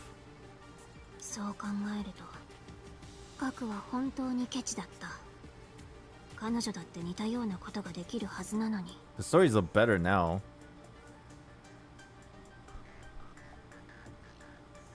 術業に先行ありっていう言葉みたいに、そうとは限らないよ。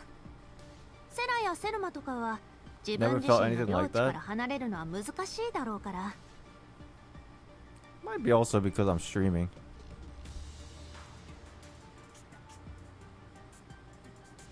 And it's also that you definitely, as you said, read everything, so it wasn't as confusing. .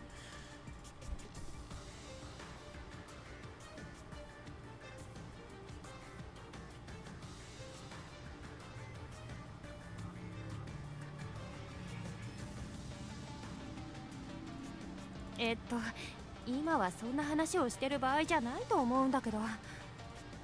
親切さん、彼女に気づかれる前に市民を避難させることはできる？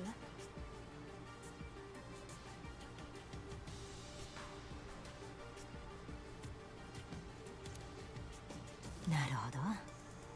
みんなの反応から察するに、彼女が明かりなんだね。ふん。面白い。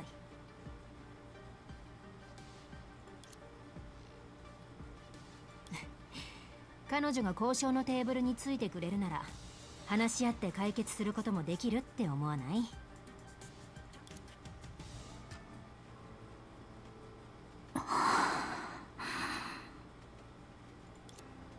Am I sad? Am I shy? Are we shocked? Are we nervous? わかったよ。あかり姉さんに狙われたら。 This is also kind of weird that we're in this misty veil. It's been here ever since we've been following her. This is suspicious. Where are we going with this? Interesting. まあいいや。集体を晒すなら晒せばいいわけだし。あかり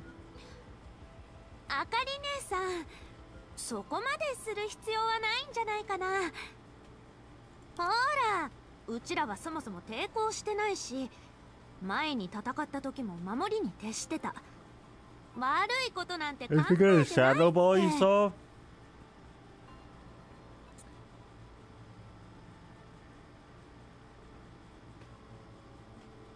What Shadow Ball? どっちかというと、ドニグルがあちこちで騒ぎを起こしてたのも本当はうちら7術のせいだし、お願いだからこの人たちを困らせないで。本気で言ってる？ Ooh.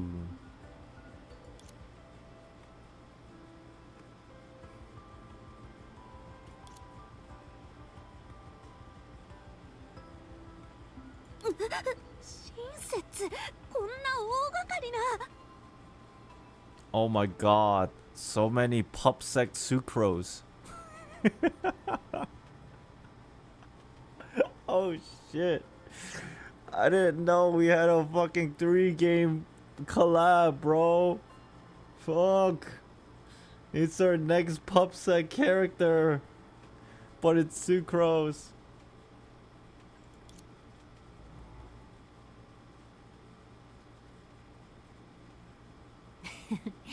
Nani? データの海から来た客人の面倒を見るとでも思ったの？そうした方がいい。長尺、この件はあんたが考えてるほど単純じゃない。あんな騒ぎを起こすなんてドニグルじゃ無理だ。俺をなめるな。俺はたまたま劣勢になってこんな目に遭ってるだけで。私はドニグルのしたことをよく知ってる。でも本当の危機と比べたら、 Lantern's finally about to reveal the real crisis to us. The thing that's been eluding us this entire time with no explanation whatsoever. 老朽に起きてる異変の原因は間違いなくあんたたちだ。それに様子を見る限り自分たちの力を全く理解してないみたいだね。It is our fault? What do you know, pretty lady? Oblivious to the power within yourselves, her expression appeared somewhat peculiar when she said this. When recalling extremely distant memories, people often subconsciously reveal such expressions.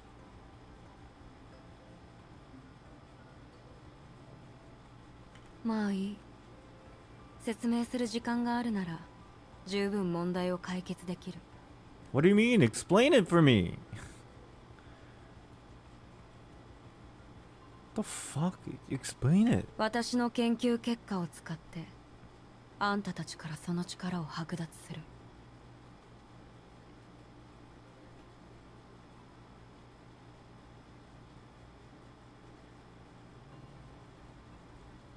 Why explain it when she's gonna kill you? This is what I mean. I watch anime. Okay?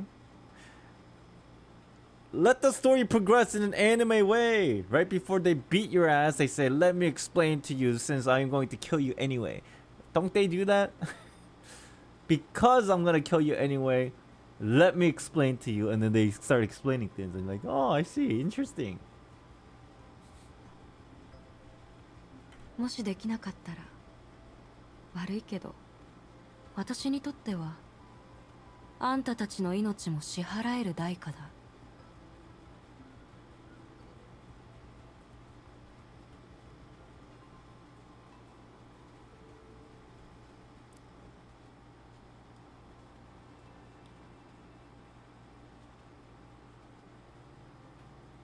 What are you extracting from us? We're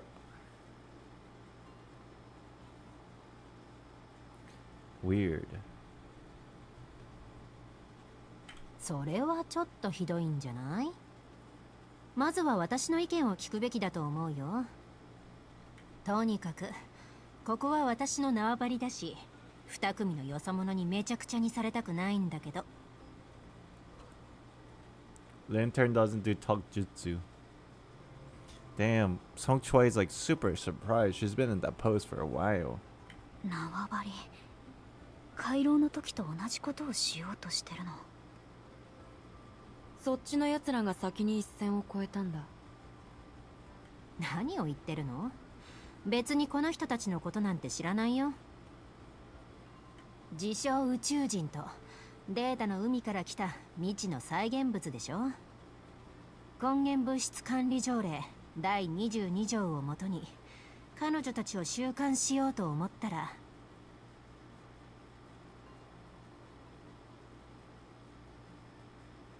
まさかあなたと出会うなんてね。She talking about us? Or Corelli and Helia? What do you mean what do you mean? Replications from the sea of data.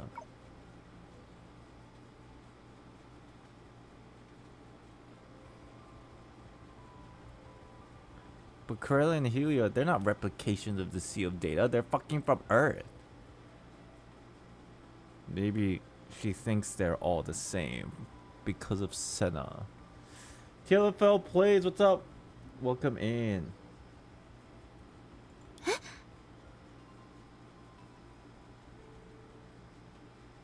In her perspective, they're the same, I guess. 殺さないで。何でもするから。Good acting. She should fucking win an Oscar with all the crazy acting she's been learning lately. でもあなたたちがゴタゴタしてる以上、私にとって面倒事は少ない方がいいし、私の縄張りを荒らさなければ彼女たちをどこに連れて行こうがご勝手にどうぞ。機嫌を損ねるつもりはない。なんて呼べばいい？これ本当に大丈夫なの？私は親切。サフライさん、私たちは偶然出会っただけだよね。ここからは社交辞令はなしにしよう。How do you know her name? 私は彼女たちを週末のアンカーに I mean, she probably knows everything. その後のことは私と何の関係もない。これでどう？ So she's doing this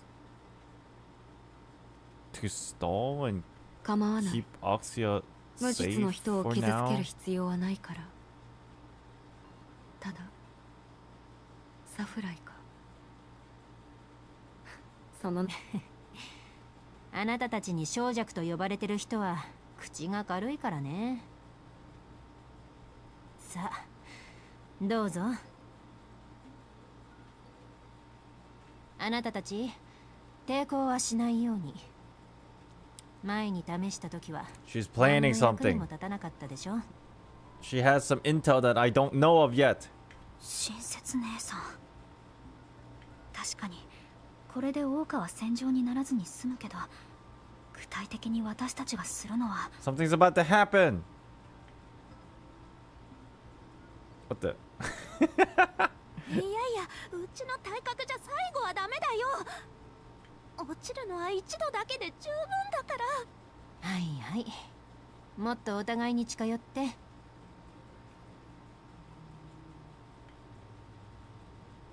悪いけど週末のアンカーを動かす法則は列に同じように、その法則は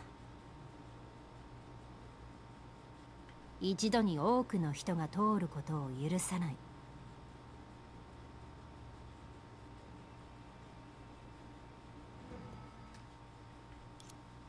それで今のやりとりに何か意味があったの？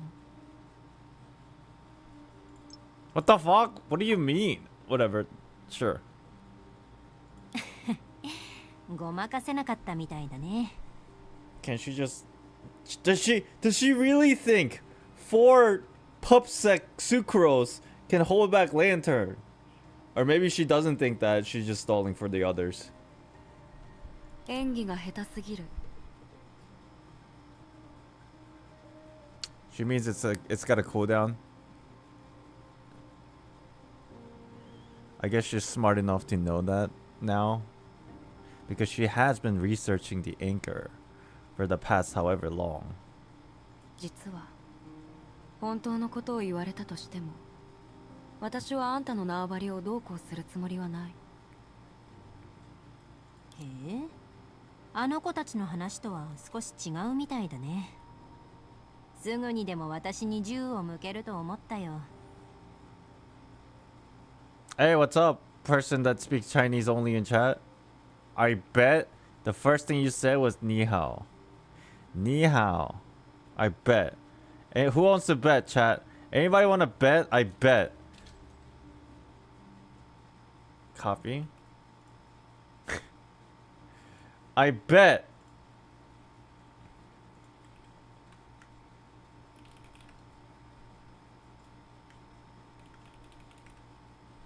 I knew it. How Lao. It's How Lao. Hello. What are you saying? Here I am again.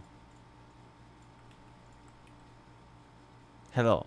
Ni hao. Hello, it's hello. Yeah, I figured. After I said it, I was like, oh. Hello. Hello. Welcome back.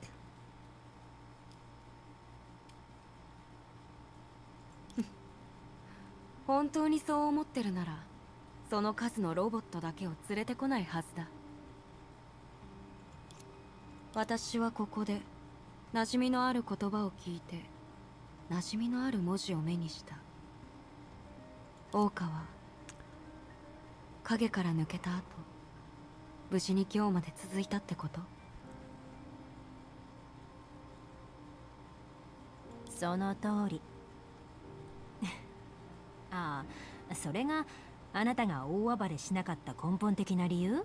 一人の術として自分の過去の成果を前にするとやっぱり残酷になれないのかな。その2社には関係がないと思うんだけど、残念ながら私自身を含めて私たちの残された部分を本気で気にする術は一人もいないだろう。結局のところ、あんたたちに記録された術も無意識のうちに世を欺き、ここで決着をつけようとしなかったのは何事も一気に解決できると思ってないからだ。それにやむを得ない限り他人の縄張りでは客として主人の便宜に従うようにしたい。世を欺き名を盗んだなんて、明かりがあまりにも巨大な組織だったからか、実は数人の術の中で一番記録が残ってるのはあなたなんだ。What are you saying again? What language or what are you saying? Is it night where I'm at? No. There's a time right here, man. Yeah, 7:20. It's right there. I bet you said for me it's 6:19. That's cool. Yeah, that's CN time. Yes. 罹患の術装を降伏させずに人の身で術に匹敵する力を手に入れた。そんなの不可能だと思ってたけど。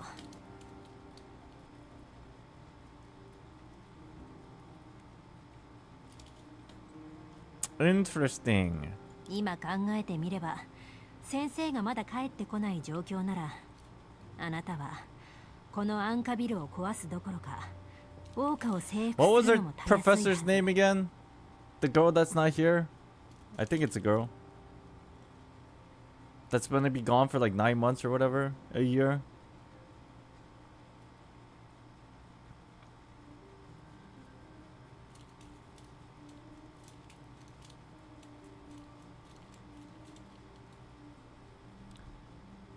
Yon or something?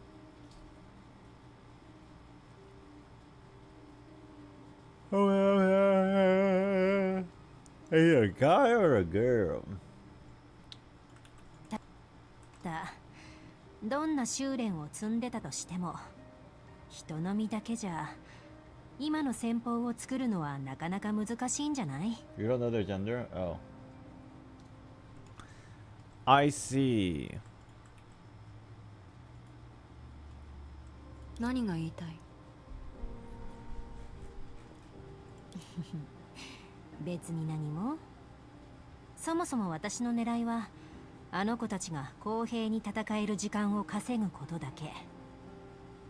あの子たちでもあなたに挑発だと思われて危険な目にあったとしても私は一人の学者として尋ねなければならない。あかり、人の身の極致ってそもそもただの見せかけだよね。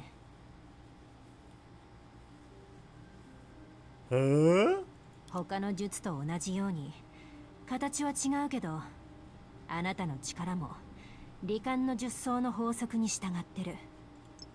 それを前提として影から力を手に入れてるんだよね。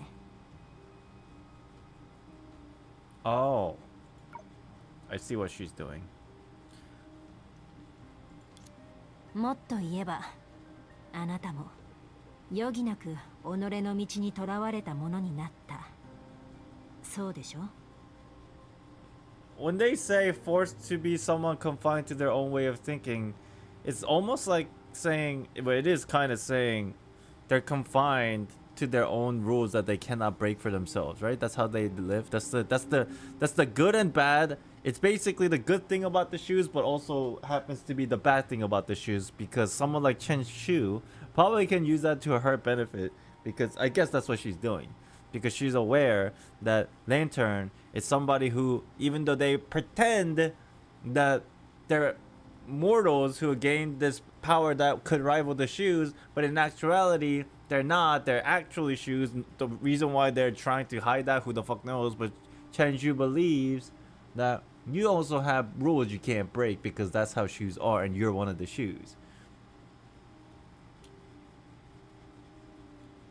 They're like kind of like bound to their own ideals or whatever concepts that they associate their life with.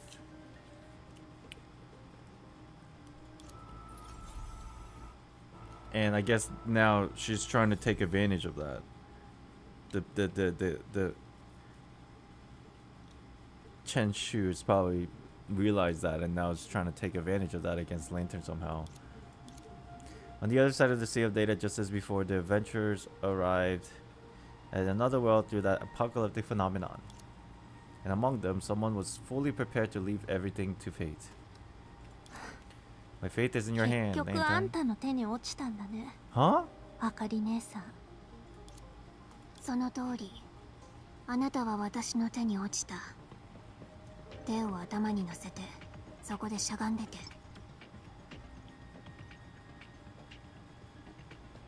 What is the context of this conversation? What?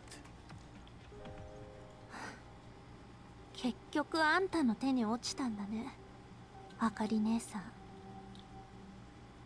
その通り、あなたは私の手に落ちた。手を頭に乗せて。Are they trolling? Curly's trolling.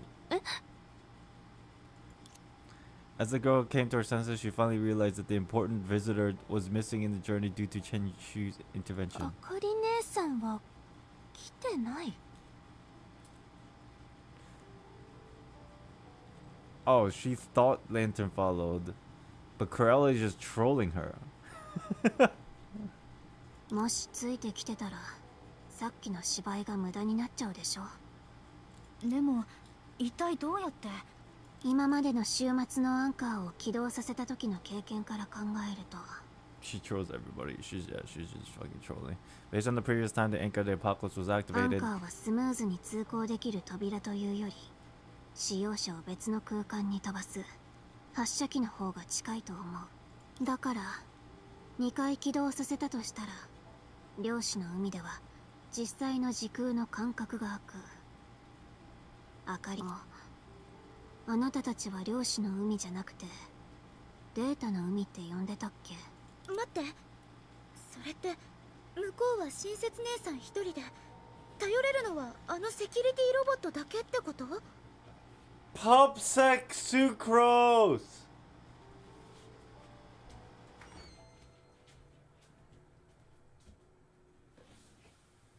Yeah. 危ない目にあったりしないよね。I think she'll be fine. それなら前から用意している細かいところまで練り尽くした葬儀の手順が。 Please. はいはい。黙ってるか人の後始末をしようとしてるか、この2択しかないのはどうしてなんだ？大丈夫。私も自分の葬儀がどんなものか気になるから。親切姉さん、大丈夫なの？もちろん。その上、あかりに鎌をかける余裕すらあったんだよ。成果は得られなかったけどね。Oh, so the idea is it takes a bit of time, as Corelli said, to travel between the two worlds because the anchor is not a teleporter. The anchor is a fucking cannon that shoots you through the sea of data. So because of the travel distance, we got here. And then as Chen Shu was talking with Lantern, I'm assuming the conversation has ended already. And Lantern is also getting yeeted into this place. But since there's a lag, a time, we're having this conversation with her with Lantern not being there anymore. And then Lantern is flying towards us right now. So why the fuck are we just standing here? Hello? Let's move. We can move while we talk. だから、私の心配をするより、急いで有利な地形を探して。彼女も週末のアンカーに入ったんだよ。すぐにみんなのいる場所に現れるかもしれない。Let's set up an ambush, guys. Come on. 有利な地形。なるほど。鋭いコラリーは、もう私の計画を理解したみたいだね。ここで説明すると時間の無駄になっちゃうから、そっちの指揮はしばらく彼女に任せるよ。I understand too. うん。確かに時間はそう多くない。あかりが来る前に出発しよう。彼女より先に図書館に行かなくちゃ。On the way to the library, Corelli explained her plan with everyone. つまり、法則の隙をついて、逆に他の術の力を利用するの？うん。愚虎鈍郎の刑を求めずに十分な時間を稼ぐことができれば、まだまだ挽回する余地はある。でもセラが協力してくれなかったら、その時はどうすればいい？それは親切に聞かないと。彼女が残してくれた時間じゃここまでしか考えられなかったから。え？確かに方法はあるよ。でもまだ内緒。 Why not? そんな。準備にはあと20分くらい必要だし、そう焦らないで。I'll stay patient.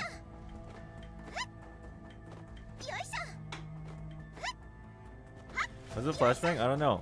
But I think this is the thing that we were talking about earlier.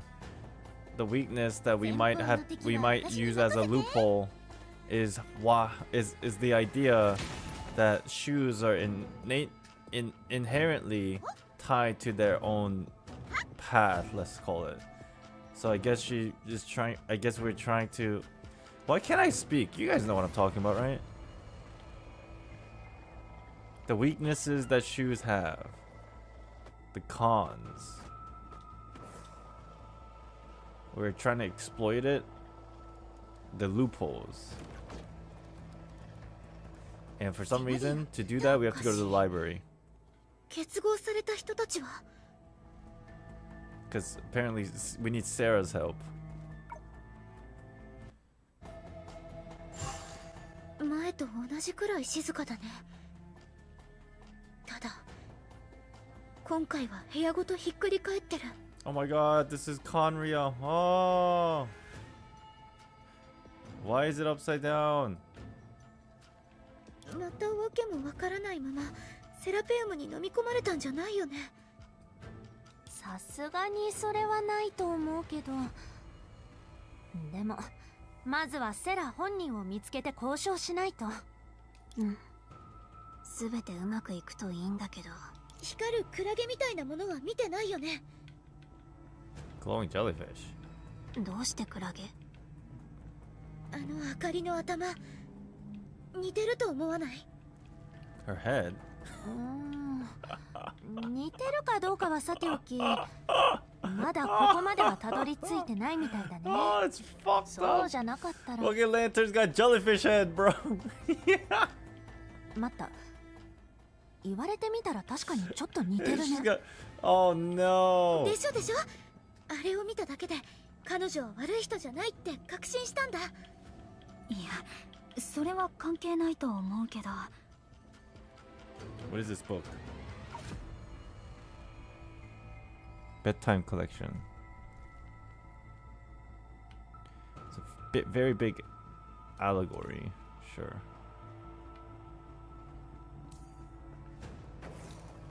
Skip. Cannot skip. Fuck. 言いたくない。あなたに決めた。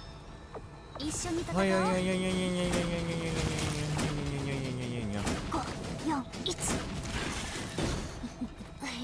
火力で投げ払え。目標ロックオン。ぼーっとしないで。大根発よ。えい。頭をこっち。おーい、こっち。大丈夫。エンジン点火。いいタイミング。チャージ完了。空中リレー。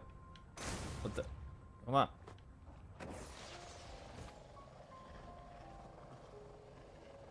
Do do do do do do. あ、おかしい。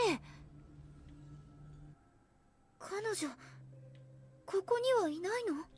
変だね。 Where'd she have 他の人なら gone? まだしも、老朽と桜花が2つの世界になってからセラは図書館を離れたことがないよ。他の人に用があった時も彼女は自分の体を使おうとしなかった。 Maybe it's not that big of a deal. Maybe she just wanted to go touch grass for once.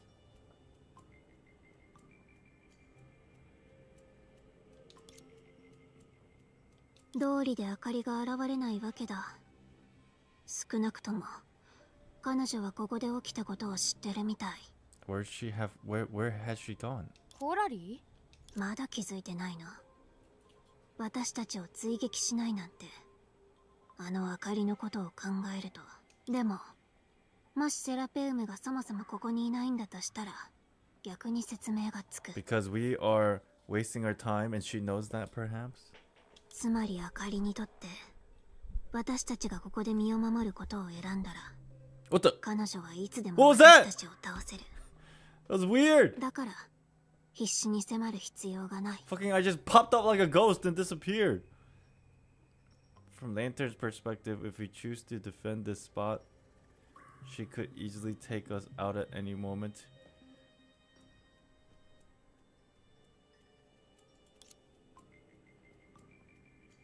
そう考えると回廊の方に行ってみるべきかな。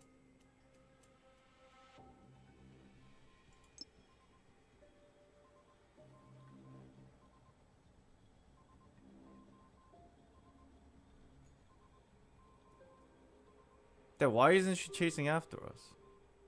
Oh, that's why it's unusual. In this case, maybe we should try to look over the corridor. そうするしかないと思う。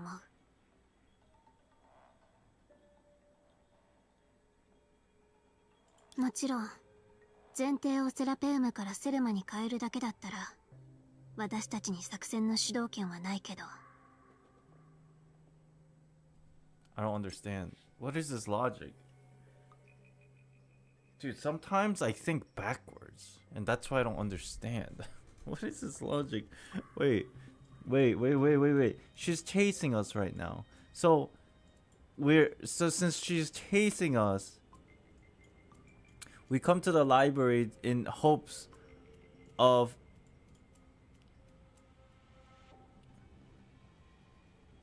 I thought Lantern's whole issue, or I don't want to call it an issue. Her whole thing was that she at least pays respect to the owner of the realm. I thought that was like her quote unquote weakness, because that's how it's been. So I thought perhaps that's why we go to the area where Seraphim owns, so that Lantern cannot attack us here. But then here, for some reason, we get here and Seraphim's not even here. So doesn't that give Lantern more of a reason to come here and beat our ass because the owner is no longer here? But then we're saying, because Lantern's not chasing us, something's weird. I'm so lost and confused. What? Wait. Why isn't she here? Oh my god, hold on, let me think about it. Just give me a second. It's just so unnecessarily confusing for me.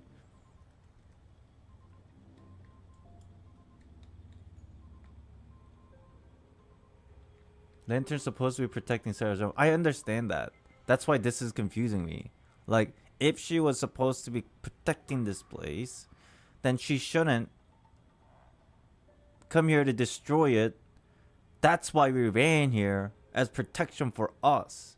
But why is Corelli saying, from Lantern's perspective, if we choose to defend this spot, she could easily take us at any moment. Take us out at any moment. I thought she can't. That's why we're here.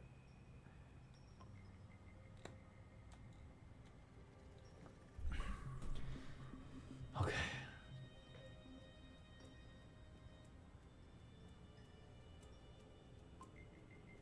But she can enter.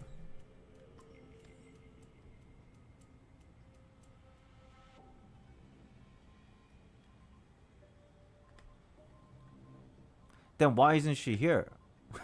That's my point.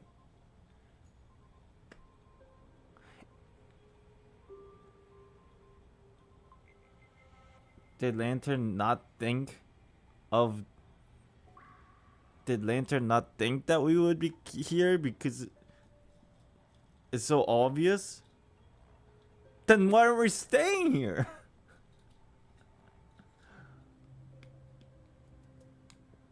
What the fuck? I'm so lost. Hold on. She knows she can snuff them out any moment she wants.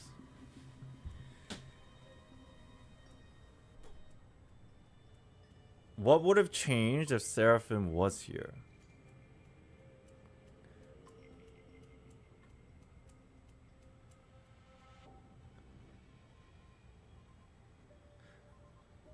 I know this is like me overly like confused, but like let me think about this step by step, okay?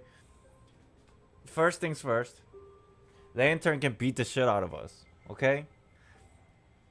The only reason why we decided to come to the library is because Seraphim was going to stop Lantern from beating the shit out of us.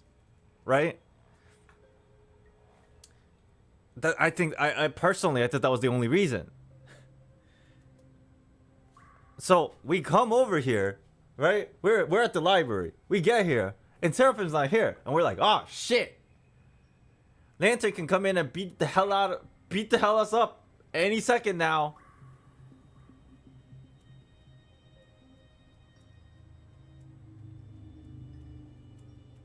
But then, why didn't Lantern come here? Did she also think the Seraphim was here? That's why she's not here? Why did she just let us go to the library and not gonna come to the library? The goal is to make her have to listen to them so they can explain things, and they want to use other shoes power to make that happen. Okay, sure. But why didn't Lantern come here? That's what I'm confused about. Why isn't she chasing us here? Because she thinks Seraphim's here?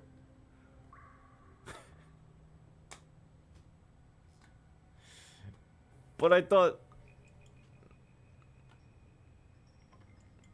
Corelli was suggesting that she knows that Seraphim's like, whatever, dude. I'm just so.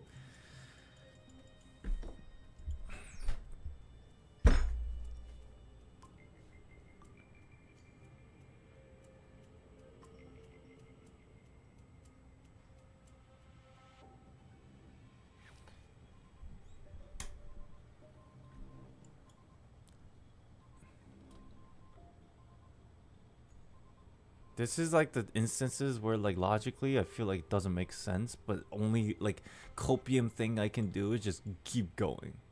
And then I'm just gonna have to be like, okay, that makes sense, and then just move on. When like this idea just is, I understand the general idea, but there's like some conflicting dialogues of like that doesn't even need to be here. That's confusing me. Like Corelli saying, no wonder Lantern hasn't shown up yet. She must be aware of what's happened here. Is that like pertaining to what they're trying to... I fucking hate myself. I hate myself for being stupid.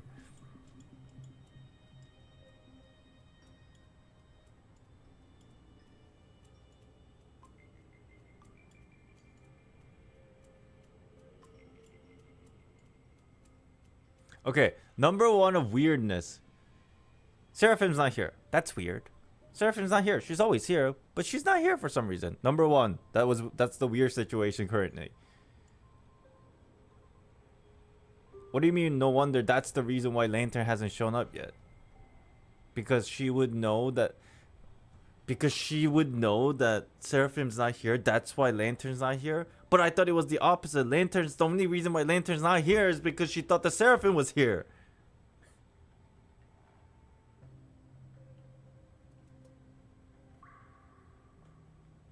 Don't you notice? Not chasing after us is highly unusual behavior for Lantern. That is unusual, yes, because usually she chases after us. But I thought the only reason why she didn't chase us this time is because Seraphim was supposed to be here. But Seraphim hasn't shown up yet because she knows that Seraphim isn't here? What the fuck?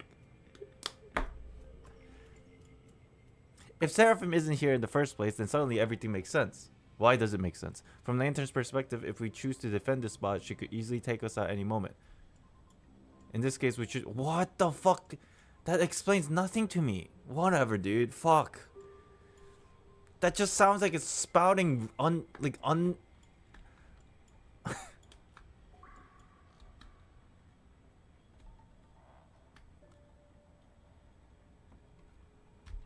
Fuck it, I give up.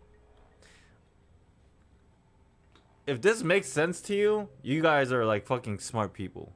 The progression of this dialogue makes no sense to me. They introduce an idea of an issue, and instead of they try to explain the issue, and they say, maybe this is why. But then they don't give us the reason why they said that. They just say, okay, we'll go to the next spot. 最終的に決定打となるのは、おそらく親切が内緒にしてる奥の手だと思う。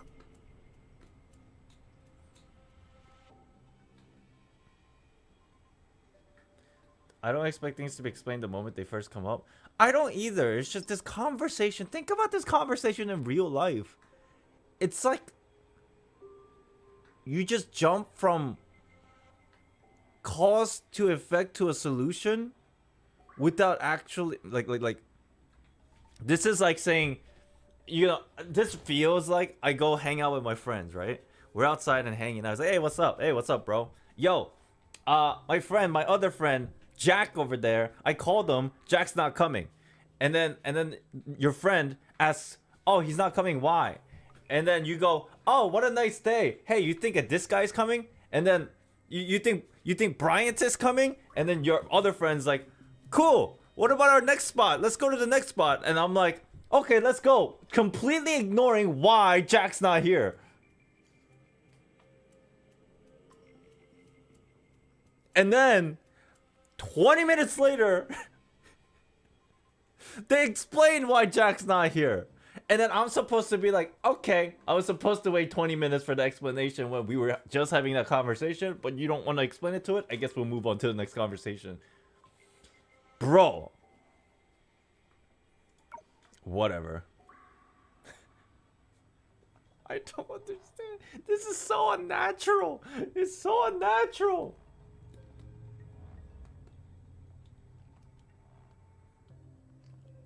The gang did not hear the conversation between Seraphim and Lantern during the first time they are fighting. Yeah, but Corelli is suggesting that she understands why. Like, did you notice? It's very unusual. And then we just like fucking gloss over it. Whatever. Maybe he doesn't like Jack and it's deflecting the conversation. Oh my god. Sure. Sure. Poor Jack. The ultimate deciding factor would likely be the trump card Chenshu mentioned to keep secret. Sure. She said wait 20 minutes? Okay. それって一体何なの? Chat, I know this sounds like I'm just bitching and complaining, but like in my mind, just this is my personal thing. Just in my mind, the progression just doesn't make sense. Sure, it'll get explained later. All I have to do is stay patient.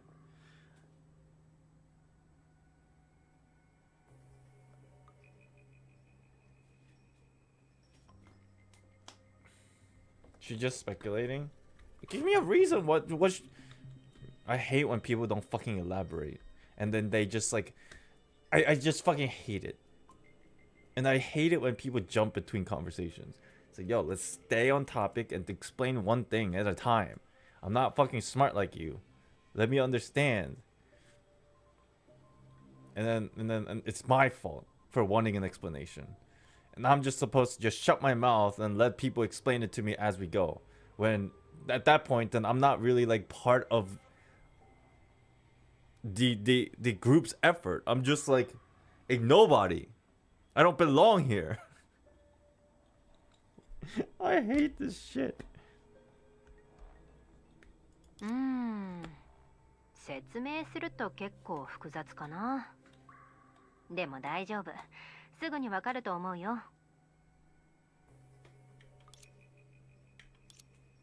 That's my reaction. Silence.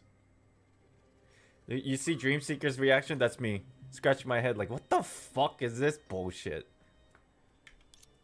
まあいいや。そこまで自信があるなら、私たちも時間を無駄にせず、今すぐ回廊に行こう。道中も慎重に行動しなきゃだね。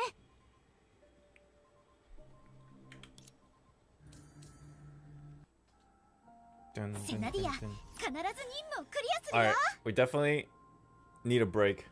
I think in like 5-10 minutes we're gonna go cook anyway. Chat, do you guys think I'm bitching too much? You can say yes. You can say yes. I won't feel offended. I'm only asking because I'm expecting some people to say like, yo, you just gotta shut your mouth and play.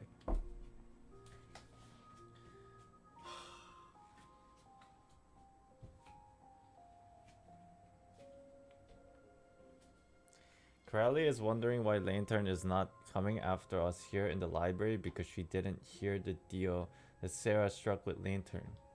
Remember she said that she doesn't want to see people hurt?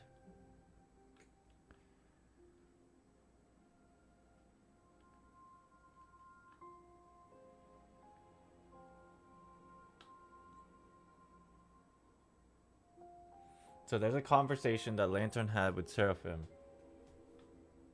And Seraphim basically said, don't hurt my friends. And you can't fight here. And Lantern said, you're right. This is your domain. I'm gonna listen to you. Your friends are protected here because you're here. I'm going to leave. So she leaves. And from that point on, whatever it is, in this realm, whenever your friends are in this realm, and if you're here, Seraphim, they will not be harmed. Fast forward,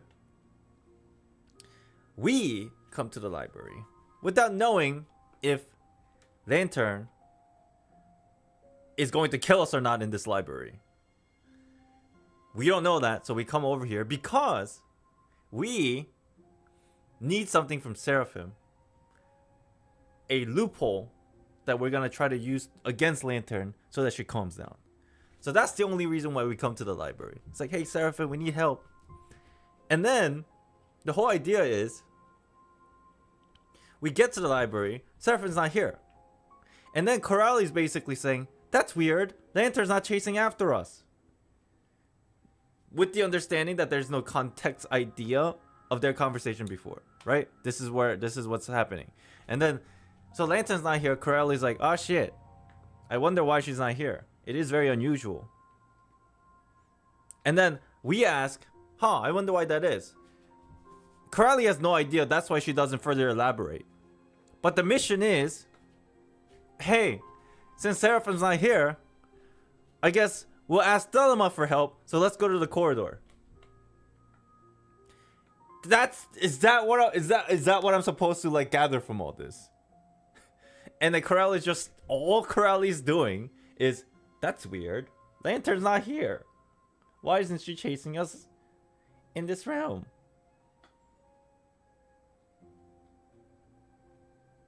Because Lantern wasn't going to show up anyway. Whether Lantern knows that Seraphim's here or not, it doesn't matter. It's not worth it for her to chase after us to the library. Whether she knows we're going to the library or not, whether she knows if Seraphim is here at the library or not, to Lantern, library, just fuck the library, it's off limits. Right? That's the progression. If that, okay, how am I supposed to fucking understand the entire concept, bro? Dude, I had to like fucking think about it so hard. I'm so dumb.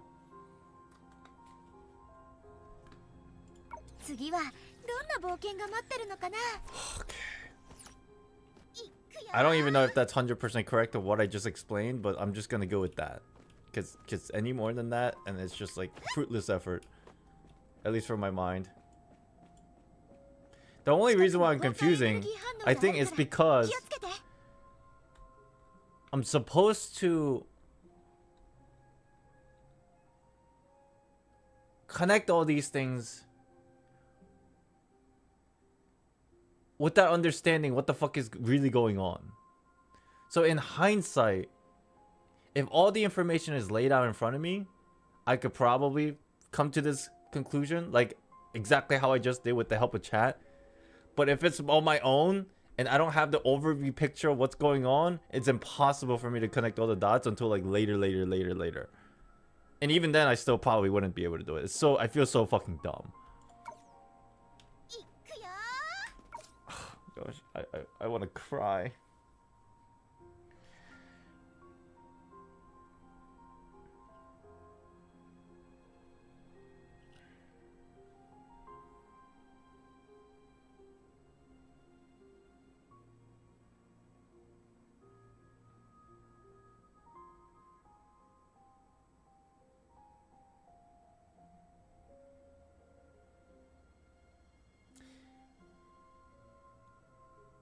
So the idea is Chenxue doesn't even actually know if this is a thing. So she's testing it, I guess. Corelli and all of us, we don't know because we don't know the context behind the conversation between Seraphim and Lantern.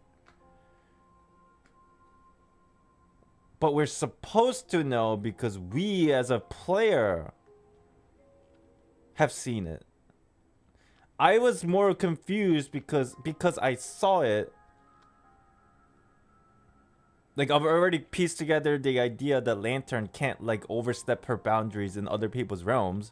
Like, I've already figured that out. So I was assuming everybody in the game also knew, but clearly I completely overthought about that idea, and it's not true. Not everybody knows.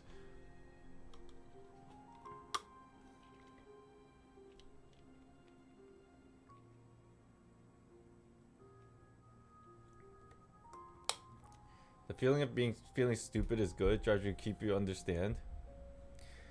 Yeah, but it's also frustrating when I'm trying to understand and the only answer I get usually are like, it is what it is, or you'll understand later when things get handed to you on a silver plate.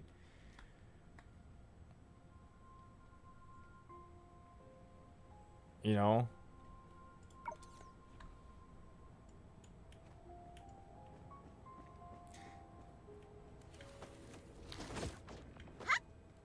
The players will understand the situation doesn't actually mean that the characters will know too. Yes, I understand that now. I understand that's kind of like the crux of the issue here, where I'm misunderstanding the situation, where I'm thinking people are aware, but... Or, I mean, thinking the characters are aware, but they weren't. That's probably, most likely, almost definitely, where my confusion stemmed from.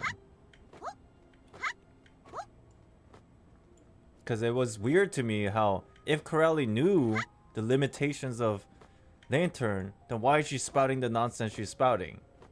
She's spouting those things because she just didn't know. That makes more sense to me now. Jesus.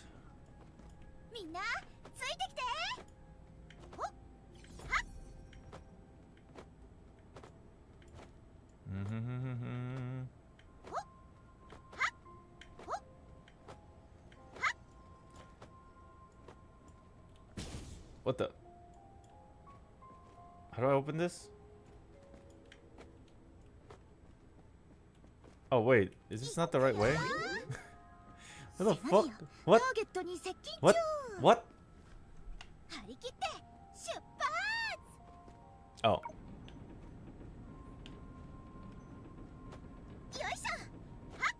Yoisha.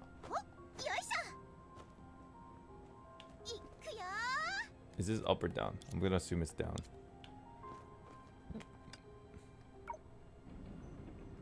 Or up. Fuck. Oh my god. I don't know what it is. Why do I have such a hatred towards this game right now?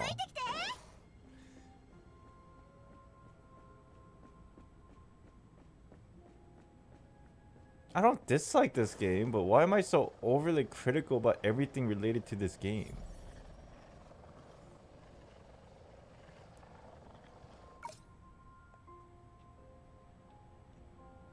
Huh.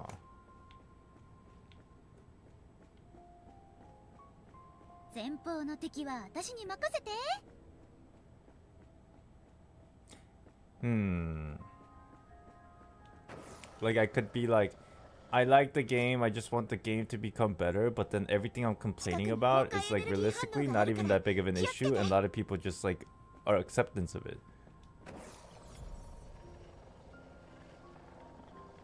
So it's like, is it really an issue that things that are complaining about? Maybe it's not impacting your third Honkai enough. Yeah, what that means? Sure.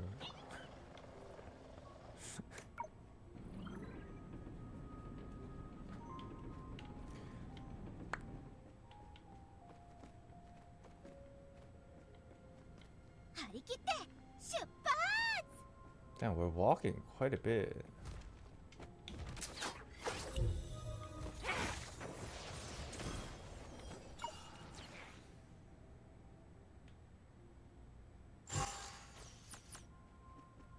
We're back to the corridor.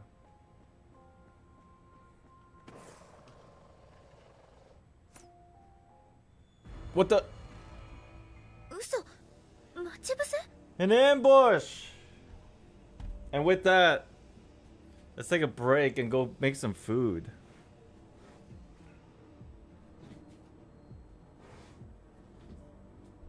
Alright. Whoo!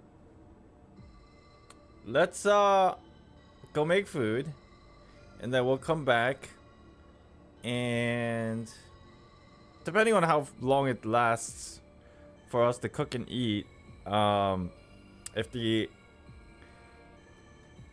servers are still down for Zenless, then we'll continue with the story. If it's up, we'll go pull, and then we'll go from there, okay?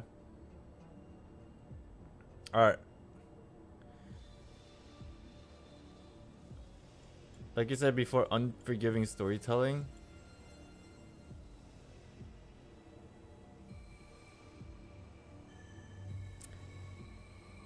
I mean, if I... how do I explain? It feels like I'm not paying attention enough. This is what's been frustrating me. Every time I play Honkai Impact 3rd, I feel like part of the issue is because I'm not paying attention enough. But then the thing is, I'm really trying to pay attention.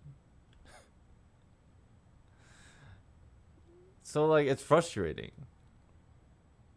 I wonder if you know how that feels. Maybe you do. It's like I'm really trying to pay attention, but it's just so hard to. And then I forget information or just not understand information. And then all I get is people saying like just keep pushing while I'm like not understanding. Am I dude, am I chat, be honest. Am I just complaining and bitching? Like this is something that's just so hard for me.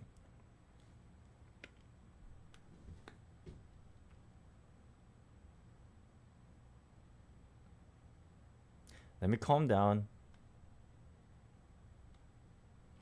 and explain if anybody cares.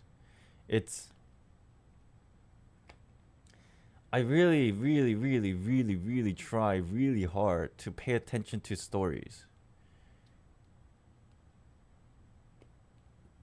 But one way or another, eventually, sometimes I do like get super into it and things start clicking really fast in my head. But sometimes that doesn't happen because of a variety of different reasons. Even though I'm trying, I get distracted. Or even though I'm trying to pay attention, the story's kind of boring. Or even though I'm trying, things just aren't clicking in my head. And so like, I don't want to like just let it go and just continue on. It's like, since I can't understand, let's make sure we do understand before moving on. So I try to like go out of my way to understand things. At sometimes something that I shouldn't understand, I try to understand at the fault on my own, because it feels like I didn't do a good enough job paying attention to the story, because for some reason I just couldn't pay attention. Even though I was trying, I just couldn't. So because I feel like that's not doing justice to the story, let me dig into it, try really hard to understand, even though it's really difficult to understand for me. So let me go deep and like really try to understand, even at the point of like just getting frustrated and pissed off. But then while I'm in the process of doing that, people suggest, hey man, you're overthinking it, or you're thinking too much about things that you aren't supposed to know yet. And I'm like, well, shit. Like, on one hand, it's good that I know that information so I can push on. But on the other hand, I feel like a lot of my effort of trying to understand is being neglected. Right? So I'm like, well, fuck. I understand. That one half is, yes, I should move on because, you know, it's not your fault. It's just sometimes you don't understand the full picture because that's how the story's written. I'm like, cool. But then other times it's like I want to really try my best to understand and do the story justice. So I'm digging really hard, overthinking and over like analyzing, because I think that's the way that it does the story justice. And I'm kind of in this limbo that's stuck in between, and then it frustrates me.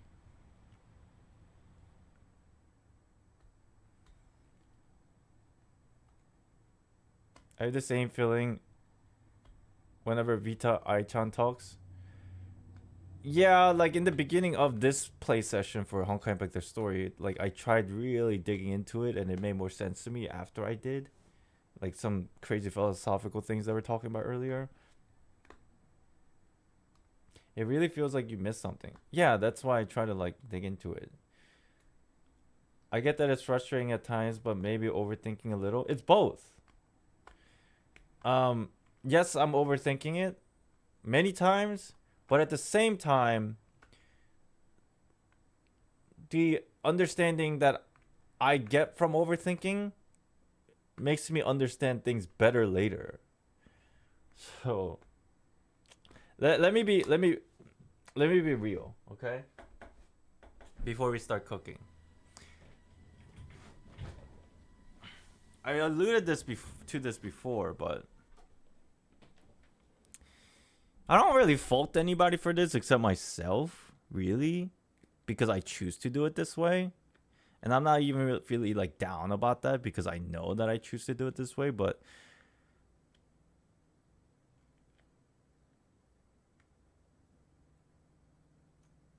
there are so many times, in my opinion, when I watch other people play video games and they are playing story stuff, there's so many times, in my opinion, I can be wrong, but so many times people just gloss over information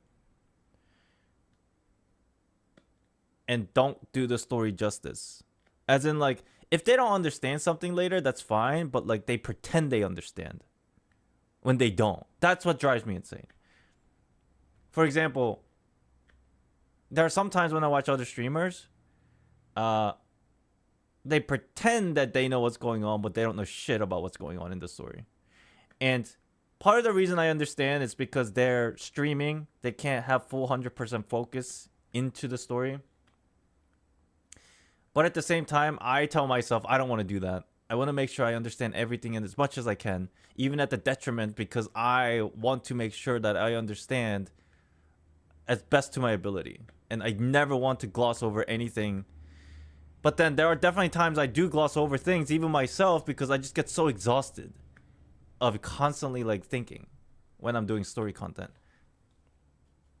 So like I feel like hypocrite at times, but I try my best. And then the other day, I get a comment saying, "Yo, you stop paying attention to the story when you play through story, like gameplay." I'm like, bro, I know it sucks, but like sometimes I have to just let loose because this is so exhausting after a certain level. And it's not like I don't pay attention. It's like sometimes it's impossible for me to pay attention, but I still try. But like shit.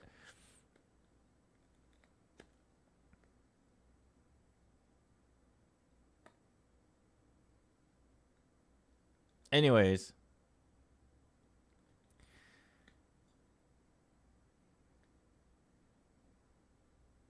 It might be annoying for you guys to hear me complain about every little detail and every little idea or every little dialogue, especially the case with Corelli and like earlier when I just didn't understand. Sometimes it is the game's fault, but sometimes it is my fault, and it's really hard for me to know which fault it is unless I understand the full context of it. So that's why I try to understand the full context of it.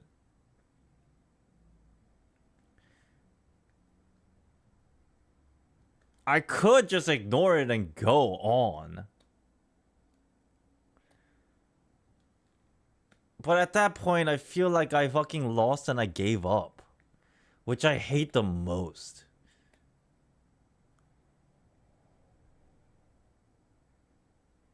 Because it's not that I don't give up in life, but every time I do, I feel like a failure.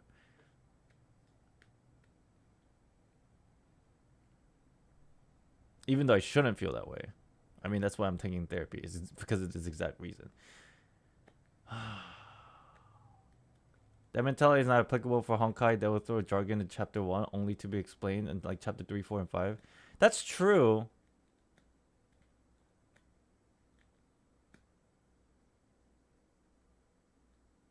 And that's why I find the storytelling very frustrating at times. Because a lot of the times, I'm coming to an understanding that even though I love the story, the way that Honkai Impact their storytelling goes, it's pretty, you know, it's been like this for a very long time. The more and more I play this game's storytelling, it just doesn't match the way I hyperfixate on details. Because there's so many times the storytelling purposefully don't give you those details. And like, you're just left on an island, basically. But I still push on because like the story's good. I like the story. And then part 2, chapter 1 hits and it just drove me insane.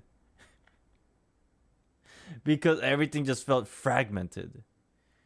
And because everything just feels like they don't like if the past chapters of Honkai Impact 3 storytelling was like a little bit fragmented here and there, I was at least somewhat able to like still be sane.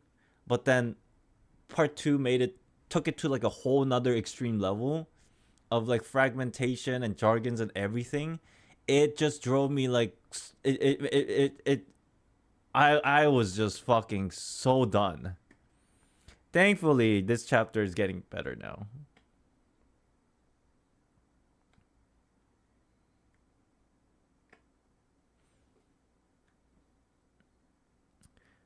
think it's a good mentality to have. It's like a plus and a minus, I think. Pros and cons.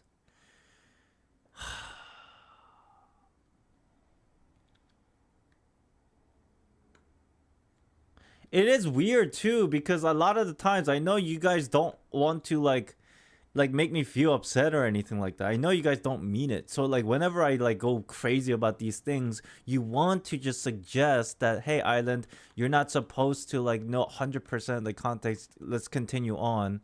I understand you guys mean that in the most nicest way possible, but I also know that you understand, because I've said it multiple times in the past, that I don't like it when people tell me to push on. So maybe some of you are hesitant to say that because you might think I'm gonna get upset or angry, which I do. I do get upset and angry, but like, not to say you shouldn't say that. It's just fucking frustrating. Everything is just conflicting. Like in my mind. Like, let's say I'm hyper fixated on something and I spent like 30 minutes talking about it, even like right now, maybe. And you're like, yo, I get what you're saying, Island, but let's move on. The moment you say that, you know, and I know, that both of us know that I will probably get frustrated by that statement, but you and I both know that's probably the logical solution. But because I'm very fucking self-centered and egotistical, I'm like, no, but I still want to find out. And then so like this weird dynamic happens where I don't want to make people feel bad, but it comes off that way and the vibe is all weird.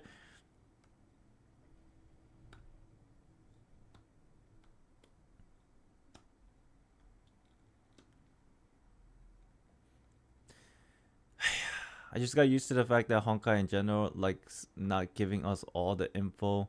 We watch the characters try to figure things out themselves, which can make it confusing for us, the players. Yes. And wait to see how it's connected towards the end. It just takes too long sometimes. I think it's a Honkai problem. It can be good, also bad. I agree. It's both good and bad, depending on how interesting they make it to at least keep up and keep us entertained. Sometimes sometimes it does keep me entertained, but sometimes it just frustrates the fuck out of me. Like frustrates the living hell out of me. I'm sorry for saying this super random, but you sound like me at work with my company data. Whoa.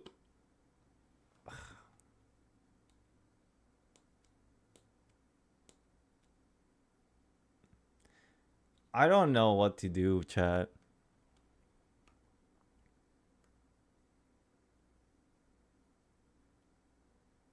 You're basically seeing me a mentally breaking down. Live on street. Not because like somebody did anything wrong to me, or not because I feel bad about myself or anything. It's just, bro, why is it so hard to understand the story of Honkai Impact 3rd when it's not even like hard to understand? Like once you get it, it's so easy once you get it. But like sometimes I feel like they make it like annoyingly too difficult to understand because they don't know how to explain it themselves. I don't know, man. It's so frustrating.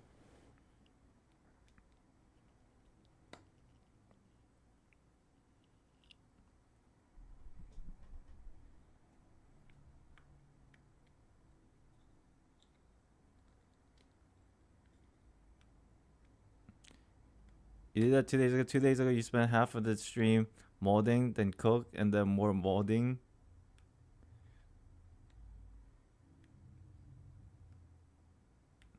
Oh, but at least I had fun doing that because I was improving. It's a little bit different.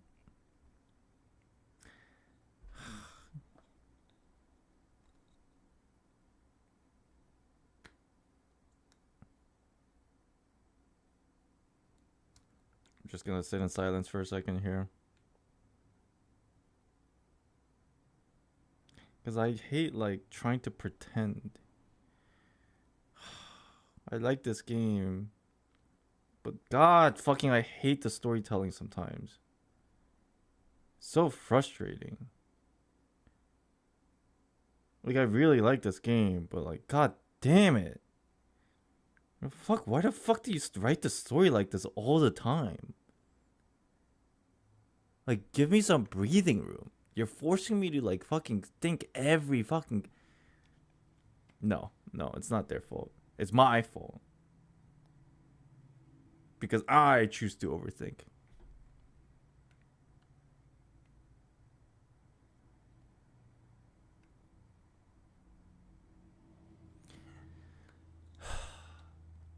This is something that I realized since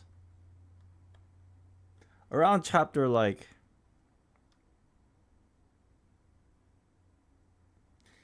I might be 100% honest. Ever since like chapter 17, Honkai Impact 3's writing has become this weird thing where it's been a repetition of reverse storytelling, like reverse engineering a storytelling. And while that's not that bad, and that's what a lot of people do, it's like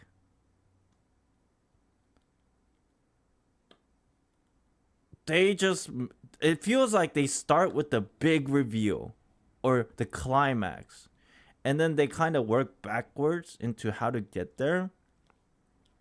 And they're so focused about the climax that sometimes in the process of working backwards, they neglect a lot of the things. Some things that makes no sense, or some things that are not told correctly, or like they're just so focused on the climax that like it's okay to like just kind of, you know, be like confusing or unfriendly in the storytelling. And a lot of the people, myself included, obviously love the climax portion. I think they knocked that out of the park. But sometimes some arcs, getting to that climax feels like fucking I'm doing an insane amount of homework. At sometimes it's not even it's not even enjoyable. And then when I get to the climax or the ending, it's really satisfying. But then the process wasn't at all.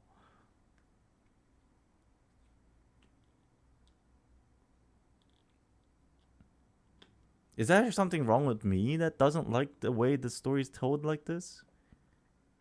It's not all the time. It's like sometimes they kind of like fucking like...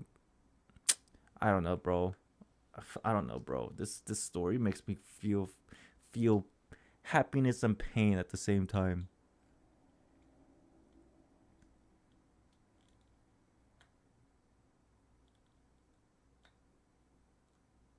And am I gonna sit there and say this game is a perfect story? Fuck no. Some of the story in this shit makes no sense. And all I'm doing as a streamer is like having to play it and like trying to accept the band-aid that they keep putting on it. When if you really think about it objectively, some of the story elements make no fucking sense. But then I just have to like shut my mouth and play because everybody enjoys it.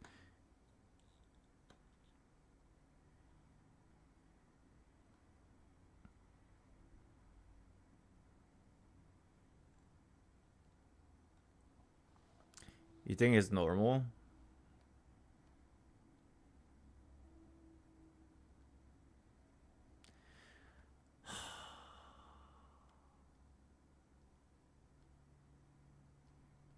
Going through that with Wuwa right now. I don't know too much about Wuwa's like second thing, but second patch, but yeah. If you need to differentiate between not understanding something and not liking something. The sad part is I like things when I understand them. I don't just like random things. I like things when I am able to understand them. If I don't understand them, I don't like it a lot of the times. That's where like a lot of my issues come from, I think.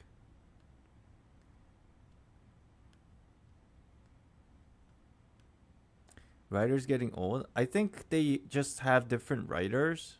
A lot of the times, it's just they're using the same formula. It is different writers, yeah.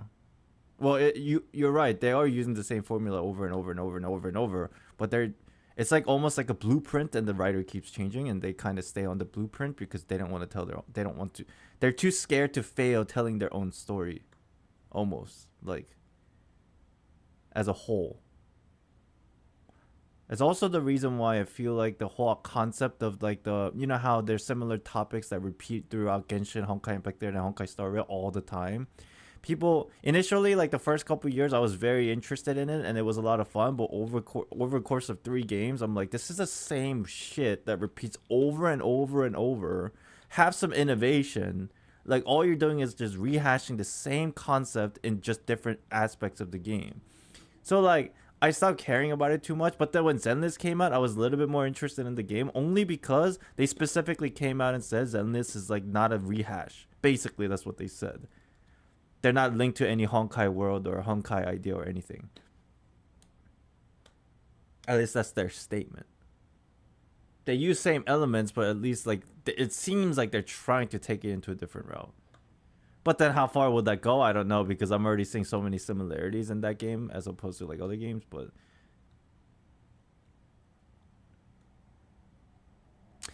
don't know about reverse 1999 case, but seems to be normal in gacha games. Yeah, I know. I think you're right. Maybe.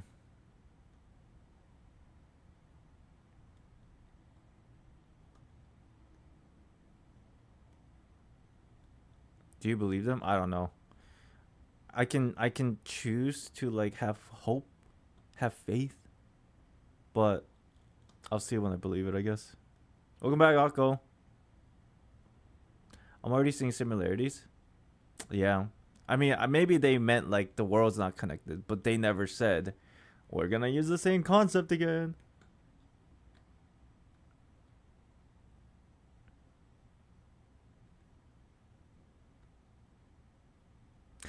You know, funnily enough, this idea, let's say for example, the Genshin storyline, I don't know where they got the original like scripts from, like the overarching concept of the game, but that concept is actually repeated in so many different gacha games. Like they need to make something fucking new. It's getting boring. It almost feels like they all got their story of the source from the same source. And I don't know what the source is, but all these games have very similar storytelling. Maybe not all gacha games, but like, I mean, maybe the reason why fucking Wuthering Waves is a very overarching similar story to Genshin is because they fucking took shit from Genshin directly. No matter how many people say they didn't, that's bullshit. They did. Let's be real. They literally reskinned Genshin Impact. That's all they did for Wuthering Waves. And then just made like their version of characters. Even the story, they literally copied and pasted. It's like, no, it's not true. There's different elements. Like, motherfucker, you don't understand the whole concept. Think about the whole concept.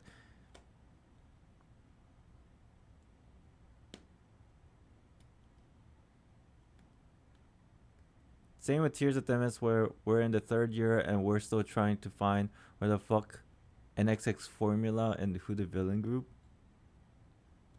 Maybe it's all like this because it's a you know, like what do you call it? Live service game. And then they just have to they're basically stalling as long as they can. Because they're kind of worried if the story finishes, they have to come up with like a new story. So they're just stalling the fuck out of it. It's like I'm watching One Piece.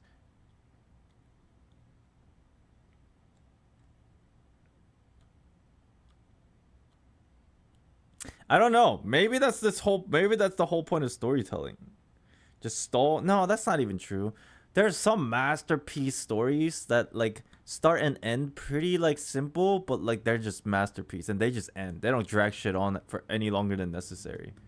But then since it's a live service game, they have to for money and, you know.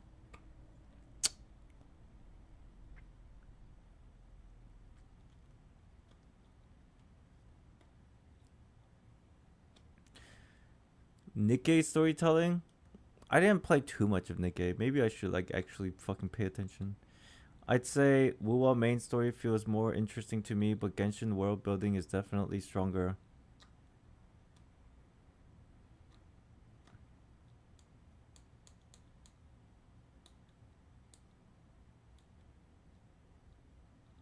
I don't like the it's gacha game argument personally. It might not be true, because some gacha games are obviously vastly like.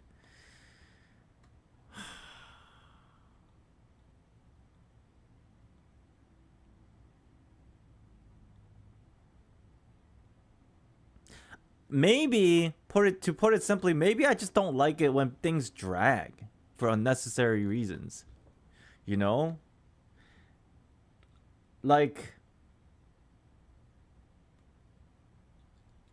if you want to make a long scale story, something that lasts for like 3-4 years,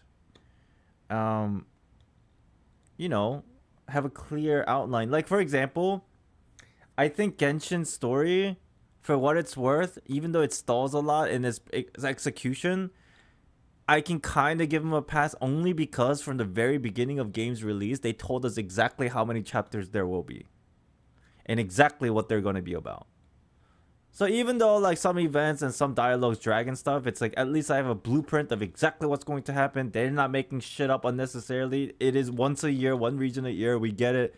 Let's see what happens after Shinizunaya and like Konria. And then are they going to extend Konria for like 2 more years? Then it's going to start being bullshit because that's, you know, like unnecessary. I actually, in that same vein, when part 1 of Honkai Impact 3 ended,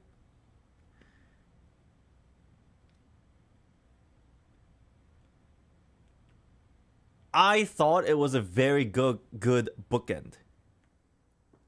Yeah, I would have like. I'm pretty sad that it ended. I'm really sad it ended, and like, you know, maybe we don't see what happens. But like the end of part 1 ending, I thought it was a pretty good bookend, because after like the whole auto arc and then the Elysian Realm arc, I'm like, okay, I think they told pretty much like the major like big stories, and the only thing that they have left to do is like try and just kind of like fill in the gaps of like what's gonna happen in APHO and stuff, right? So I think them ending part 1 was a good decision.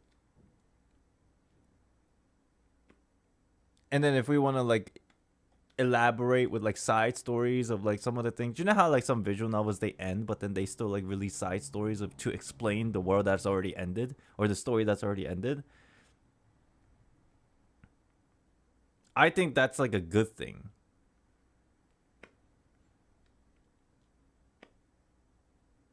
Like, I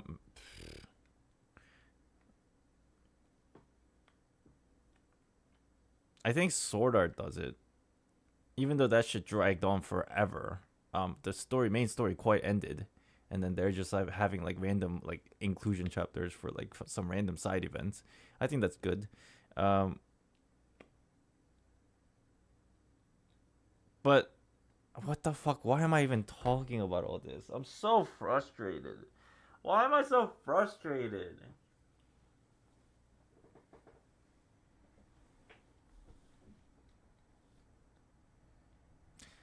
Damn, Senadina's here scratching her head. I feel bad. She's like feeling, she looks like she's feeling sorry of my frustration. Fuck, bro.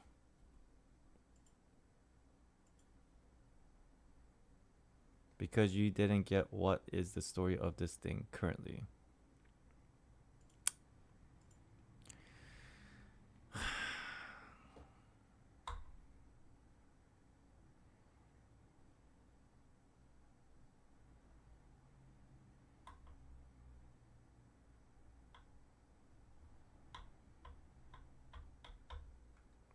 I think part 2 story is getting better.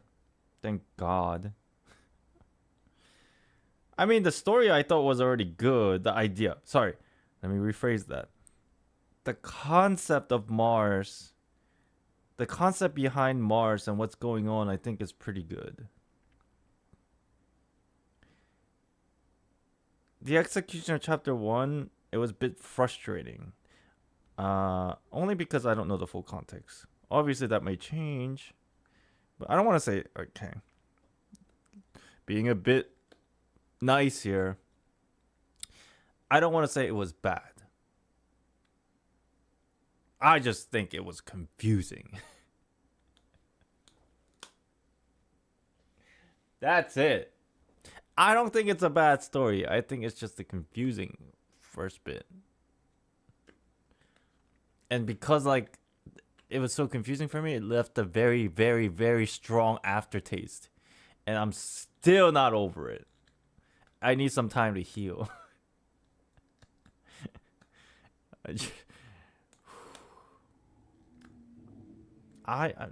Bro, just it would have been better if every chapter was like 1 hour, not like fucking three freaking hours. All right, you guys ready to go cook? Dude, I complained so much today. We'll come back. We'll play it after we eat. Should kind of finish it because I'm starting to pick up some stuff here about the game story. Finally. Could be longer like Genshin.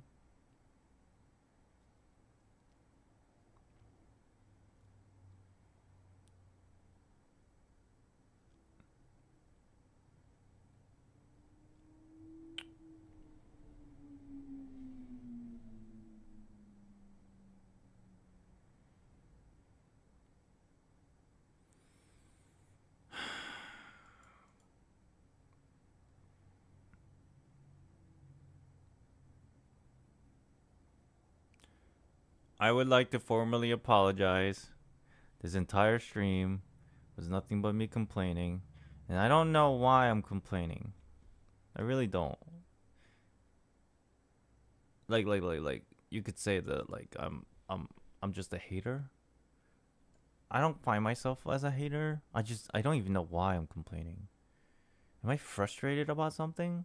What am I frustrated about? Like just to like, you know, understand a bit of myself. Why am I frustrated? What am I frustrated about? I have mixed feelings about part 2, but I hope it's going in a better direction now. I hope so. I hope so. For sure. That's your normal stream? About me complaining.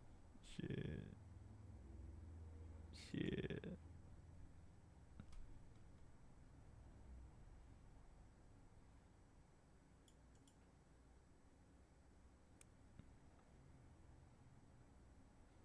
We're just old, yo.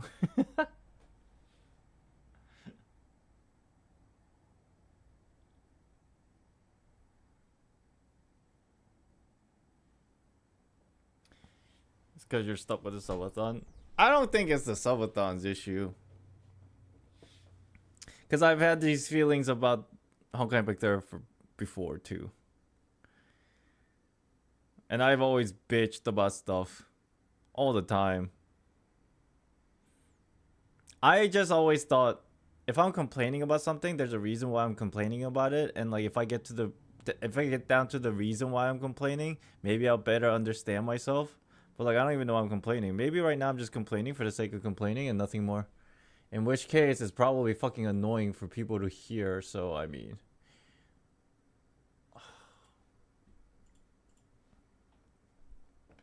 You're joking?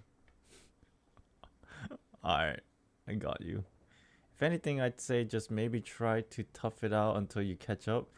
Because quite a few people change the way they felt after. I think I would be on the same idea, same wavelength.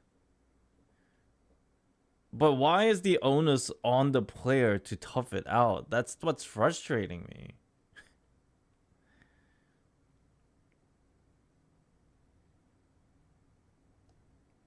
You know what I mean?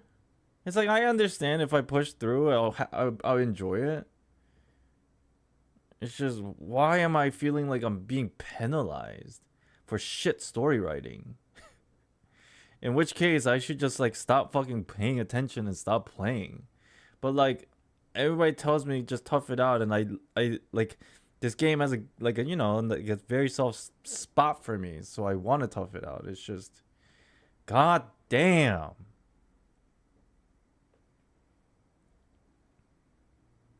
It's fine, don't worry about it, dude. I'm not saying much since I don't want to accidentally spoil, but I'm also trying to tough it out through Wua story at the same time.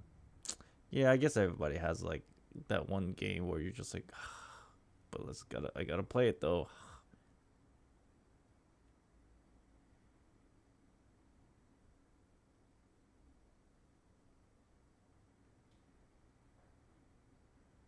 I really feel bad talking so bad about, like, you know, like the game in general.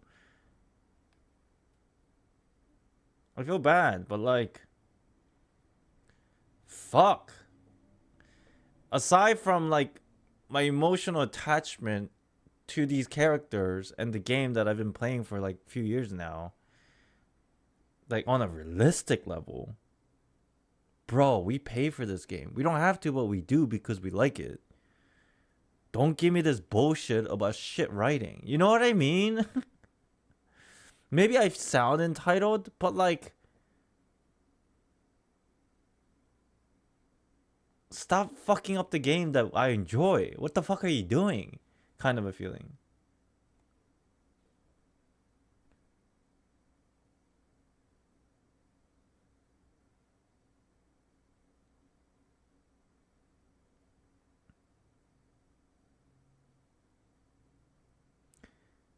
Just because you love something doesn't mean it can't have flaws. You can acknowledge that story sucks and still love the game. Maybe I shouldn't say the story sucks. Maybe I should really specify when I speak and be like, I just didn't enjoy it. Because it makes me feel this way. Maybe I should really consider stop stating things as a fact when it's an opinion.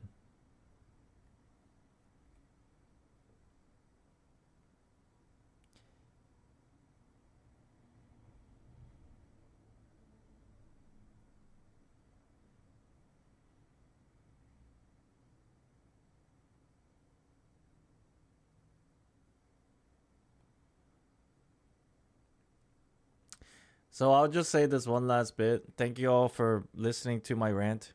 If you dislike my rant, you are more than willing to unsubscribe, click dislike, what have you. But it is my stream, so I can do whatever I want. The last thing I'll say about this before we go eat and then also come back and finish the story is, in my personal opinion, the story writing was too confusing. It frustrated me to the point where I don't want to play anymore. But the only reason why I want to tough it out is because this is probably the worst I felt about this game story writing. So I'm hoping that at this point on, it can only get better. That's my hopium and that's my opinion. So I will continue to play only because I would like to think this is the rock bottom of this game. In my personal opinion. So hopefully it gets better from here.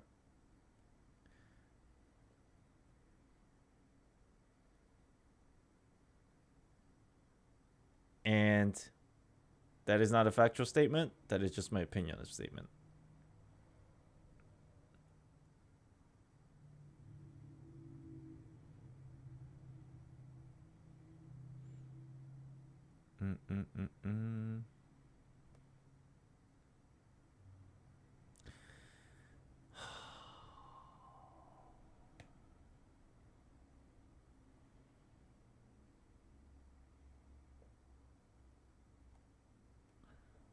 All right. Let's go cook.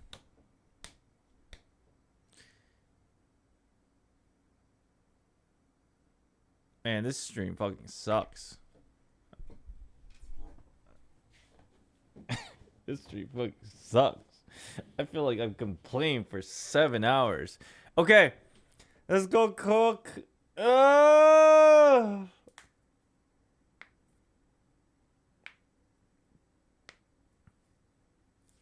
I will be back.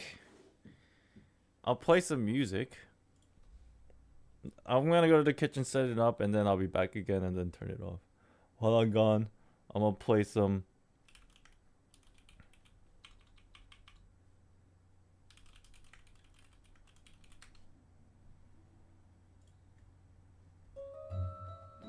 Calm music.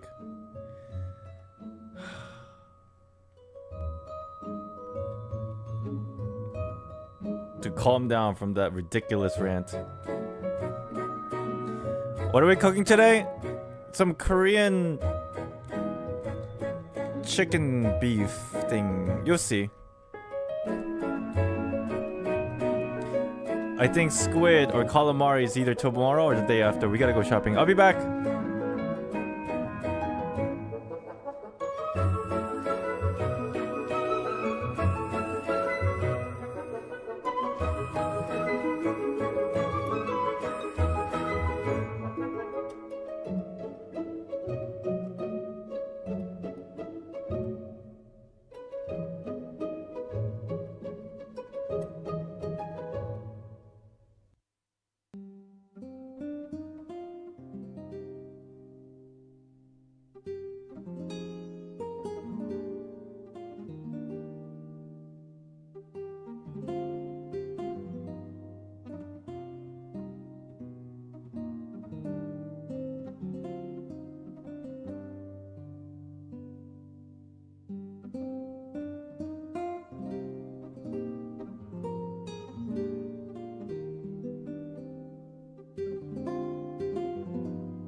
Honey?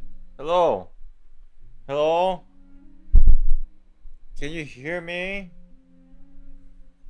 Are we alive?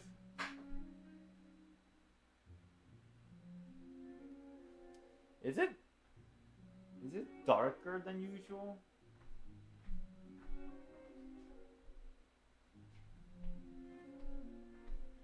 You know why it's darker than usual? Because my my emotions are dark. Keck.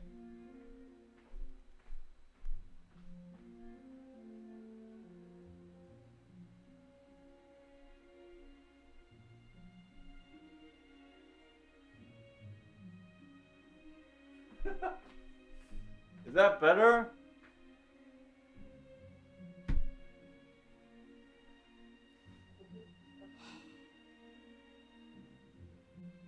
Hold on. Let me prepare my mind.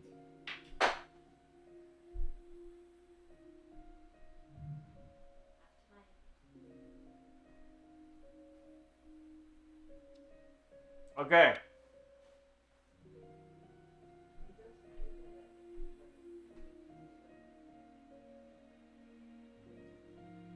Welcome to IslandXD cooking stuff.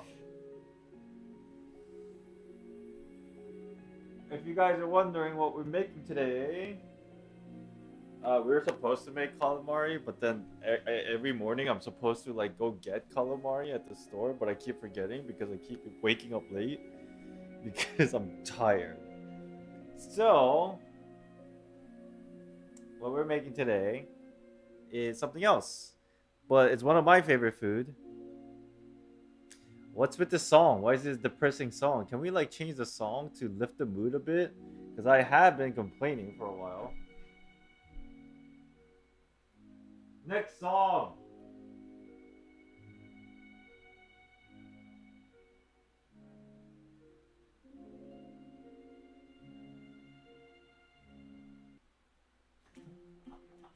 There's a cricket in the. I just saw a cricket on the floor.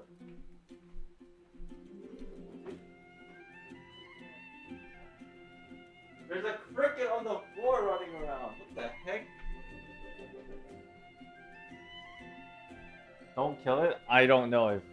I don't know. I think my mom's about to go murder it.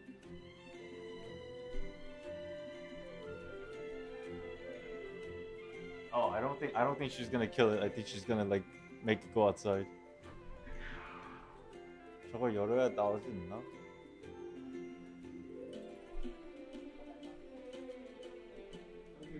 여기에서 왔겠지.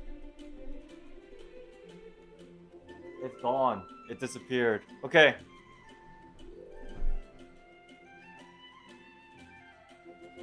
So today, what is Oma?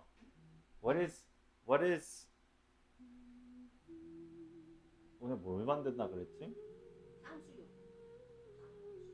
탕수육이었어? 깐풍기였어?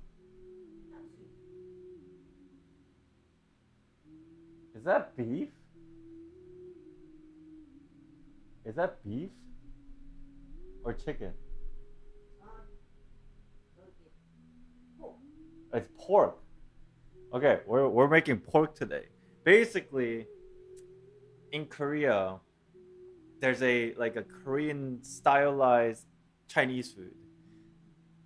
Sweet and sour pork. That's what we're making. Sweet and sour pork. If you guys know anything about Chinese food, in every culture they make Chinese food, but in a different variety of ways. Like for example, American Chinese food, there's a particular way of the tasting rather than actual authentic Chinese food. And then Korea has something similar. It's like Koreanized Chinese food, and one of the thing is sweet and pork. So we're making that because it's one of my favorite dish that I eat at home.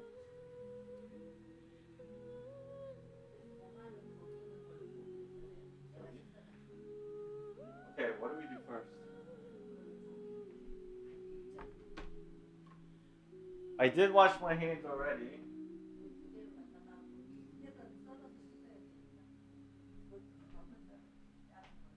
Okay, so here's like pork in the water and 이거를 어떻게 자르라고? We have to cut it in a very specific way. 이렇게? 이렇게? Oh. We have to cut it in this size.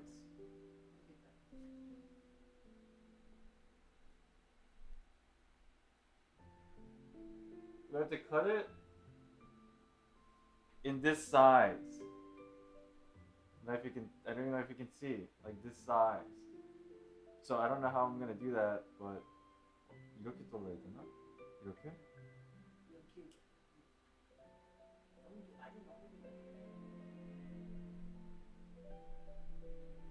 Like this, in this kind of a way. 그냥 이렇게 쭉 계속 자르면 안 돼?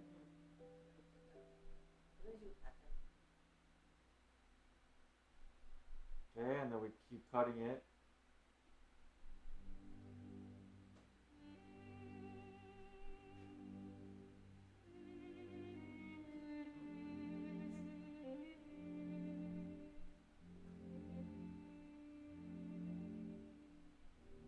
Cut it in a little slant.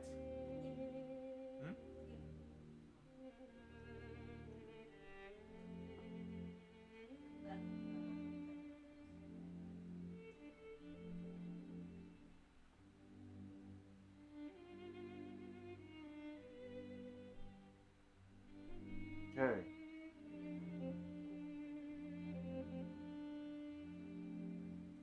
I already washed my hands.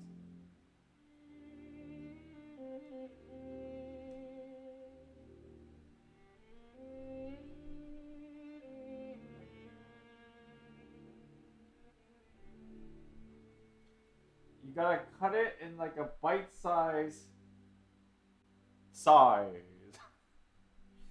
Cut it in a bite-size, almost like a kind of a triangle, but I guess it doesn't really matter as long as you cut it like in a, you know.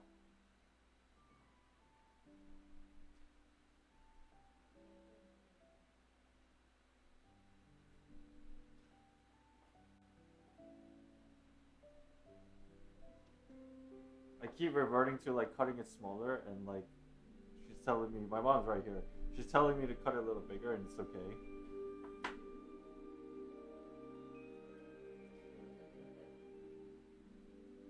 잘라내.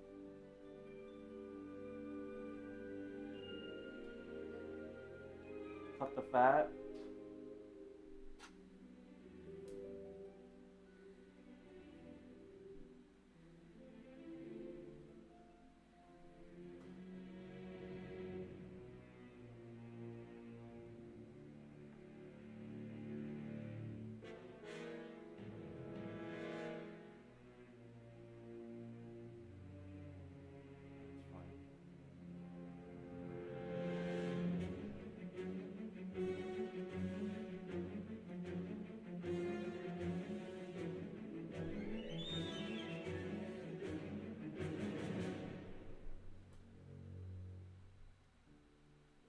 Bro, I'm cutting it like I've been doing this for a while.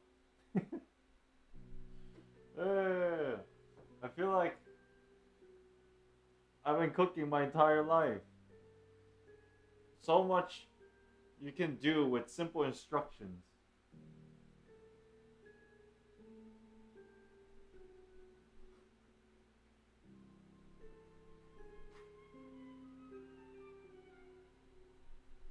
I guess the shape is not as important as like size of the meat that you're cutting.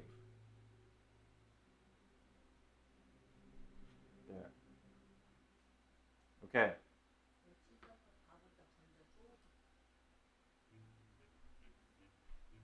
Now we have to wash it. Can you press number 2? 2번을 눌러줘. Number 2. Okay, number 3. Good. And then I'm supposed to wash this with water. 그냥 물로 씻어? Wash the meat, and then you put it and you move it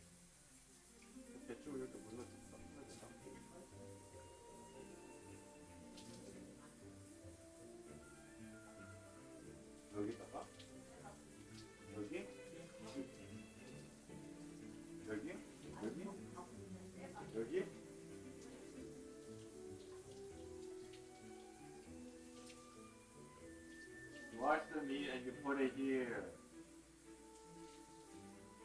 I don't know why. I'm just following instructions, as you should as well. I'm basically showing you guys my mom's recipe.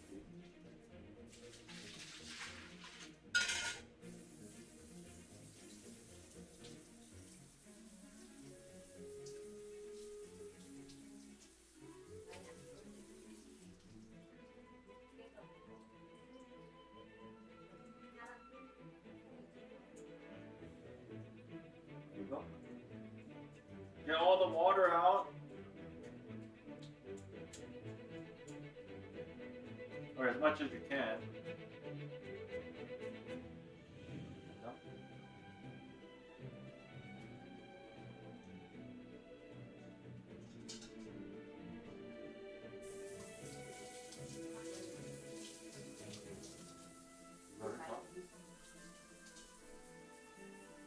And then inside this, what is it? Plate? Bowl? Inside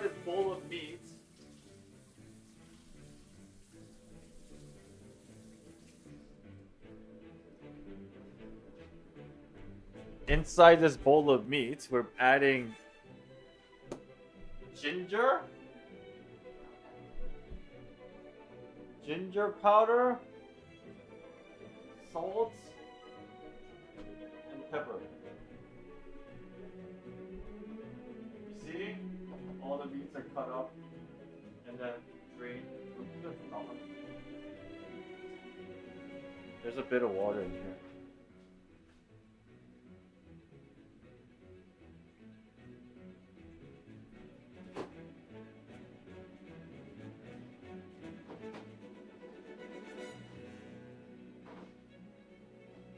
Okay.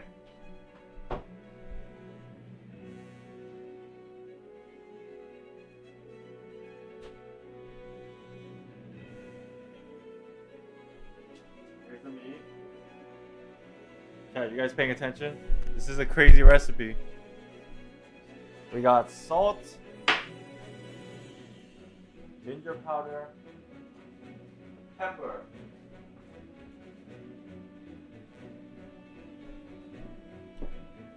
얼마나 넣어야 되나?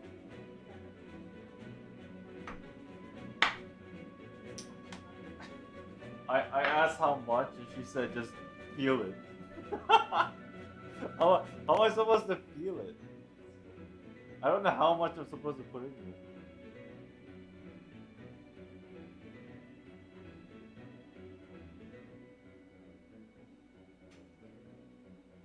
Okay. Apparently that's enough. And then pepper.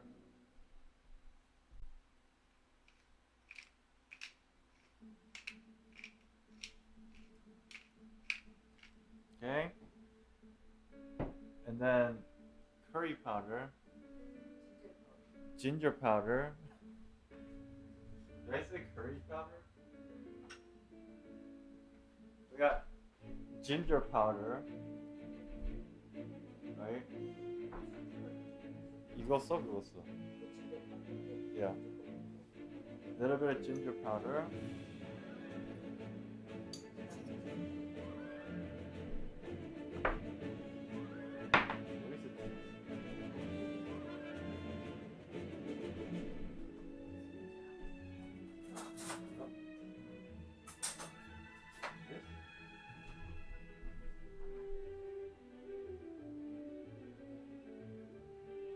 And then in here,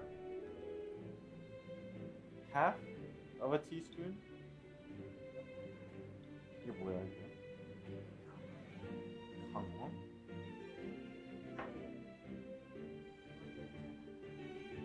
I don't know what this is. She said it's something related to curry.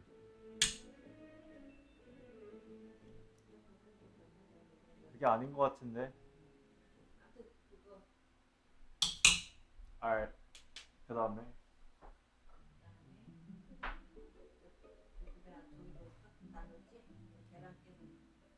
One egg.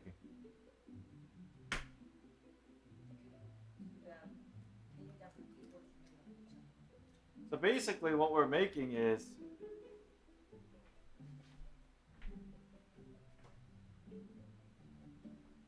we're gonna end up frying this pork.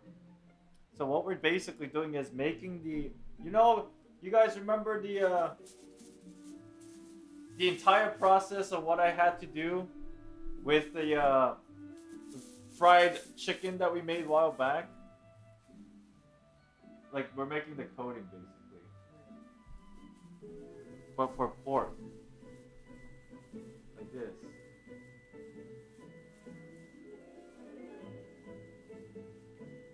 But obviously, much faster this time because I have instructions.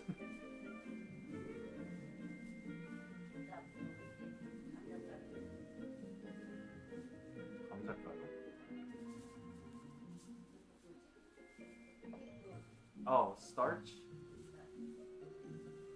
Apparently, my mom said it was okay for me to use potato starch or vegetable starch instead of potato starch, but it doesn't really matter.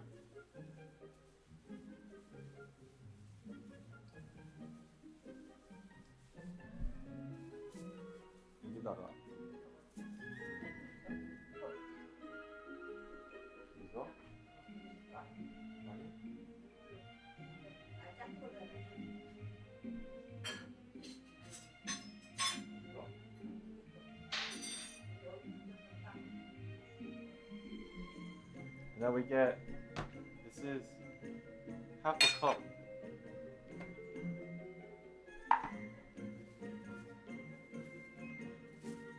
This is potato starch. 2번은? Apparently 2.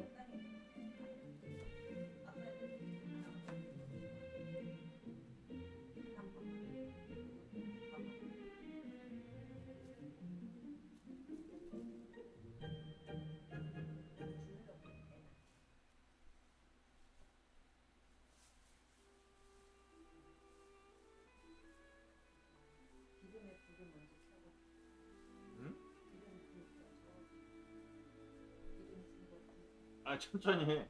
천천히 해도 돼.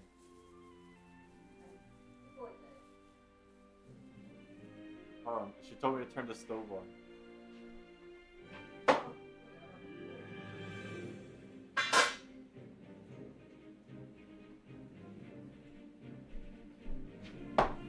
Yeah, we're basically making the coating. It's similar to the, I guess the process is similar to the chicken that we did with the recipe that I followed, but there's like a little bit of ingredient changes, like instead of using cornstarch, we use potato starch.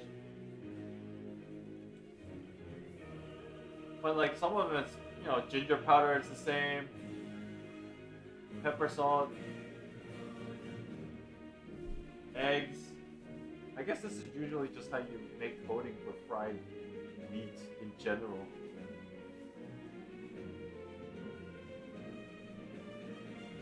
Tonkatsu? I guess it is similar.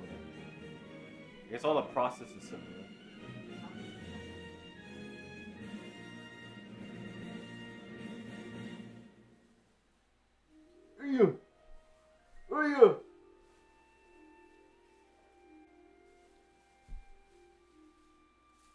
There you go. Look at that. This coating is so much better than what we did the other day. I don't know what the difference is.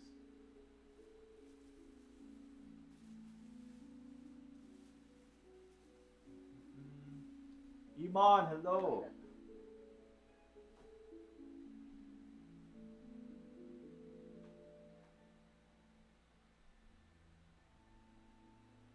Look at that. Very nice. Oh. Yo, chat, honestly, this is like clearly the exact same thing I did before.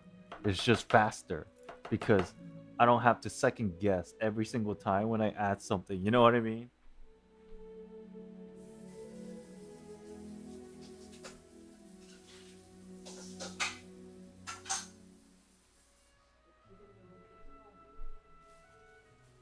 I think my mom's really tired. She's like speed running the instructions. Chat, I think mom wants to go to sleep. It is late. She's like, next do this, next do that. So next thing.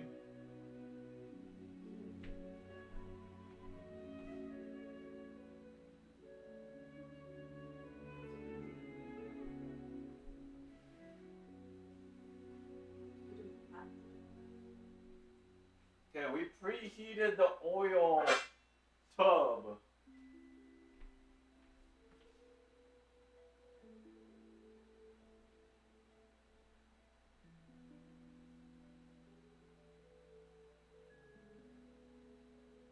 Okay.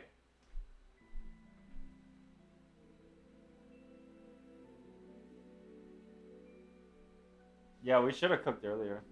It's okay. This is pretty fast. 이거는 더 여기까지 놔두는 거야? Okay.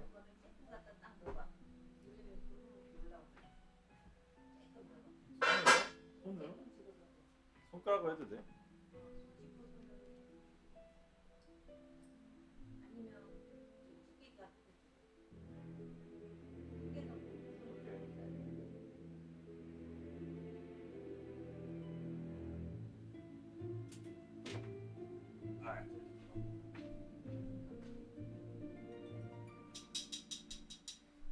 We take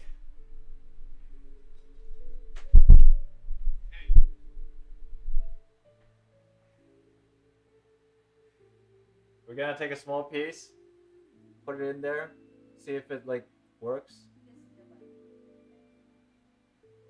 Just put it in there.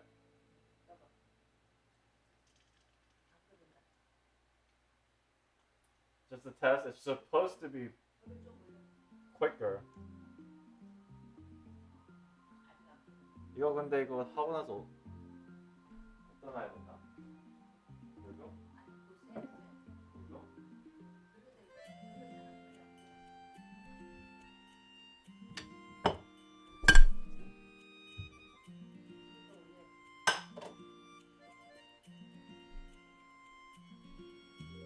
You guys hear me?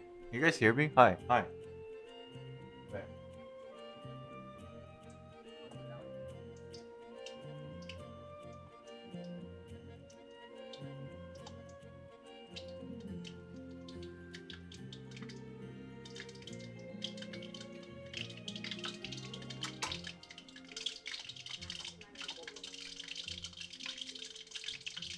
남은 거는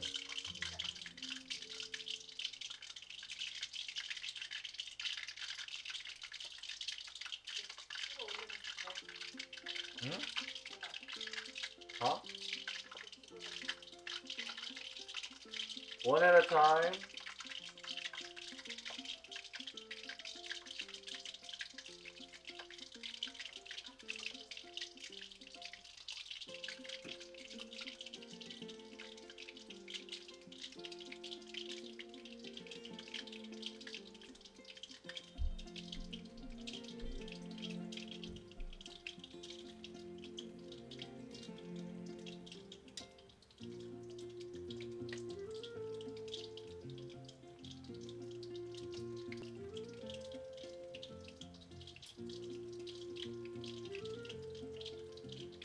I don't think we're gonna do all of it because this is quite a lot, but you know, for me to eat.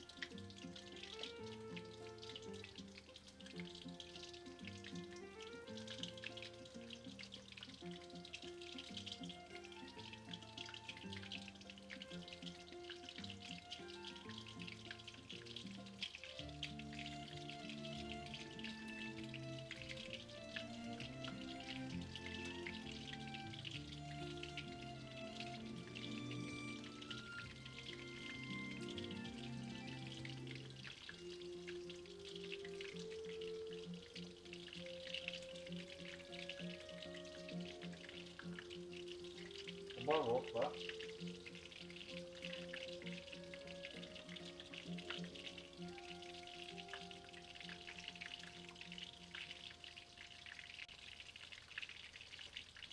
I don't know how much food this is.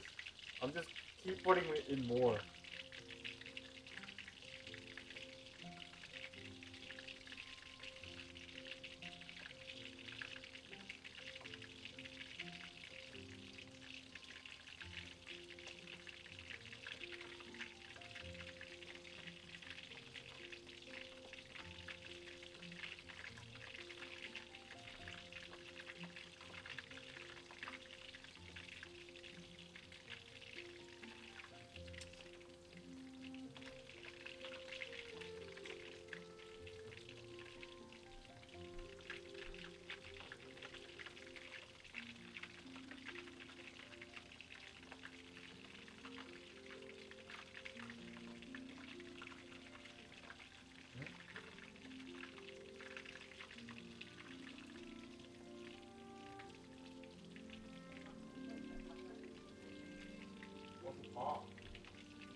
이거 좀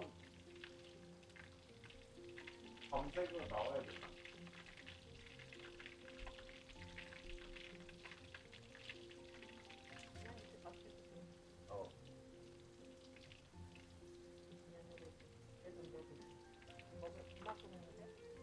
She's taking over. She's still. This is what I mean. She's slowly taking over. Take what?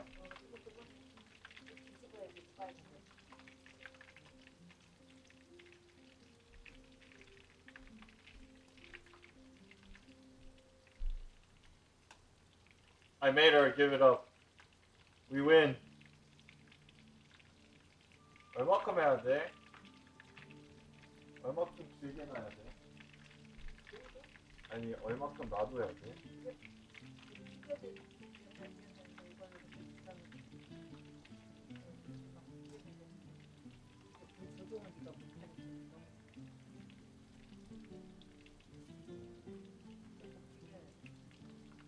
Okay.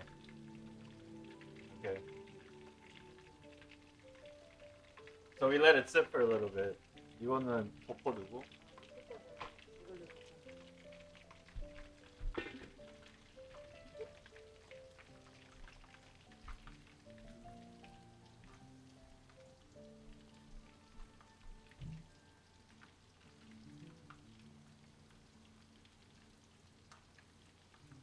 So, as this fries,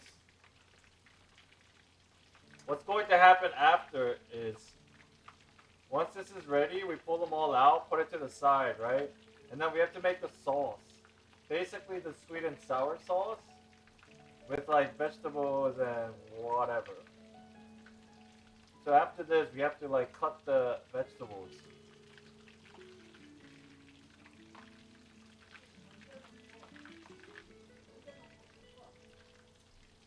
Okay. She said it's done.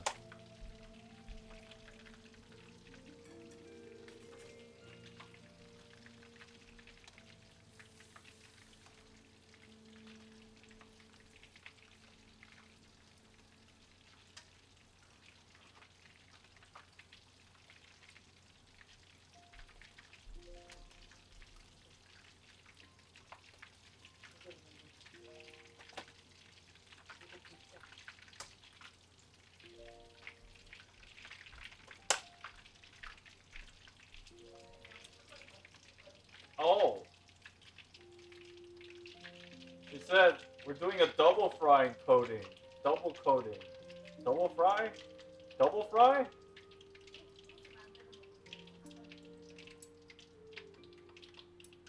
Apparently it's not done. We just set this to the side, and then after we make the sauce, we're frying it again. Or during when we make the sauce. Okay. Hmm? 여기? Okay. Okay.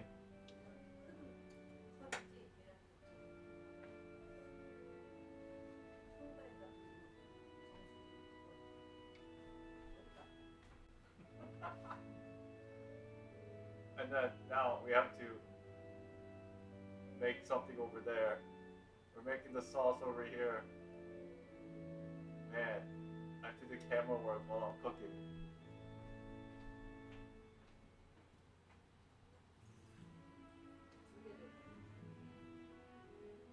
And to make the sauce, in this, we put 2 cups of water.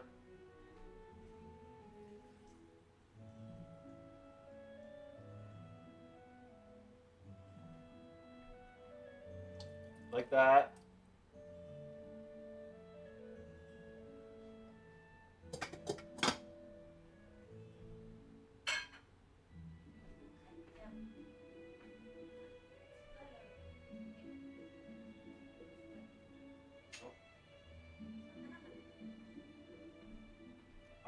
I don't know what this is. 1 tablespoon of soy sauce. Okay.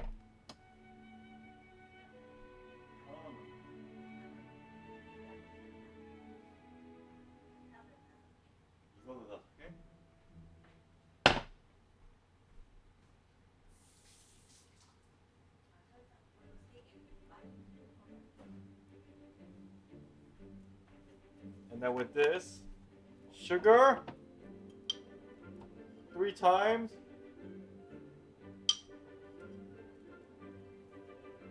A lot of sugar. Okay.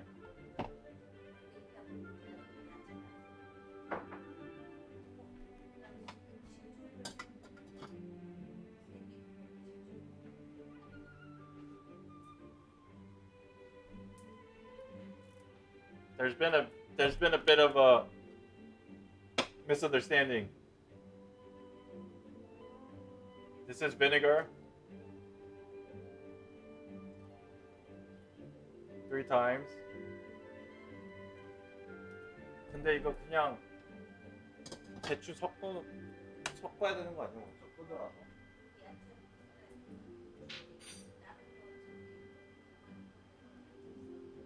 Alright.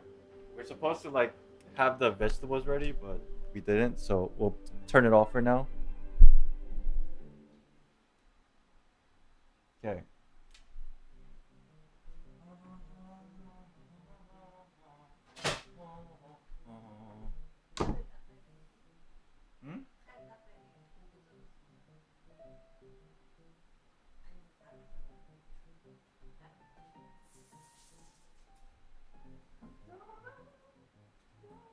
큰 거?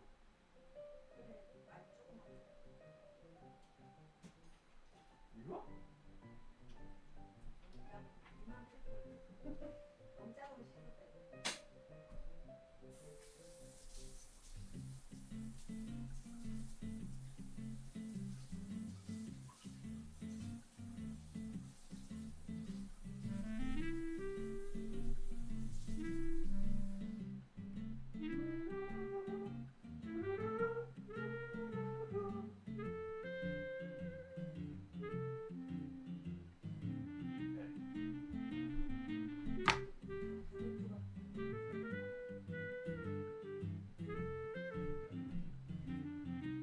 We got some vegetable 5조각 어떻게 했잖아.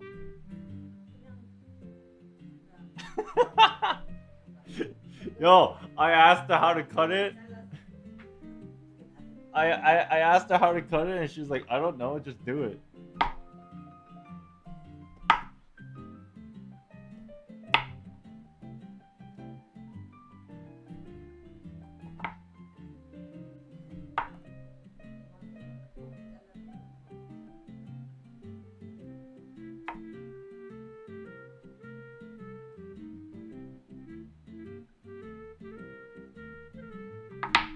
Okay.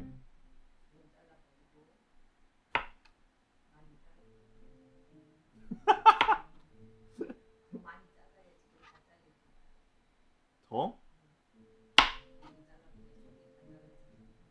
어.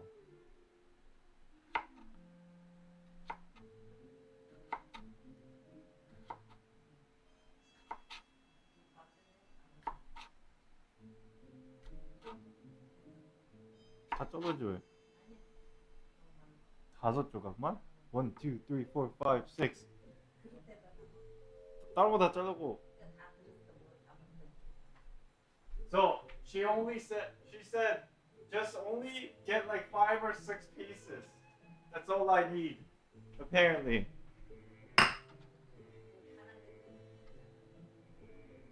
This is a big piece.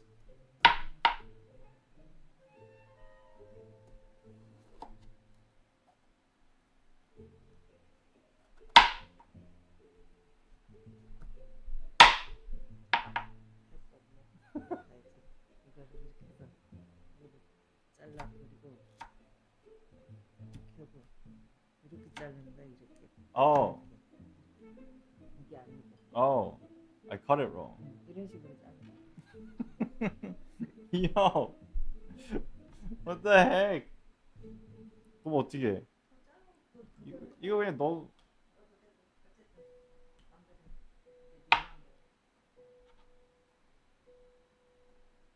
She told me to cut it in a rectangular way, not the long way.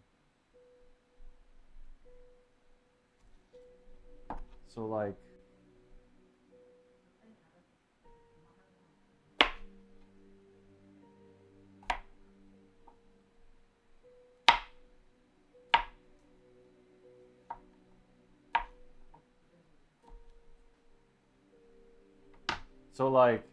instead of this way, right?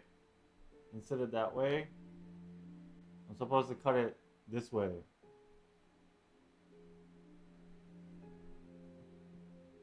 There. Just need like few pieces.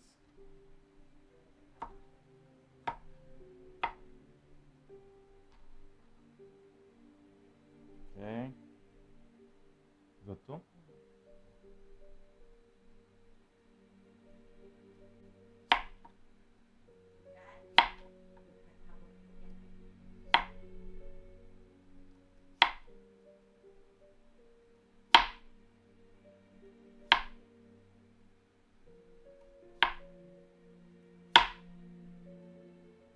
And for the carrots, super small, like super thin carrots. Can you, camera, super thin carrots.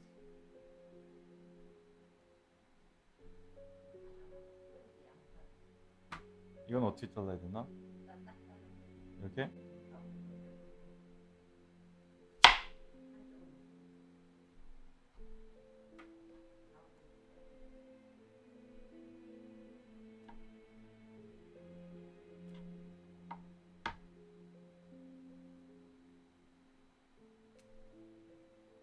이렇게? 너무 많이 뺐나?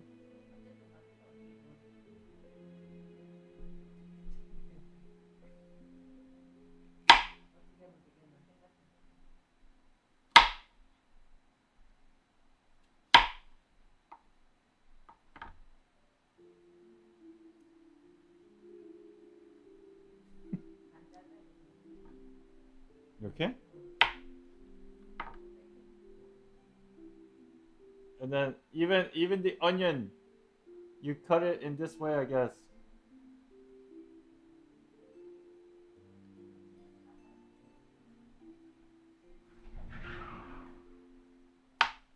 It is that this is very different from the way that I've learned so far to how to cut these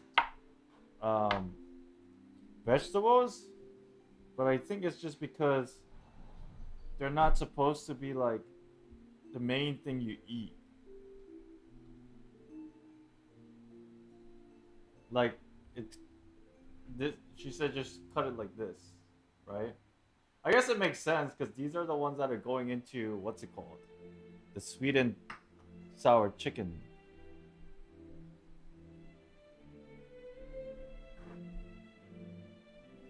And then we also have to use apple.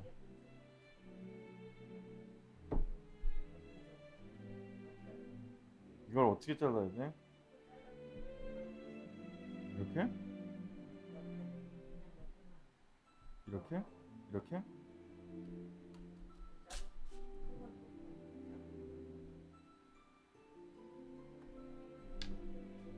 How do I cut this?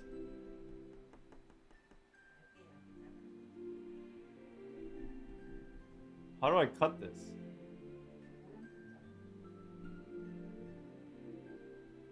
Oh.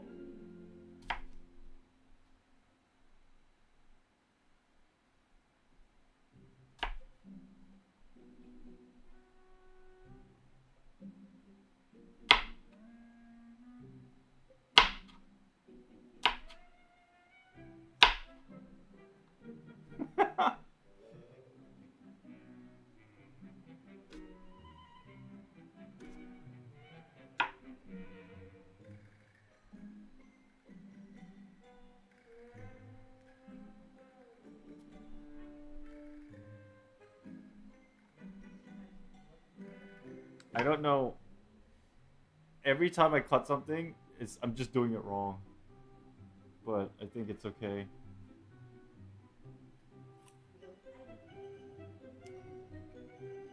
Pineapple.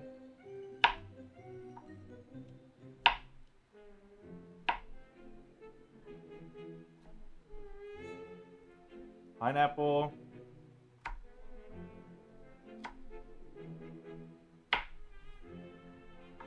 Just like the whole point of these vegetables is just make them small, I guess. All right. There you go. These bite-sized vegetables. Okay. Put these to the side.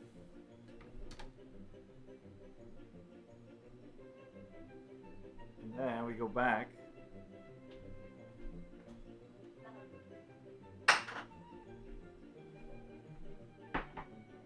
소금 어떠나? Just a pinch of salt.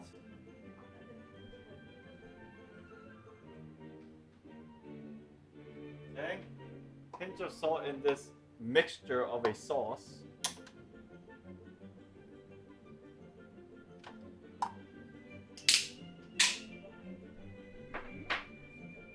Ketchup? With this? We're adding ketchup too.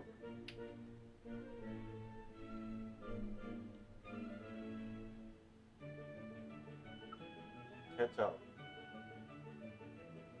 A little bit more for the sweetness.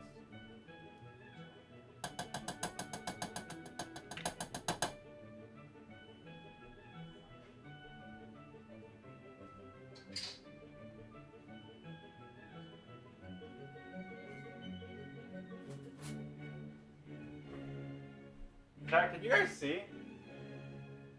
Is it too far away?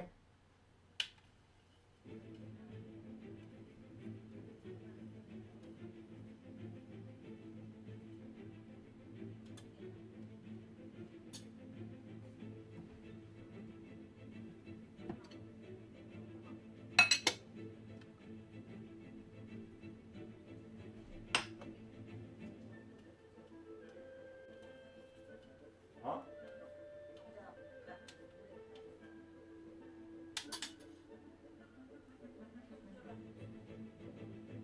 What are we doing?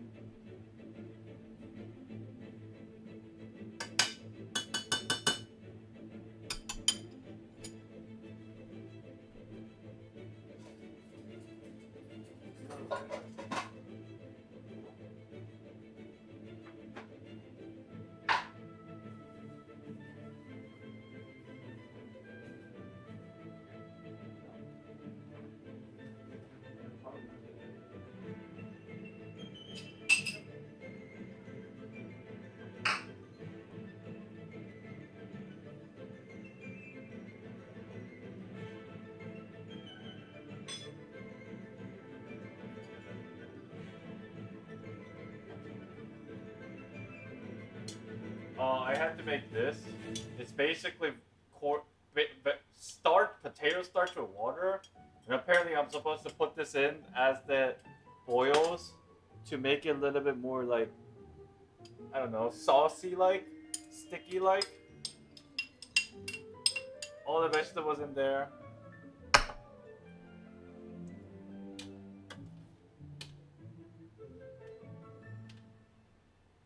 And then as that boils, I'm supposed to put this potato starch water in there. angled up. It's just kind of finicky.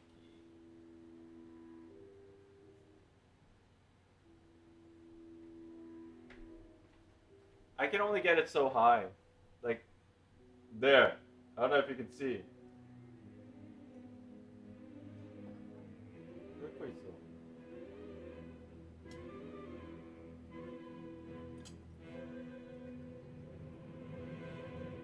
This?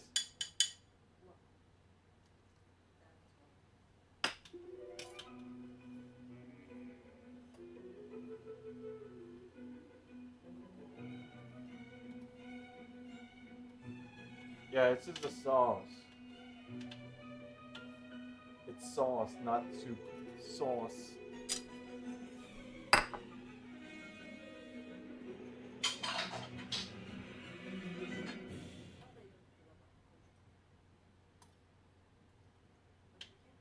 Onion. Just water. It's supposed to be saucy. Come on in. Oh, it's supposed to be saucy, but it's not because it seems like I didn't put enough of the potato starch and water mixture in here. So I think my mom's gonna make a little bit more of the potato starch and water mixture. And then add it here. Okay. Because the whole point of this is to make it saucy. And I did not know that potato starch and water mix makes it saucy like this.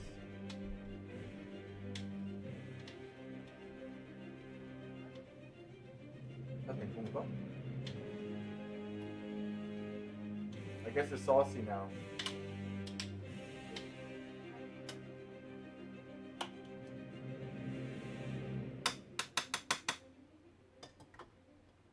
There.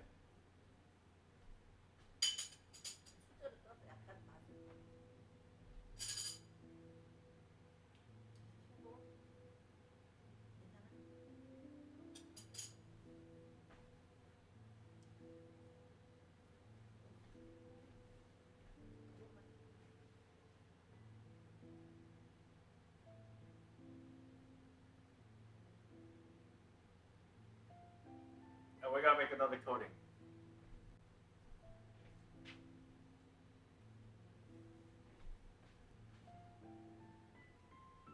Chat, I don't know. Does this look saucy?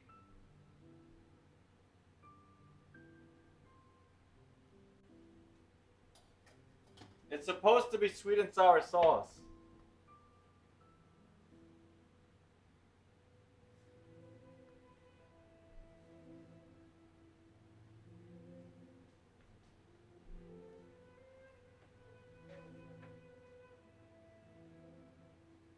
And then now we're making another layer of coating of fry.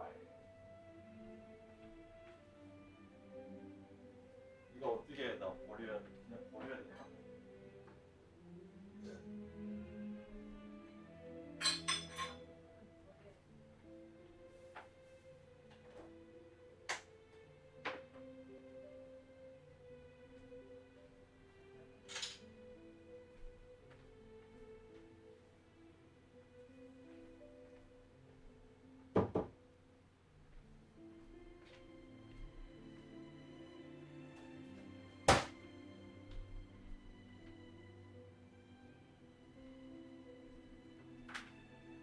Oh my god. Oh my god. Chat, you know what just happened? Chat, you guys did you guys just see what happened? As I'm cooking and as I'm waiting, I subconsciously cleaned. Isn't that crazy? Yo, efficient use of time is happening. I was cleaning as I was waiting for something. This is crazy improvement. Alright, let's go fry it.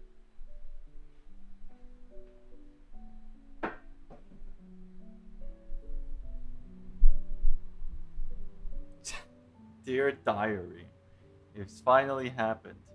He's adapting. Or one could say, evolving.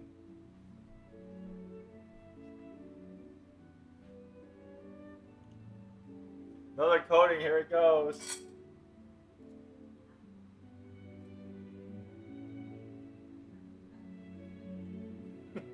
I lied. Here it goes nothing.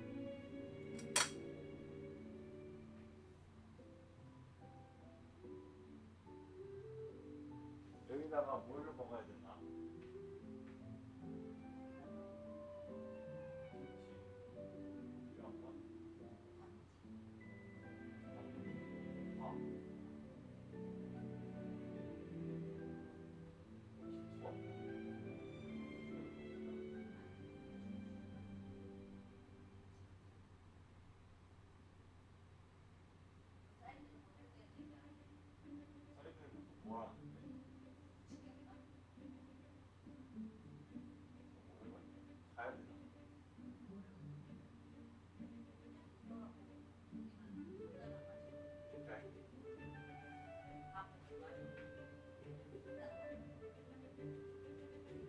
Island becoming normie? What do you mean?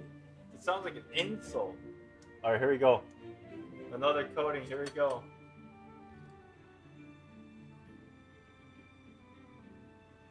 Yes.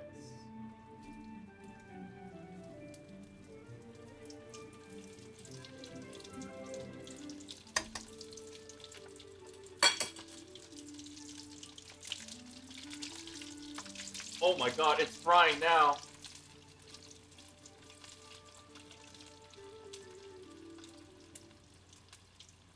Definitely frying now.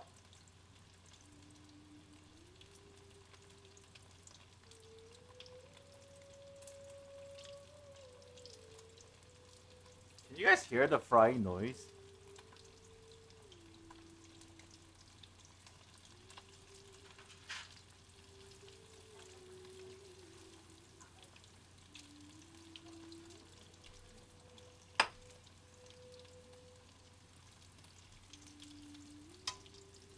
Water. Okay.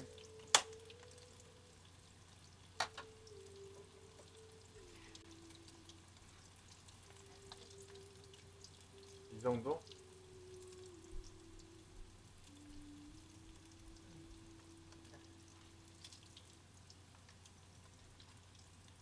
Just another coating of fry. Another frying coating of fried? Frying coating? Encoding fry?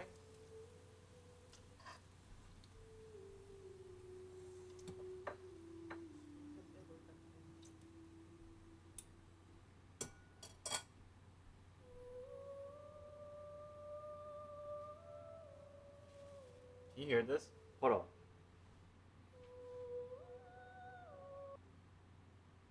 I'm gonna shake it. Can you hear it? Can you hear the ASMR?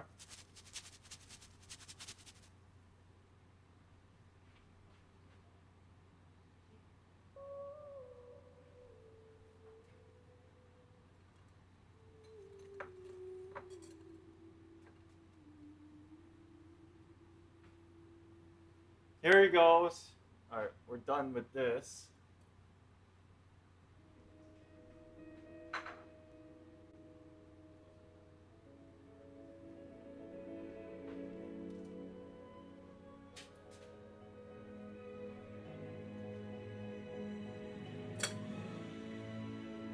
그냥 여기다가 부어서 그냥 찍어 먹으면 안 돼? 밥은 저 안에 있나?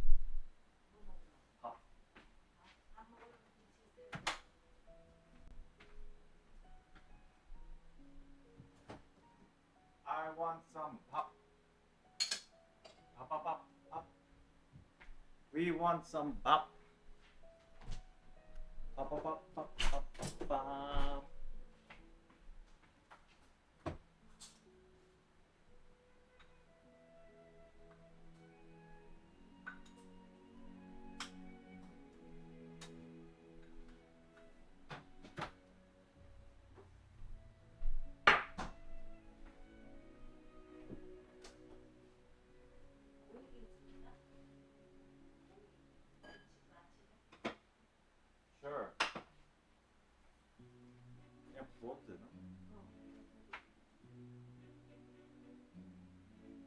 Here's the sauce, chat. Ooh.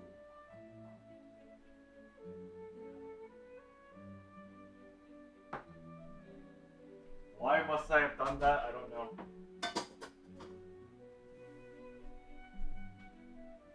접시 줄까?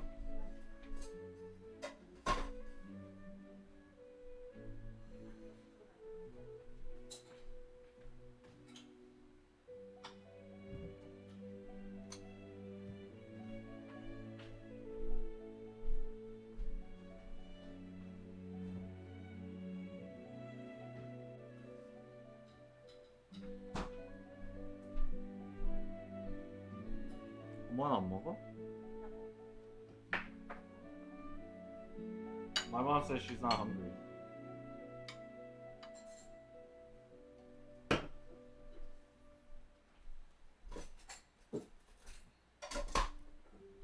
Okay. 엄마 하나 먹지? 한쪽에 찍어 먹지 그냥. 내가 만든 건데.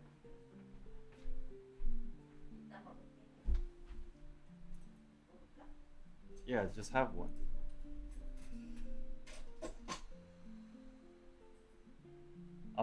I'm asking her to try one since like we made it. She said she wasn't hungry, but you know. 어때? She said it's good. Yo, the chat, let me show you. This is what it looks like.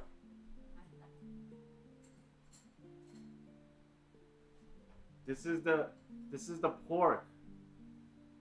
Right? And then you put it in the sauce. Right?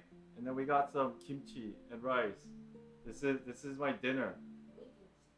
Oi kimchi, cucumber kimchi. That's my dinner.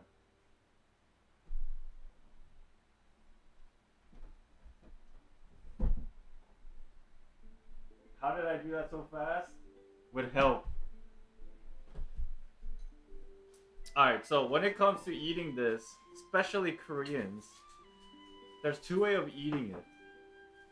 Some Korean people pour the sauce onto this and then they just eat it, picking out it from the sauce. I don't do that. I take this pork and I dunk it in here every time when I want one. Seaweed rice, or seaweed paper, seaweed. 맛있 번 탕수육.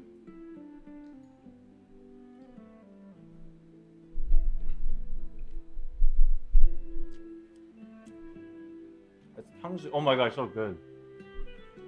It's so good. 엄마 더 먹지? I'm telling my mom she should eat some, and she's like, I'll eat it later. We do have some leftovers back there, so she says she'll make some later.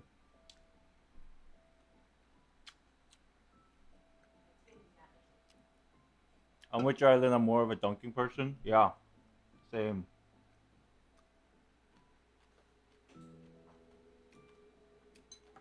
That was pretty fast. How long did that take? 1 hour exactly.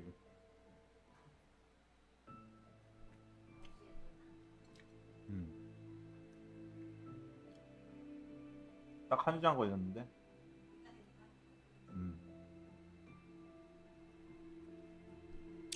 I was telling my mom that took exactly 1 hour. And then she goes, yeah, because you did it. Inferring that if she did it, it would have only taken 15-20 minutes.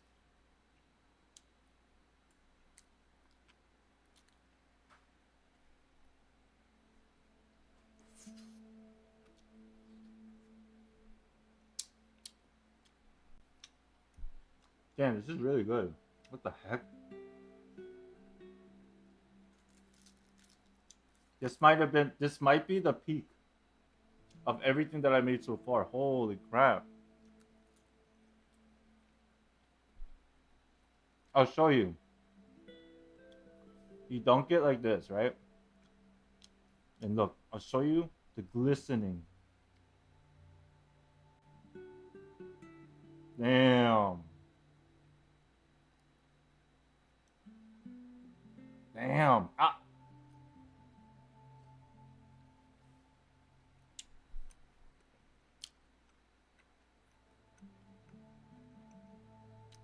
It's using your skills from multiple days.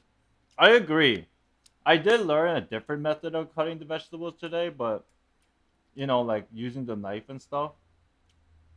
It's it's coming in as useful the more I do it.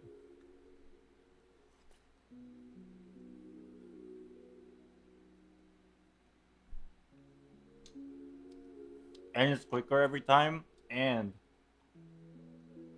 less to clean up every time. I did make a little bit of a mess, but that's just for the sake of like speed.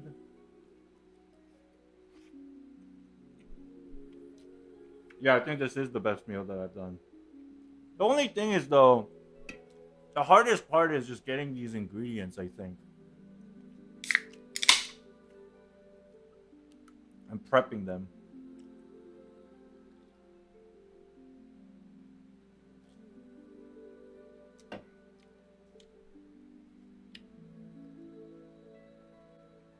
Damn.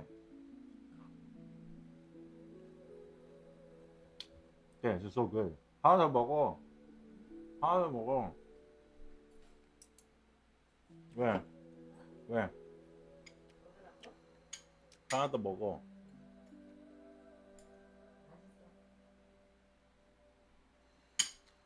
Damn, Chad, this is what it feels like. You make something good and you want to share it. Holy shit, I didn't even think this was possible.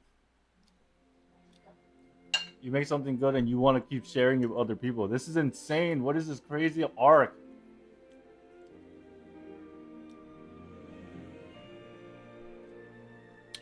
It's normal? I've never felt this way before.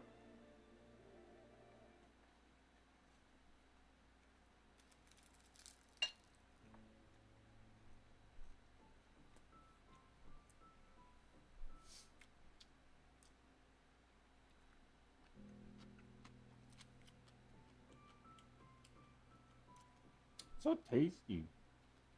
So tasty.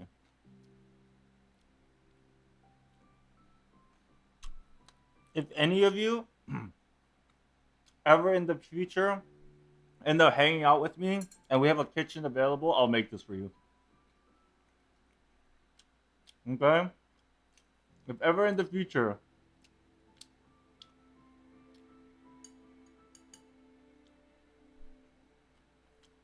maybe next time when I have an Airbnb with like a couple creators, I just be like, yo, I'll make it for you right now. And then like see what their reactions are.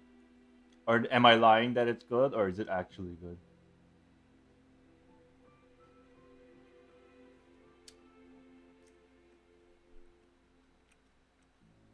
When you live alone, you cook something good, there's no one to share, you feel so sad. Damn, I didn't even realize that's a world that can happen. That sounds reasonable. Sounds very true. Will you be successful? I don't know, bro. I don't know, bro. I got my hand held today. I don't know.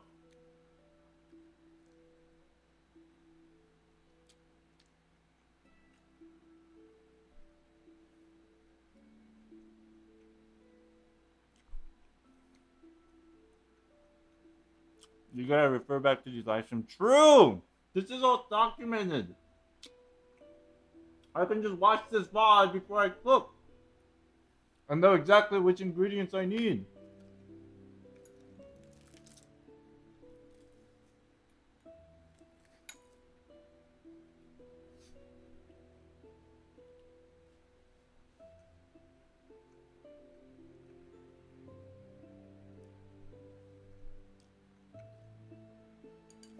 If you guys are ever in the mood to try something new to cook, I suggest you try this if you have time, if you have the ingredients. Yeah, just follow along with my VOD, I guess.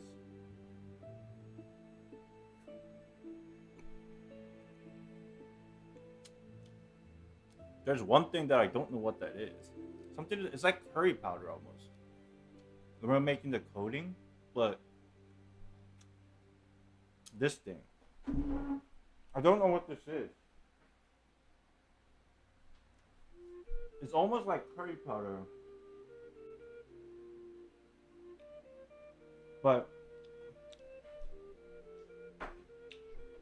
Mom said you don't need to add it.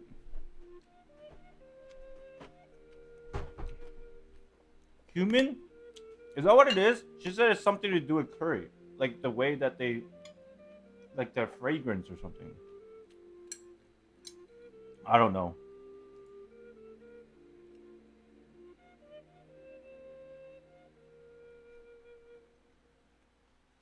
That might be it. But she said you don't need it.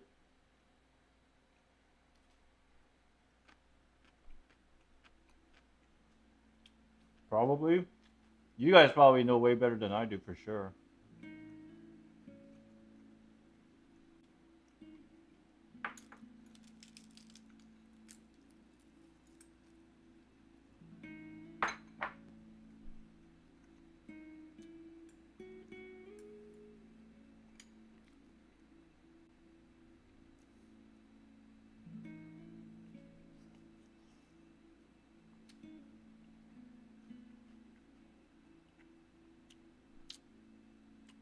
It has a nutty taste? Really?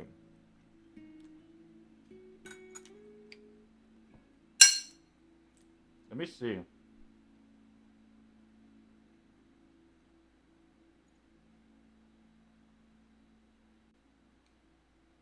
Album.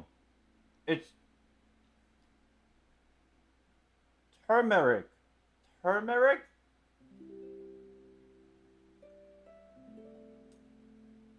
Powder? Turmeric powder? I guess it's for this.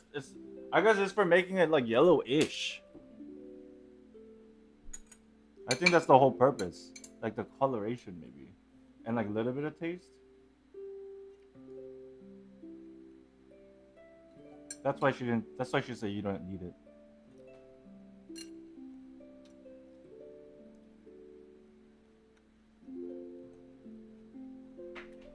There's a strong smell.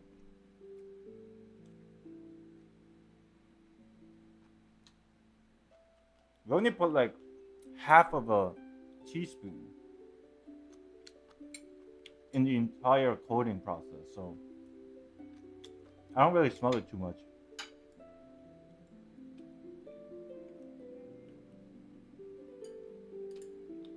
I mean, if anything, just don't add it.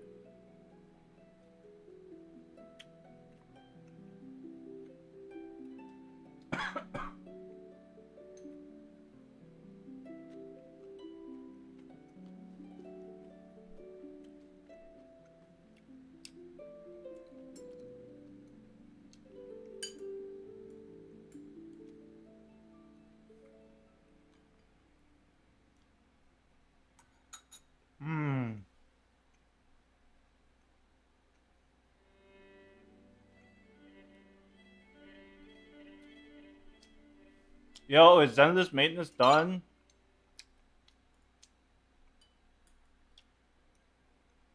We gotta go pull for Chingy.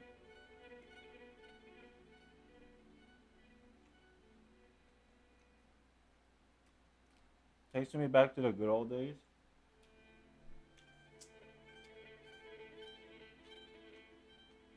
Hey, for all the complaining that I've done during the subathon and molding, at least I got something positive out of it. As in, I know what to do to a normal person's degree. Not saying I can cook, but I can use the knife now. I know where certain ingredients are in this kitchen, you know? Poompi, what's up? Welcome back.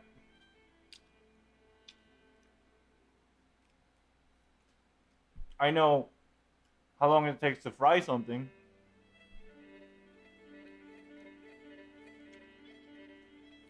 Man, double frying this is actually so firehead. So good.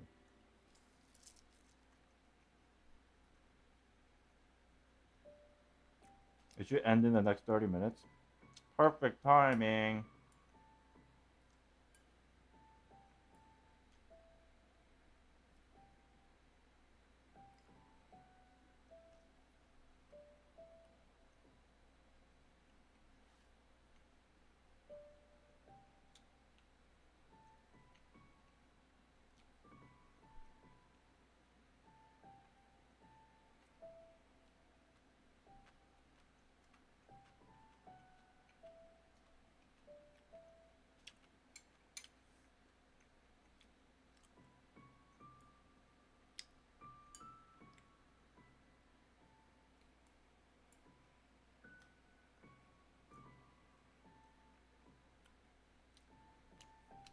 Have you thought of a punishment for UD?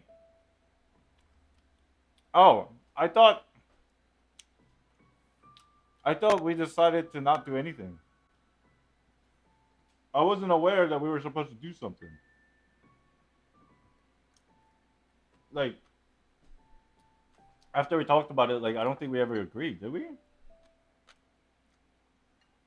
I didn't think of anything.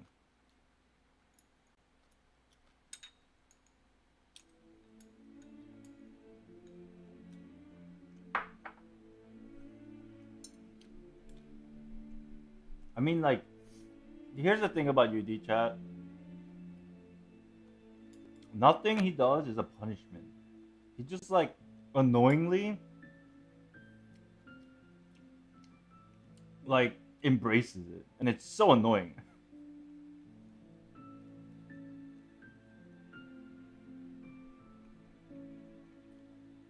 And it's just how he is. He just does stuff. Singing is? We brought it up and he was like, yeah, that's fine. And I was like, wait, I thought you would be a little bit more pushback. You know, a little bit of more resistance. But then he was so, like, fast and agreeing that I was like, no. That sounds too easy.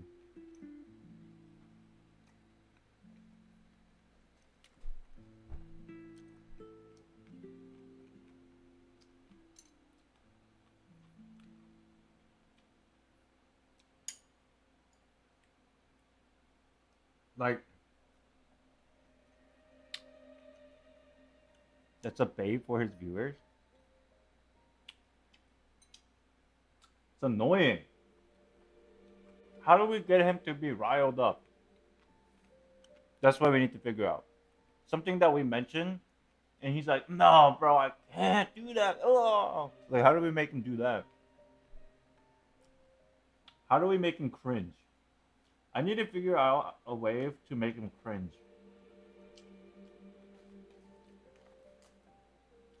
Did you guys ever see him cringe? I guess cringing at himself.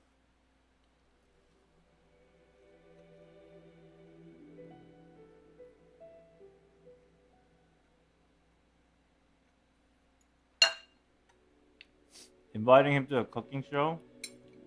Would that make him cringe? I don't think he cringes. Even like, didn't they do like something like watching it, reacting to my old videos or something?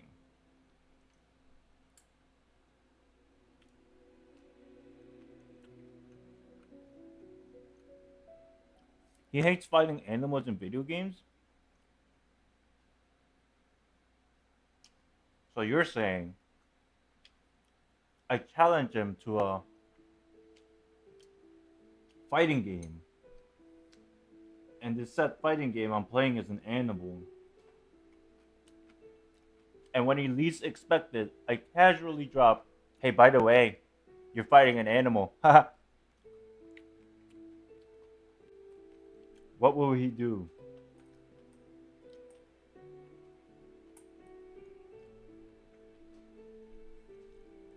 What will be his reaction?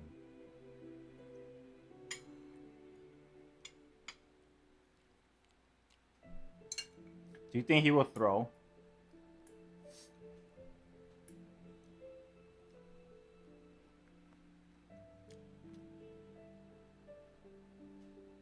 Yeah, but like, the whole point of this is we're trying to make him cringe to be funny.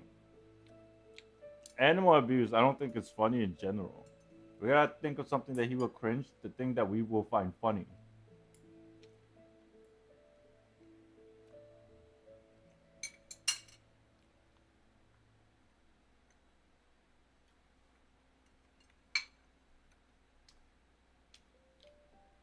What does Yuri hate, really?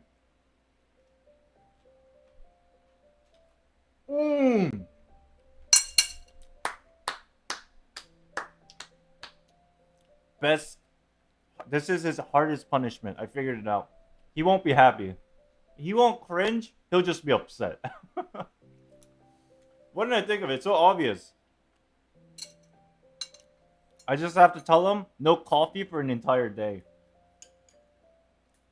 Dude, that's serious. That's definitely really serious.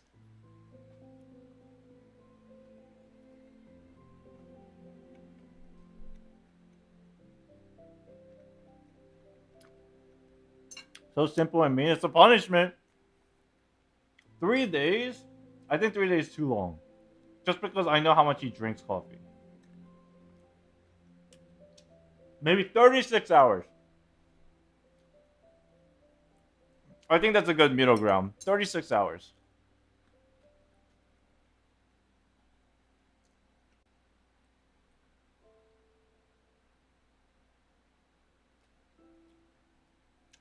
Like, I know he can handle 1 day. He won't like it, but I know he can handle...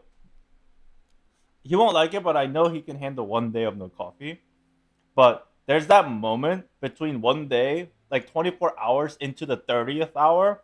That'd be too hard for him. And then you have 6 more hours to go. It's basically an entire day.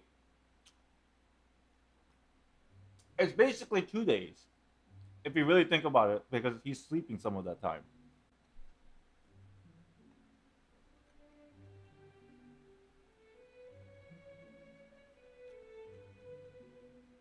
He has to stream that day? No. It'll be something like... I don't want him to like ruin the entire stream.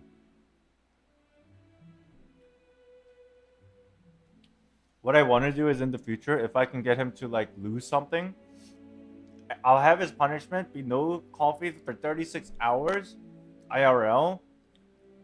And whether we're like going to a convention or something.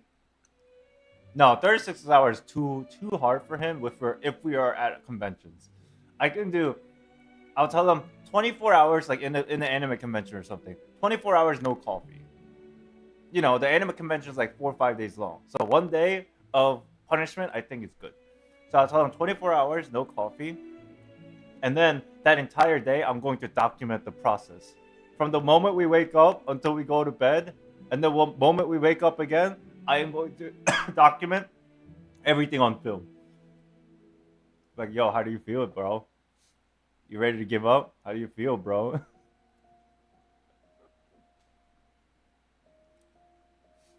And then just to make him upset, I'm gonna go to a coffee shop, right?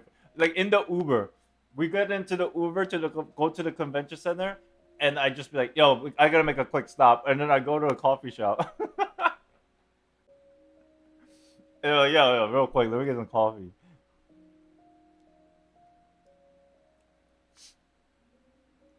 But you know what he's gonna do? If he can't drink coffee, he's just gonna get tea.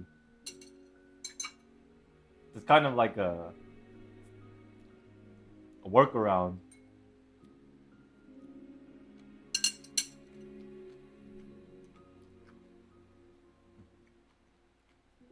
Actually, this is what I'll do. I'm going to tell him the only beverage he can drink is water and coffee. Okay? Listen. I'm going to tell him your punishment is you can only drink water and coffee. However, if it's coffee, it has to be a hot coffee. Bro. He never drinks hot coffee. He can drink coffee. It'll just be hot. No coffee? Then make the punishment just basically you can only drink water for 24 hours.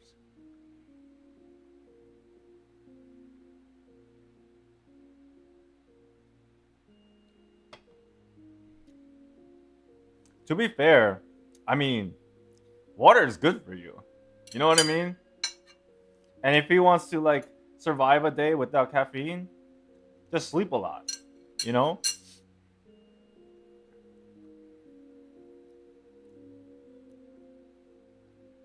Or he will pick, yeah, he will pick something else. I'll just have to say water only.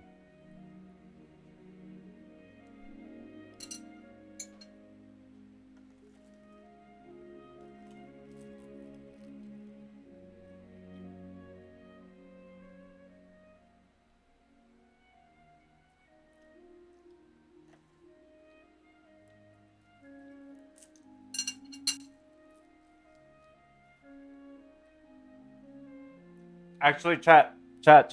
Listen, is Judy streaming right now? Anybody know? I would check, but the laptop's too far.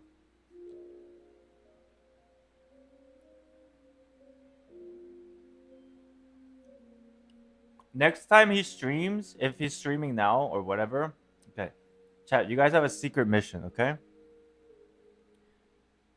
Not everybody do it at the same time. It's gonna be obviously like, you know, or not. Don't constantly ask him, but next time,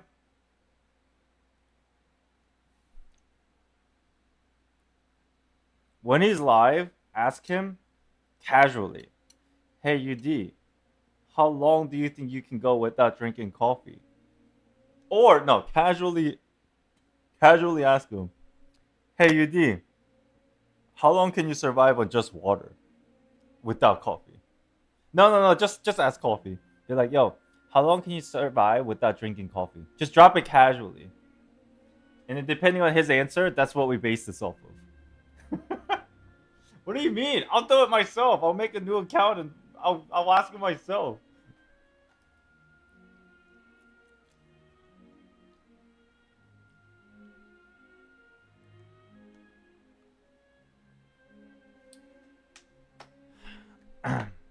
Alright, that was good food.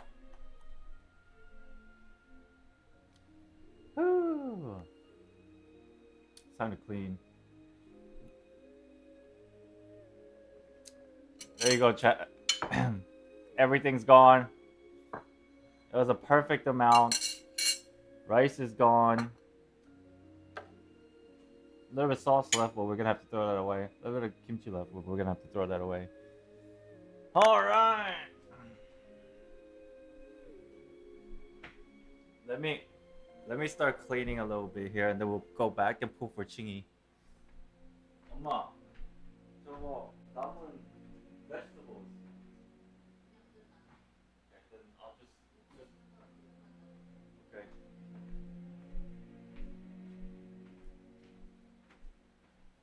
Alright. Let us clean.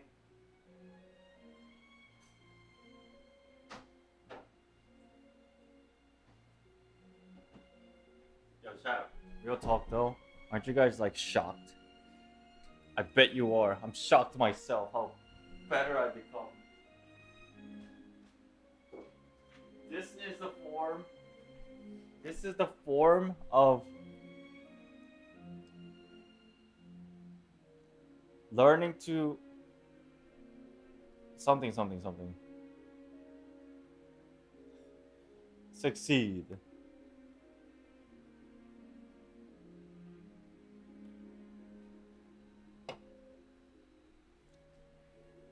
Ah.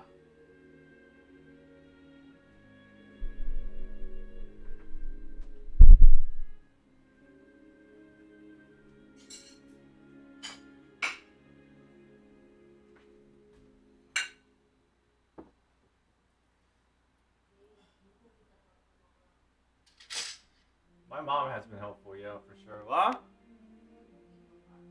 불고기 덮밥? 언제? 내일? 내일? 불고기 덮밥을 뭐라 그랬지?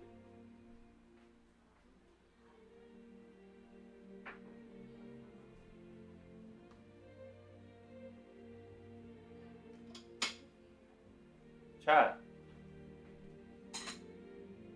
Chat, what is you know that dish? You know that dish that's like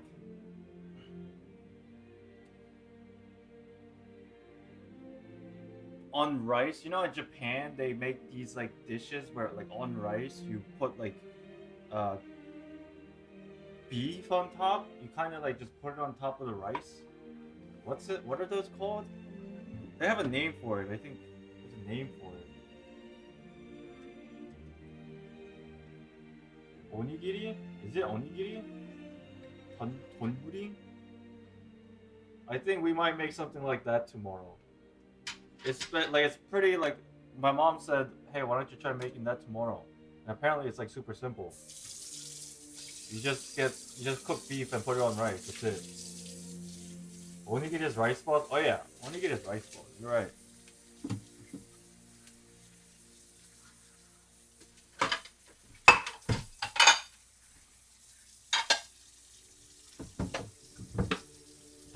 Donburi, is it? I'm sure there's a name for that in Korean too, but maybe we make that tomorrow.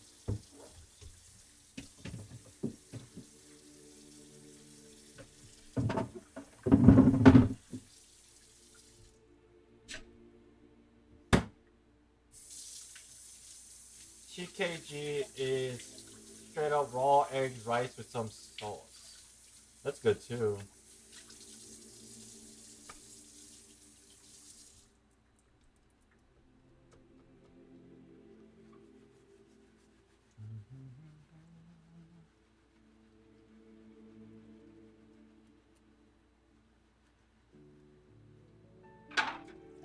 I'm kind of like pretty happy. Not only is my cooking has been like getting better a little bit, like learning some stuff here and there, but I'm also like showing you guys my favorite dish. Like what we ate today, I must eat like so many times.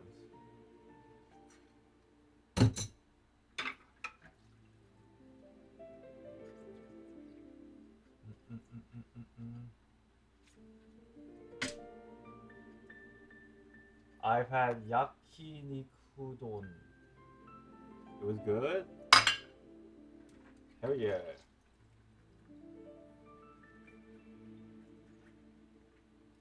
High five? I can't right now. You want to touch my disgusting hands right now with all this filth? If you want, I will. If you want, I will. Sure. I don't feel comfortable.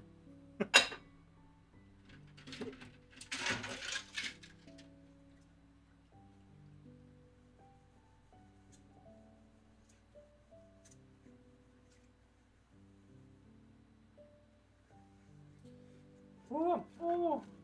I'm so full.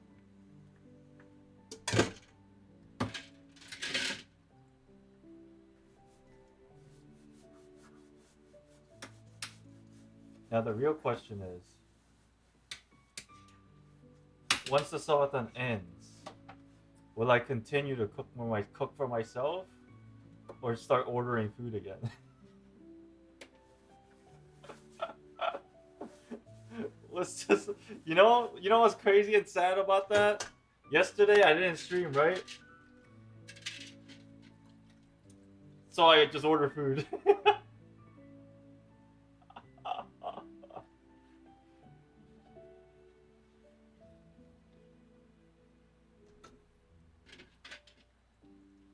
I mean, as I get better, chat, realistically, how long does it take you guys to cook food, eat, and clean up? Like, on average. Obviously, some food, like, you can eat really fast, but on average.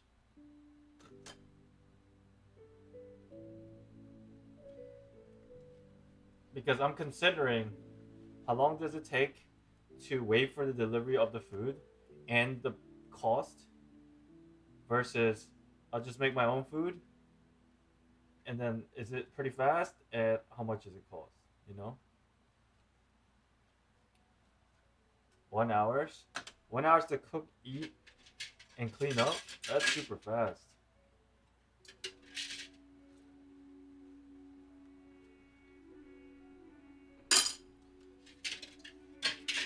For me, it's like 2 to 3 hours.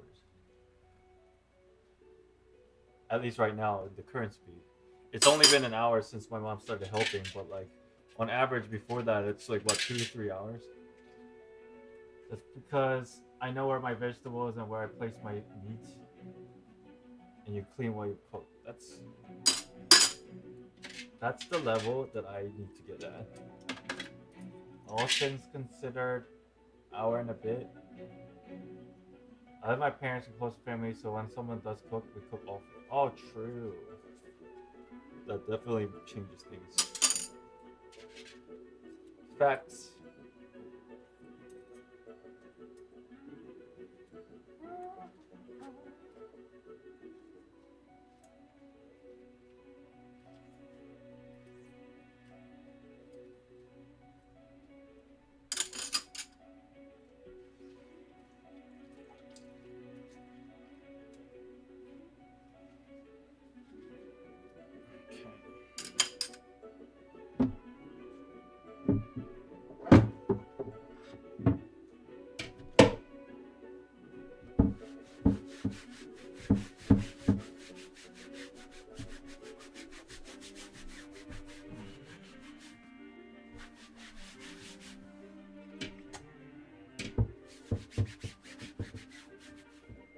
Huh?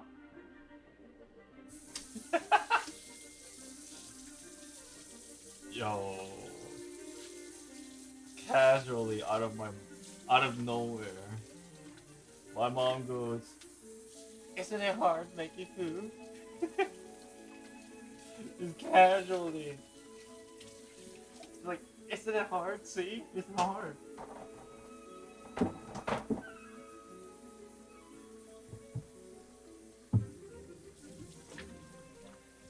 She's right though. I mean, yeah, she's right. I can't deny it.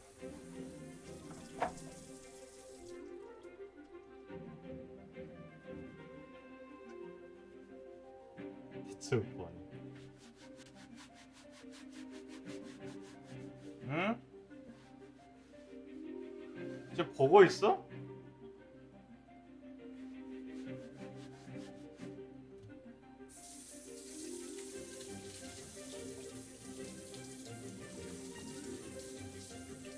It kind of makes sense though, because I mean, I don't blame her because I'm gonna be honest with you guys.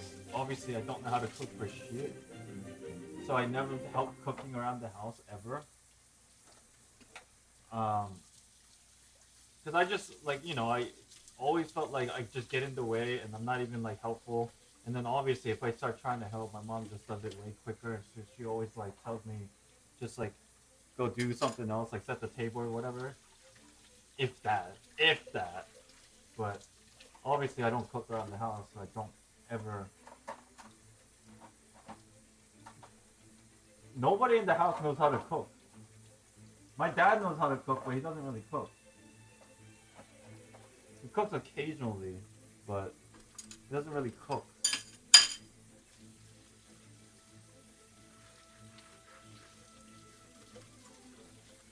I'm assuming she's terribly amused seeing you cook.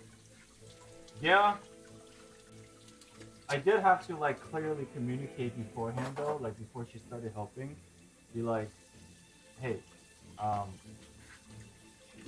obviously I'm a beginner and I'm trying to learn. So like I really hope you teach me, but like don't just like tell me what to do, but actually like let me do things, or not. Don't just like do things for me, but like let me try and learn things, right? Because before when I attempted to learn, it always kind of like changed to me just watching, right?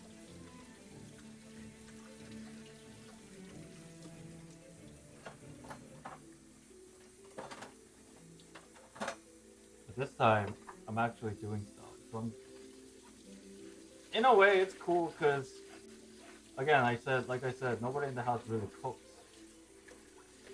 besides, you know, her. So it must be really like satisfying for her too, in a way.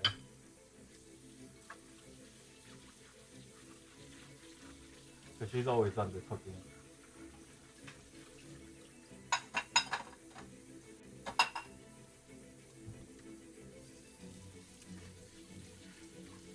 Any parent will be extremely proud when their kid learns to cook. I think so. Because they can be self-efficient.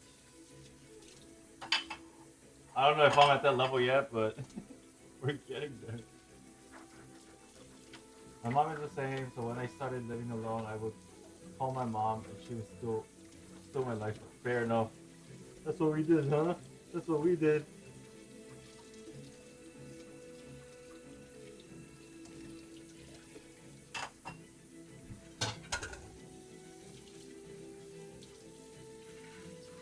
My back hurts though.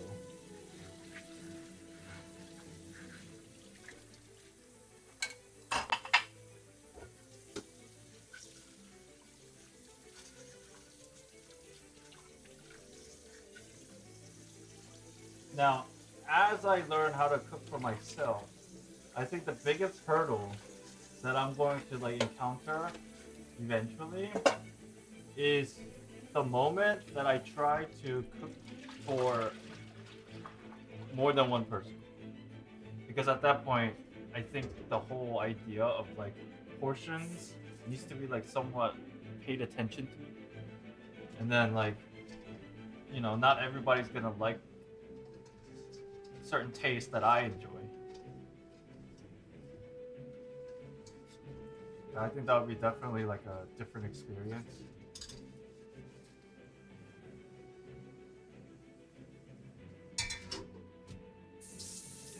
When I started working, I took the easy way out and just learned cooking pasta dishes through YouTube videos. That's like, I think that's like the first thing that I officially learned. I'm ordering for delivery Korean fried chicken right now. Yo, for just yourself? How much did you pay?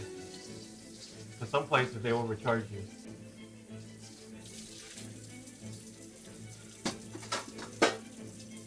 Oh, my back!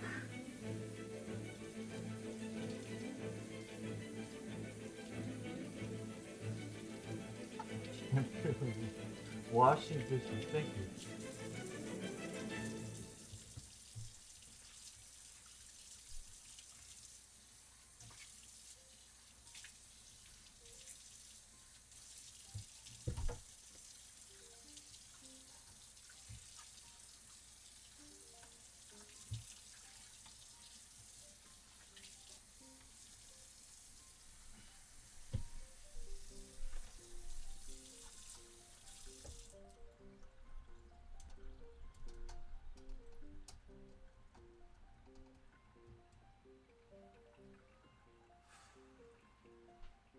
Wait.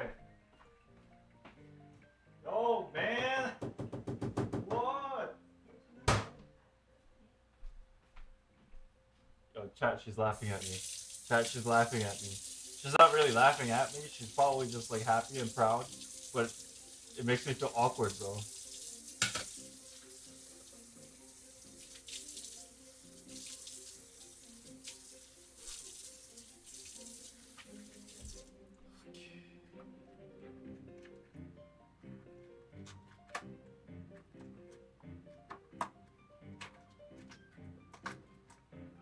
What the? Am I that fat?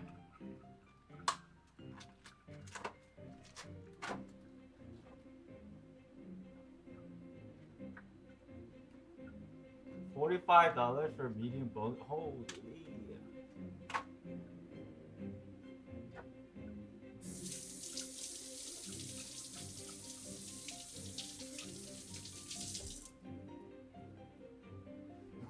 This place. Yo, yo, she's just standing there staring at me, bro, the entire time.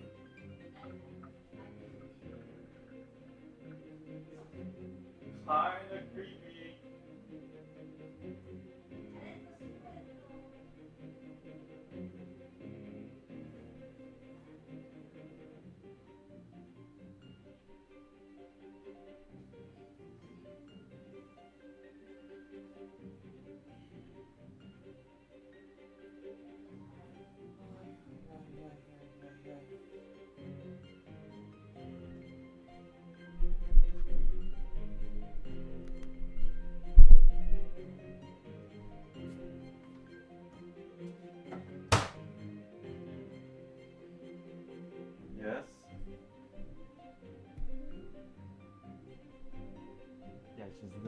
staring at me, bro. She's literally just staring at me, bro. Alright, guys. I'm gonna clean up here. Like, the cleaning's done. I gotta do all the camera stuff. I'm gonna put it away. I'll see you guys upstairs, okay? And then we'll pull for Chingy. Alright? I'll see you guys in like a few minutes. Don't go anywhere. I'll be back.